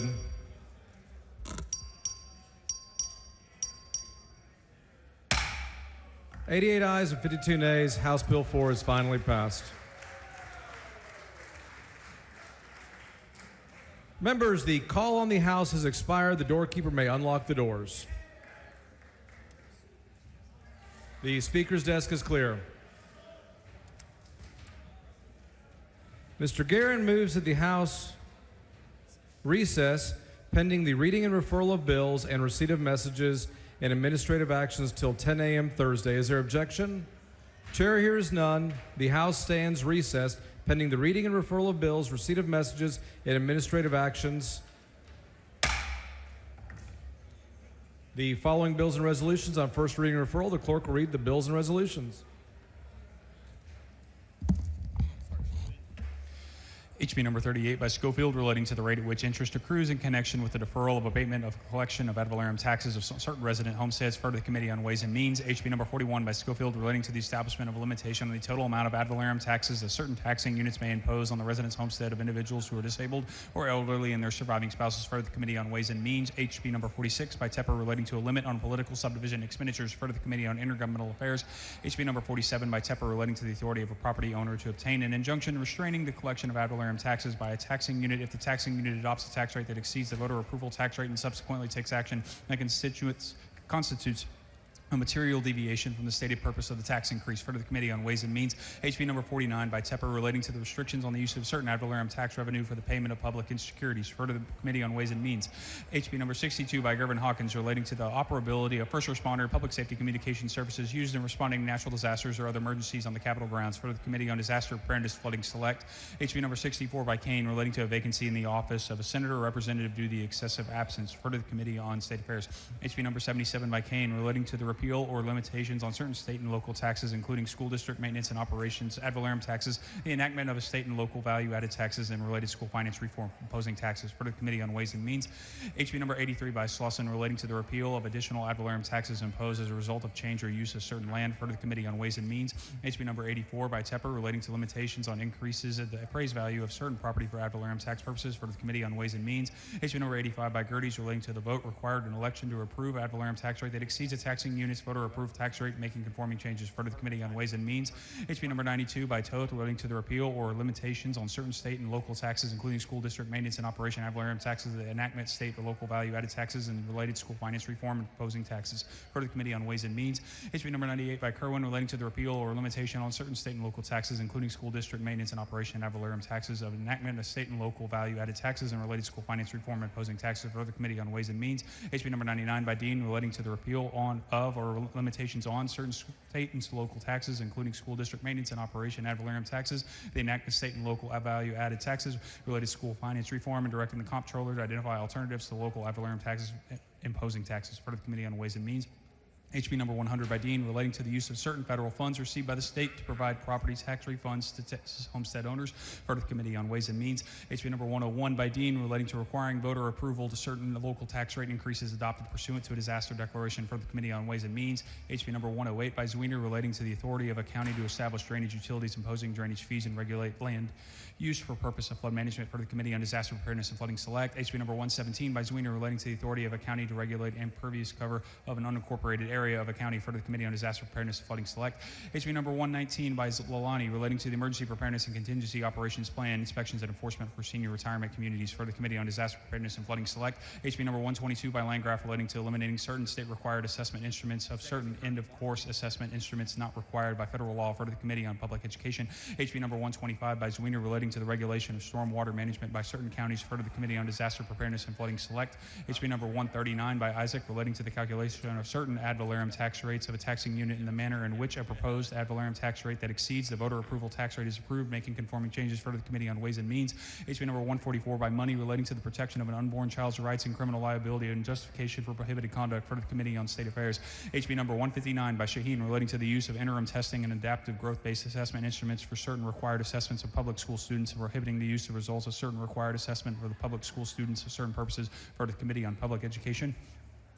HB number 165 by Metcalf relating to the management and removal of vegetation and debris by certain electric utilities referred to the Committee on State Affairs. HB number 174 by Hicklin relating to the prohibition of lobbyist representation for political subdivision and private entities referred to the Committee on State Affairs. HB number 176 by Hicklin relating to the repeal of provisions providing the calculation of unused increment rate and the use of rate in calculating certain ad valorem tax rates for the Committee on Ways and Means. HB number 177 by Hicklin relating to the calculation of certain ad valorem tax rates of a taxing unit in the manner in which a proposed ad valorem tax rate that exceeds the voter approval tax rate is approved, making conforming changes for the Committee on Ways and Means. HB number 178 by Hicklin relating to the efficiency audits for certain political subdivisions for the Committee on Ways and Means. HB number 181 by Gerdes relating to the limit on municipal and county expenditures for the Committee on Intergovernmental Affairs. HB number 182 by Flores relating to the participation by flood-prone counties in National Weather Services for Storm Ready program for the Committee on Disaster Preparedness and Flooding Select. HB number 183 by Bella Montgomery relating to an exemption from ad valorem taxation of the total appraised value of the residence of homesteads of certain elderly individuals and their surviving spouses for the Committee on Ways and Means. HB number 184 by Bella Montgomery relating to the limitation on increases in the appraised value of real property for ad valorem tax purposes for the Committee on Ways and Means. HB number 185 by Money relating to the use of political subdivision for public funds for lobbying activities for the Committee on State Affairs. HB number 186 by Walkout relating to the use by political subdivision for public funds for lobbying activities for the Committee on State Affairs. HB number 187 by Walkout relating to the authority of Texas Commission on Environmental Quality to issue an emergency or temporary order request by a county judge following a weather emergency for the Committee on Disaster Preparedness and Flooding Select. HB number 188 by Morales Shaw relating to the creation of Texas Rural Emergency Preparedness Fund for flood-prone communities for the Committee on Disaster Flooding Select. HB number 189 by Morales Shaw relating to requiring certain governmental entities to allow interested persons to comment on the proposed adoption or revision of certain emergency management plans for the Committee on Disaster Preparedness and Flooding Select. HB number 190 by Morales Shaw relating to state and local government disaster preparedness for the Committee on Disaster Preparedness and Flooding Select. HB number 191 by Verdell relating to the preference in state purchasing for certain goods and services used in a disaster area for the Committee on Disaster Preparedness and Flooding Select. HB number 194 by Curry relating to the flood and safety signage in certain areas of flood-prone municipalities and counties for the Committee on Disaster Preparedness and Flooding Select. HB number 195 by Curry relating to designating certain substances and Schedule 4 controlled substances under the Texas Controlled Substances Act for the Committee on State Affairs. HB number 197 by Curry relating to a study on establishing testing and scientific standards of determining tetrahydrocannabinol intoxication for the Committee on Public Health. HB number 200 by Little relating to the maintenance of emergency communication devices in certain facilities serving vulnerable populations for the Committee on Disaster Preparedness and Flooding Select. HB number 201 by LaHood relating to the exemption from ad valorem taxation of part of an appraised value of the residence homestead of a partially disabled veteran or surviving spouse of such a veteran based on the disability rating of a veteran for the Committee on Ways and Means. HB number 202 by LaHood relating to exemption from ad valorem taxation as part of the appraised value of the residence homestead of a partially disabled veteran or the surviving spouse of such a veteran based on the disability of rating that veteran for the Committee on Ways and Means. HB number 203 by LaHood relating to the limit on political subdivision expenditures and the adoption of ad valorem tax rates for the Committee on Ways and Means. HB number 204 by Paul relating to the governance and territory of the Harris County Flood Control District for the Committee on Disaster Preparedness and Flooding Select. HB number 205 by Wilson relating to authorizing certain projects and undertaken in response to the disaster by certain economic development corporations for the Committee on Disaster and Preparedness and Flooding Select. HB number 210 by Lozano relating to the definition of a residential homestead for purposes of the exemption from ad valorem taxation of residence homestead of a totally disabled veteran of the surviving spouse of such a veteran, for the Committee on Ways and Means. HB number 211, by money relating to the calculation of a voter approval tax rate of certain taxing units in the manner in which a proposed ad valorem tax rate that exceeds the voter approval tax rate is approved by the voters, for the Committee on Ways and Means. HB number 215, by Martinez, relating to the establishment of the disaster identification system for a declared state of disaster, for the Committee on Disaster Preparedness and Flooding Select. HB number 216, by Chalks-Clay, relating to the provision of an abortion-inducing drug, for the Committee on State Affairs. HB number 217, by Verdell, relating to the creation of a flood recovery loan program to provide low-interest loans to persons who are victims of flood-related disasters, for the Committee on Disaster Preparedness and Flooding Select. HB number 218, by Chalks-Clay, relating to the prohibition of transporting or funding the transportation of an unemancipated minor for an abortion, providing a civil penalty, creating a criminal offense, for the Committee on State Affairs. HB number 219, by Little, relating to the limitation on the increases in the appraised value of a resident's homestead for ad valorem taxation, for the Committee on Ways and Means. HB number 220, by Chalks-Clay, relating to the vote required by a governing body of a taxing unit to adopt an ad valorem tax rate that exceeds the voter approval tax rate or authorize the issuance of a tax bonds, for the Committee on Ways and Means. HB number 222, by Chalks-Clay, relating to reducing school district maintenance and the operations of ad valorem taxes through the use of certain surplus state revenue, for the Committee on Ways and Means. HB number 223, by Chalks-Clay, relating to municipal and county financial. Where's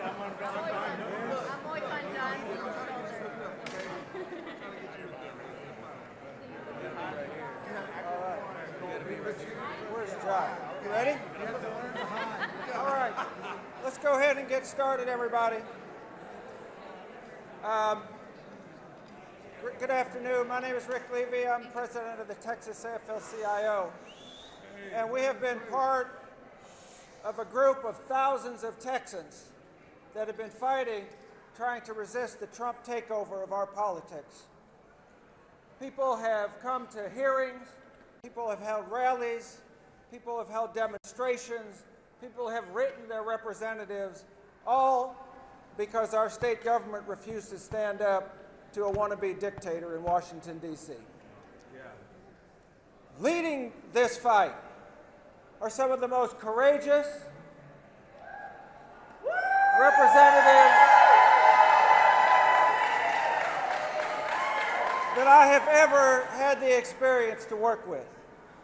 The people behind me have put it all on the line. They have been targeted, they have been threatened, they have been locked up, but they have not been deterred.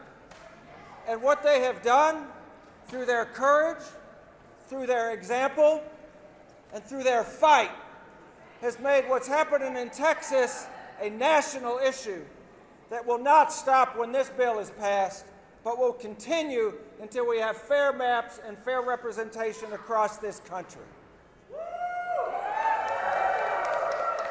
So they've kind of been busy. You haven't had a chance to hear from them. We want you to hear from them today. So I'd like to first call up the chair of the Texas House Democratic Caucus, Mr. Gene Wu. Gene.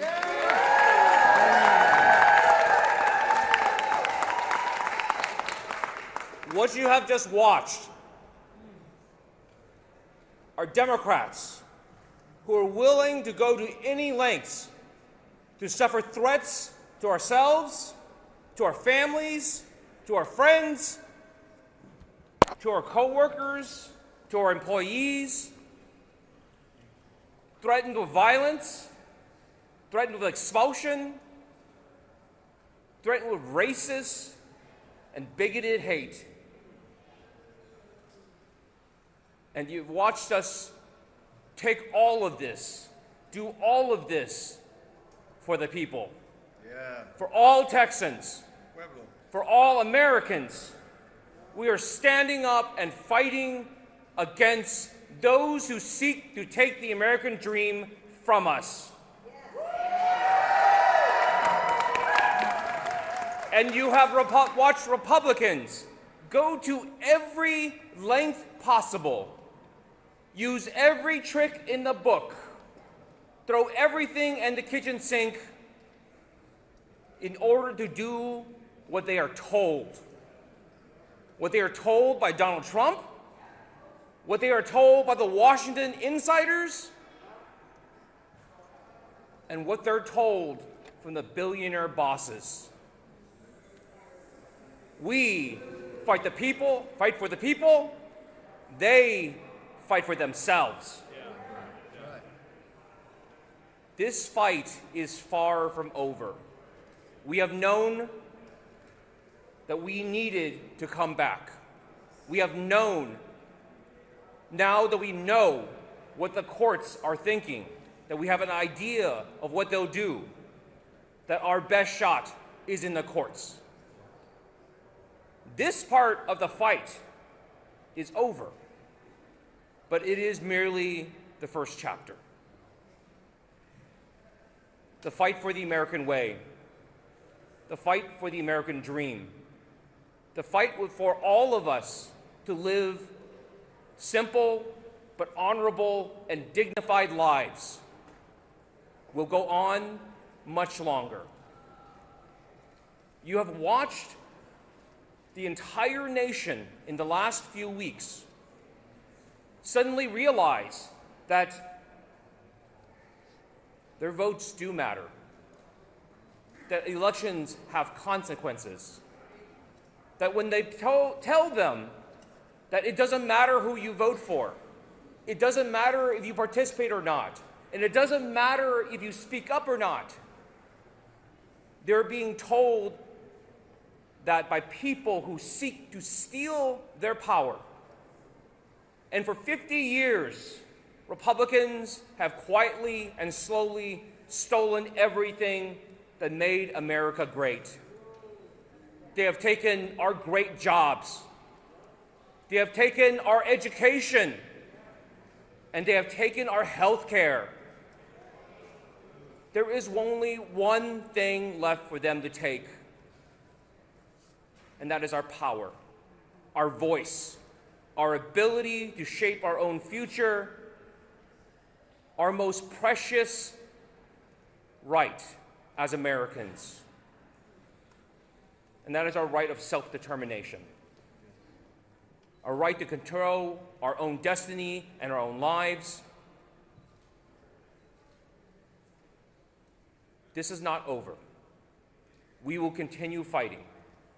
But what needs to happen is we need every American, every Texan to start paying attention and start learning about how we got here and what we can do. This is far from over. In my heart, I know the American people will win, and we will see a bright day again.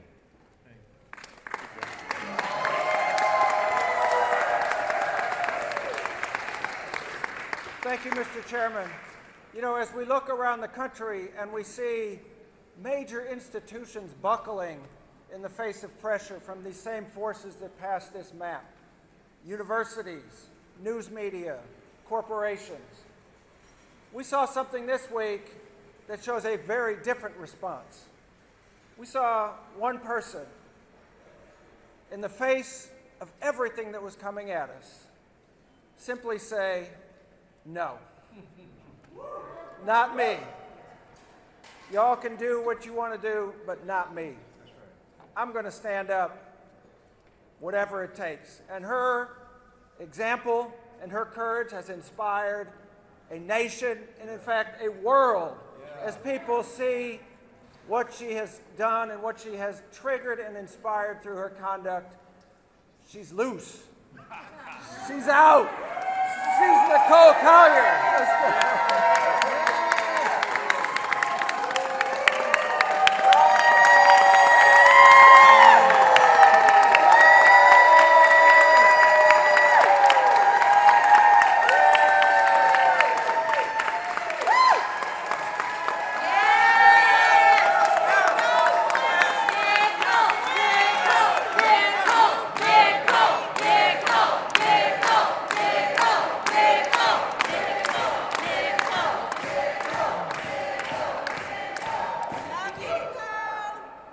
Look, I'm not gonna lie.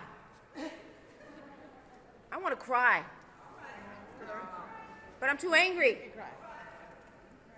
I want to cry, but I'm too furious. I want to cry because I'm mad, but I'm too mad. What happened today? Today was hard. It was hard. It was hard to sit through the hypocrisy. Yeah, that's right. The lies. Yeah. The way that they try to silence our voices. It's hard. My feet hurt. My back aches.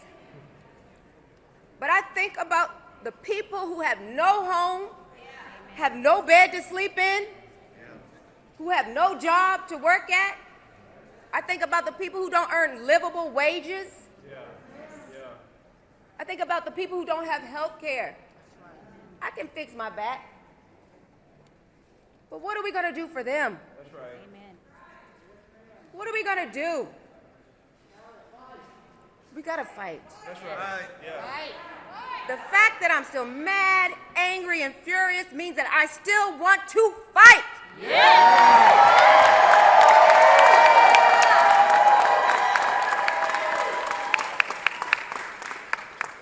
Today is not the end. That's right.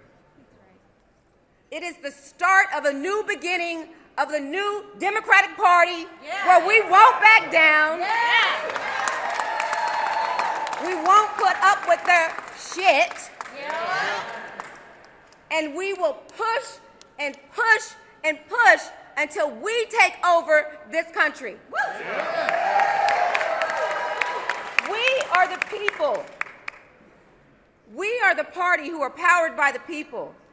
We are the party who stand out for our LGBTQ people.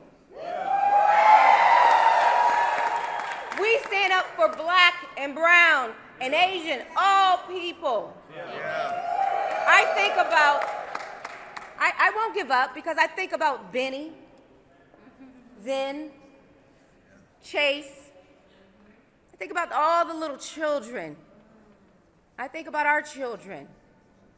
And they need somebody to stand up for them. They need you to stand up for them. So we can't give up. There's no option. That is not an option. The only way to go is forward. And we got to go forward together. And we got to keep that grit. Sometimes it's hard to stand alone. It may take a while for others to get on board, but don't doubt yourself. If you believe it, do it. Believe it, do it. You may be the only one, but you must do it. You must trust your instincts and move forward. Vice President Kamala Harris, that was the best thing that she told me. Keep going. So you know what? I won't cry today. I won't cry for Texas. I'm going to shout for Benny. I'm going to shout for Zen. I'm going to shout for Baker. I'm going to shout for Chase. I'm going to shout for all of you. We're going to shout that we won't back down. We're going to continue to move forward, and we're going to continue to fight. Because when we fight, we win. Yeah!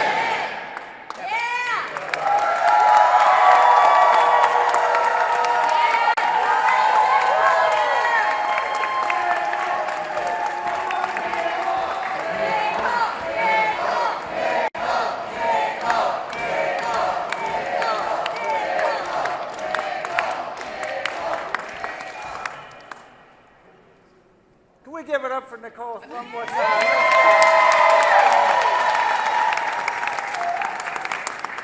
So one of the things that we've talked about is what a sham process this was. That they never had any intention of listening to the people. That it was a dog and pony show without a dog and a pony. And the person who was charged with being the vice chair of the Redistricting Committee and who sat through it all and was a constant voice for justice and fairness through this process was Representative John Rosenthal. John.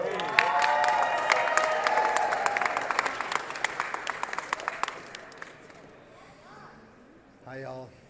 I'm John Rosenthal, and I'm going to start out by saying I try to live a life without regret. My regret today is that I have to speak after Nicole Collier. But I'm also the ranking Democrat on the Redistricting Committee, a committee that didn't even see fit to meet during the regular session. There was nothing in front of us. So I'm an engineer by trade. I'm very process driven, like literally you should see me make coffee in the morning. But this process, y'all, was a total sham from the very beginning. And I don't know if you saw some of the questions I asked on the House floor today, but if these folks can redraw the lines and change the districts in this state in the span of just a few weeks, they could do it in front of every election. So let me point out the hypocrisy of the Republican leadership in this state.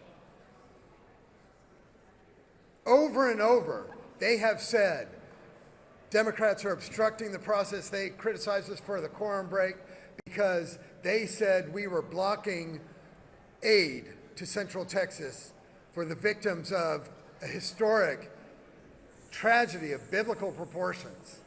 They blame us for that. Here we are back in the second special session. Have we heard even one bill on the House floor? No. If we were going to do what the people of Texas want us to do, we would be working on disaster relief today. If we were going to do what the people of Texas want us to do, we would be working on getting rid of the STAR test today. That's on the governor's call. If we were going to do what the people of Texas want us to do, we would put in sensible regulations for hemp and THC products. But that's not what we're doing. The only bill that saw its way to the House floor so far, the last special session and this one, is the redistricting bill. And it's more pernicious than that. It's not just a power grab. It's the fact that because they're going to lose, they want to pick up more votes, but it's the way they're going about it by dismantling black and brown districts. And let's face it, this is a racist power grab that especially goes after our African American representatives in Congress, more than the others. And the Latinos too. My district's 47% Latino, but let me tell you, when you look at who they're taking away from us, it's the black and brown voices. That's right. Literally, the result of this is that millions of Texans are going to have their voices diminished, and they will lose the ability to select a candidate of their choice. So I've already talked too long. My last words are, there ain't no power like the power of the people, and the power of the people don't stop. And the power of the people, we cannot abide by this. So we need to stand up, fight back. So when democracy is under attack, what do? Stand up.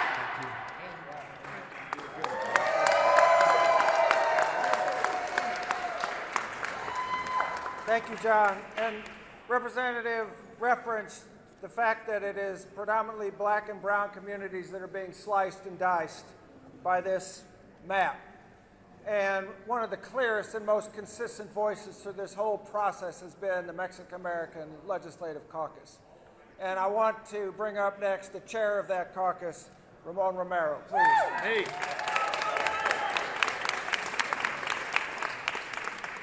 Thank you all. I want Barbara Gervin-Hawkins, the chair of the Texas Legislative Black Caucus, to stand with me as we stand hand in hand, because we know the importance of the black-brown unity that is like never galvanized in this state. And it's a demonstration here to stand here because this is what it's going to take in order to continue this march that we started weeks ago to demonstrate to the American people how important it is to have unity behind the people, atrás del pueblo. Qué importante es ser unidos con nuestros amigos en la comunidad afroamericana. I can tell you that we all witnessed over the last few days the sacrifice that my colleague from Fort Worth said, Nicole Collier, what she demonstrated to all the world, the sacrifice and what it's worth for you, the people, in Spanish, de pueblo.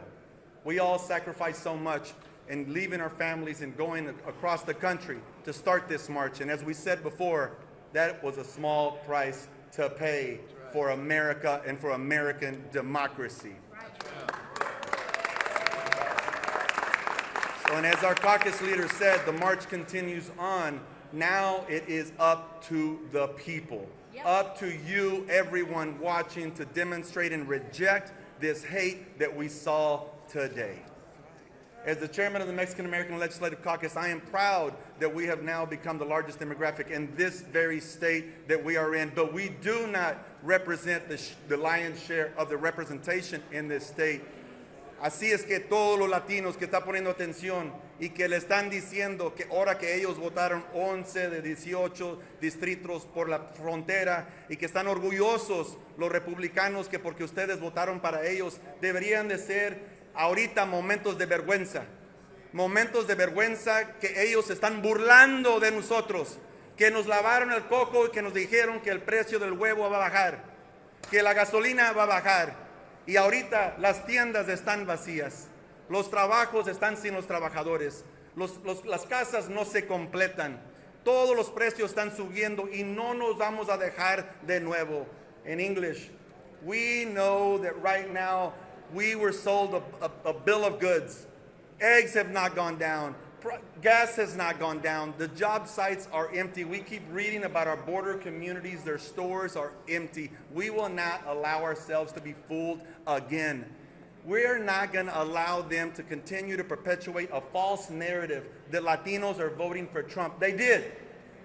And right underneath them, they continued overwhelmingly to vote for Henry Cuellar, Veronica Escobar, Sylvia Garcia.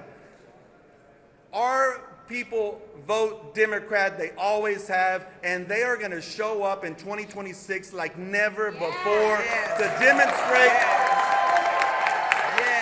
that while they might have changed these maps in our congressional districts, while this is the state that is already the most gerrymandered of so many, 62-88, we are watching as our own families are being deported. We are not comfortable with hundreds of thousands of people about to get put in private for-profit prisons in our communities. This is what hate looks like. Esto es lo que como se ve el odio. Cuando la gente empiezan a crear y hacer cárceles en nuestras propias comunidades y poner hijos y hijas en esas cárceles y decir que esto es lo que nosotros queríamos. No es cierto. Y no nos vamos a dejar que continúe esta plática, esta burla de nuestra comunidad. Por eso nos unimos, afroamericanos, latinos, asiáticos, todos, en este momento, como nunca, y nunca dejarnos ser burlados de nuevo. Lo que importa más que nada, what's the most important, is while they might have passed these maps for the Congress, the statewides ain't gonna get away with it. That's right. Governor Abbott brought this to the state of Texas when he refused to say no. Yep. That's right. He cannot escape all the people of Texas, and especially the Latino and African American community that's united greater than ever. Ever. I want to say this. Our sister Nicole Collier stood on principle, and we as a people must stand on principle. She stayed there because she was determined not to be undermined or treated less than. I want to be clear. We've done our part of the race. We brought attention to America. We've done our part of the race in terms of getting our legal involved. We've done our part of the race through today. Guess what? We need all of y'all to join us nationwide. It's time for the ground game. Right. It's time for the people to come and turn out to vote. 5.8 million Democrats didn't vote last time. Guess what? We need to grab them and get them involved. It ain't about what the reps can do. We now need power to the people. Power to the people.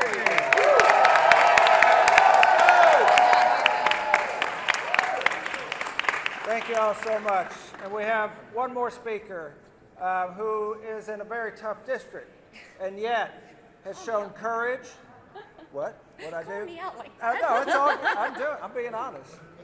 You stood where you needed to be standing to make a statement about where we were going. And she is also the vice chair of the caucus. And Mihaela Plesa, would you take us down the road to the end? Thank you, everybody, for coming. My name is Mihaela Plisa, and I proudly serve as the Vice Chair of the House Democratic Caucus. I normally would say, welcome to your state capital. But today, this capital didn't belong to Texans. Today, Governor Abbott sold our state capital to Donald Trump.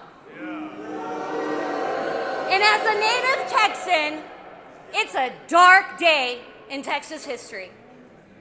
Because if you're a member of a minority community, if you're Hispanic, if you're African American, if you're Asian, if you come from an immigrant family like mine, today your voice, your vote has been silenced. Right. Make no mistake of it. That's right.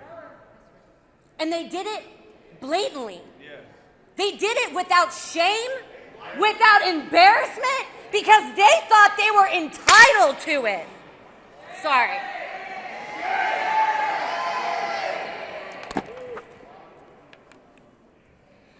Today we might have been stricken down. Today we might feel like their knees are on our necks.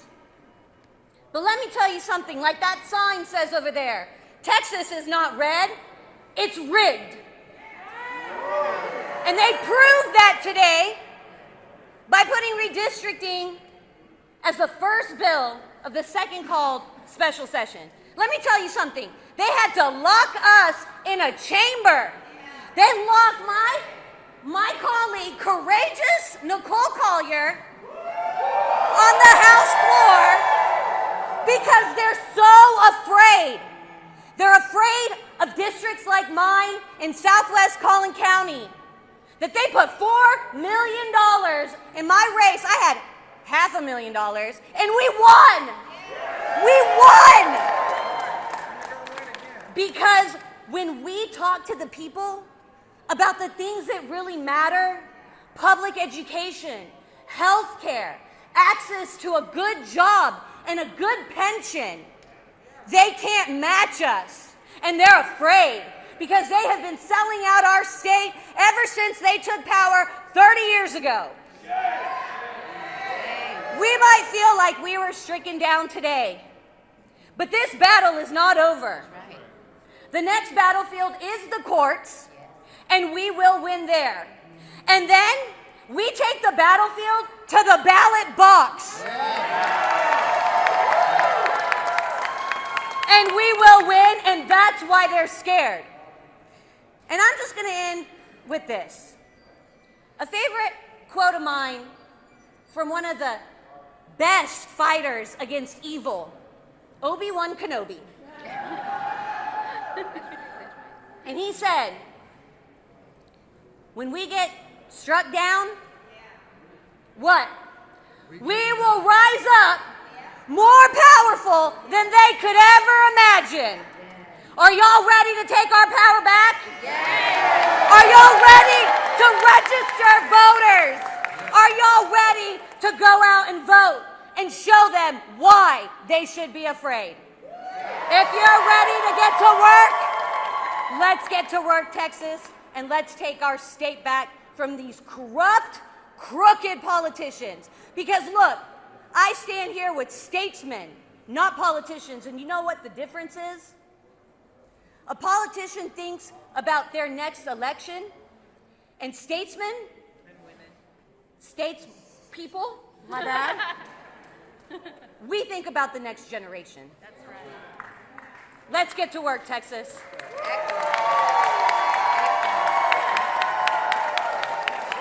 All right.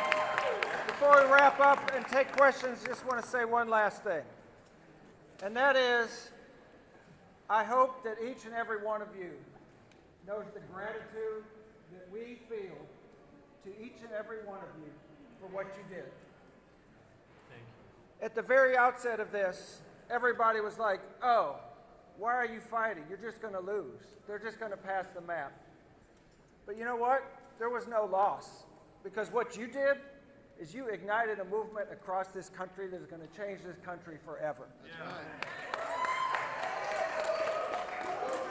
And what I say is that, what do they say? Never doubt that a small group of committed people can change the world.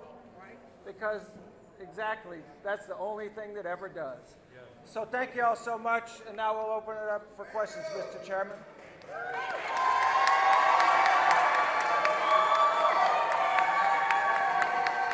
We'll do questions for a little bit.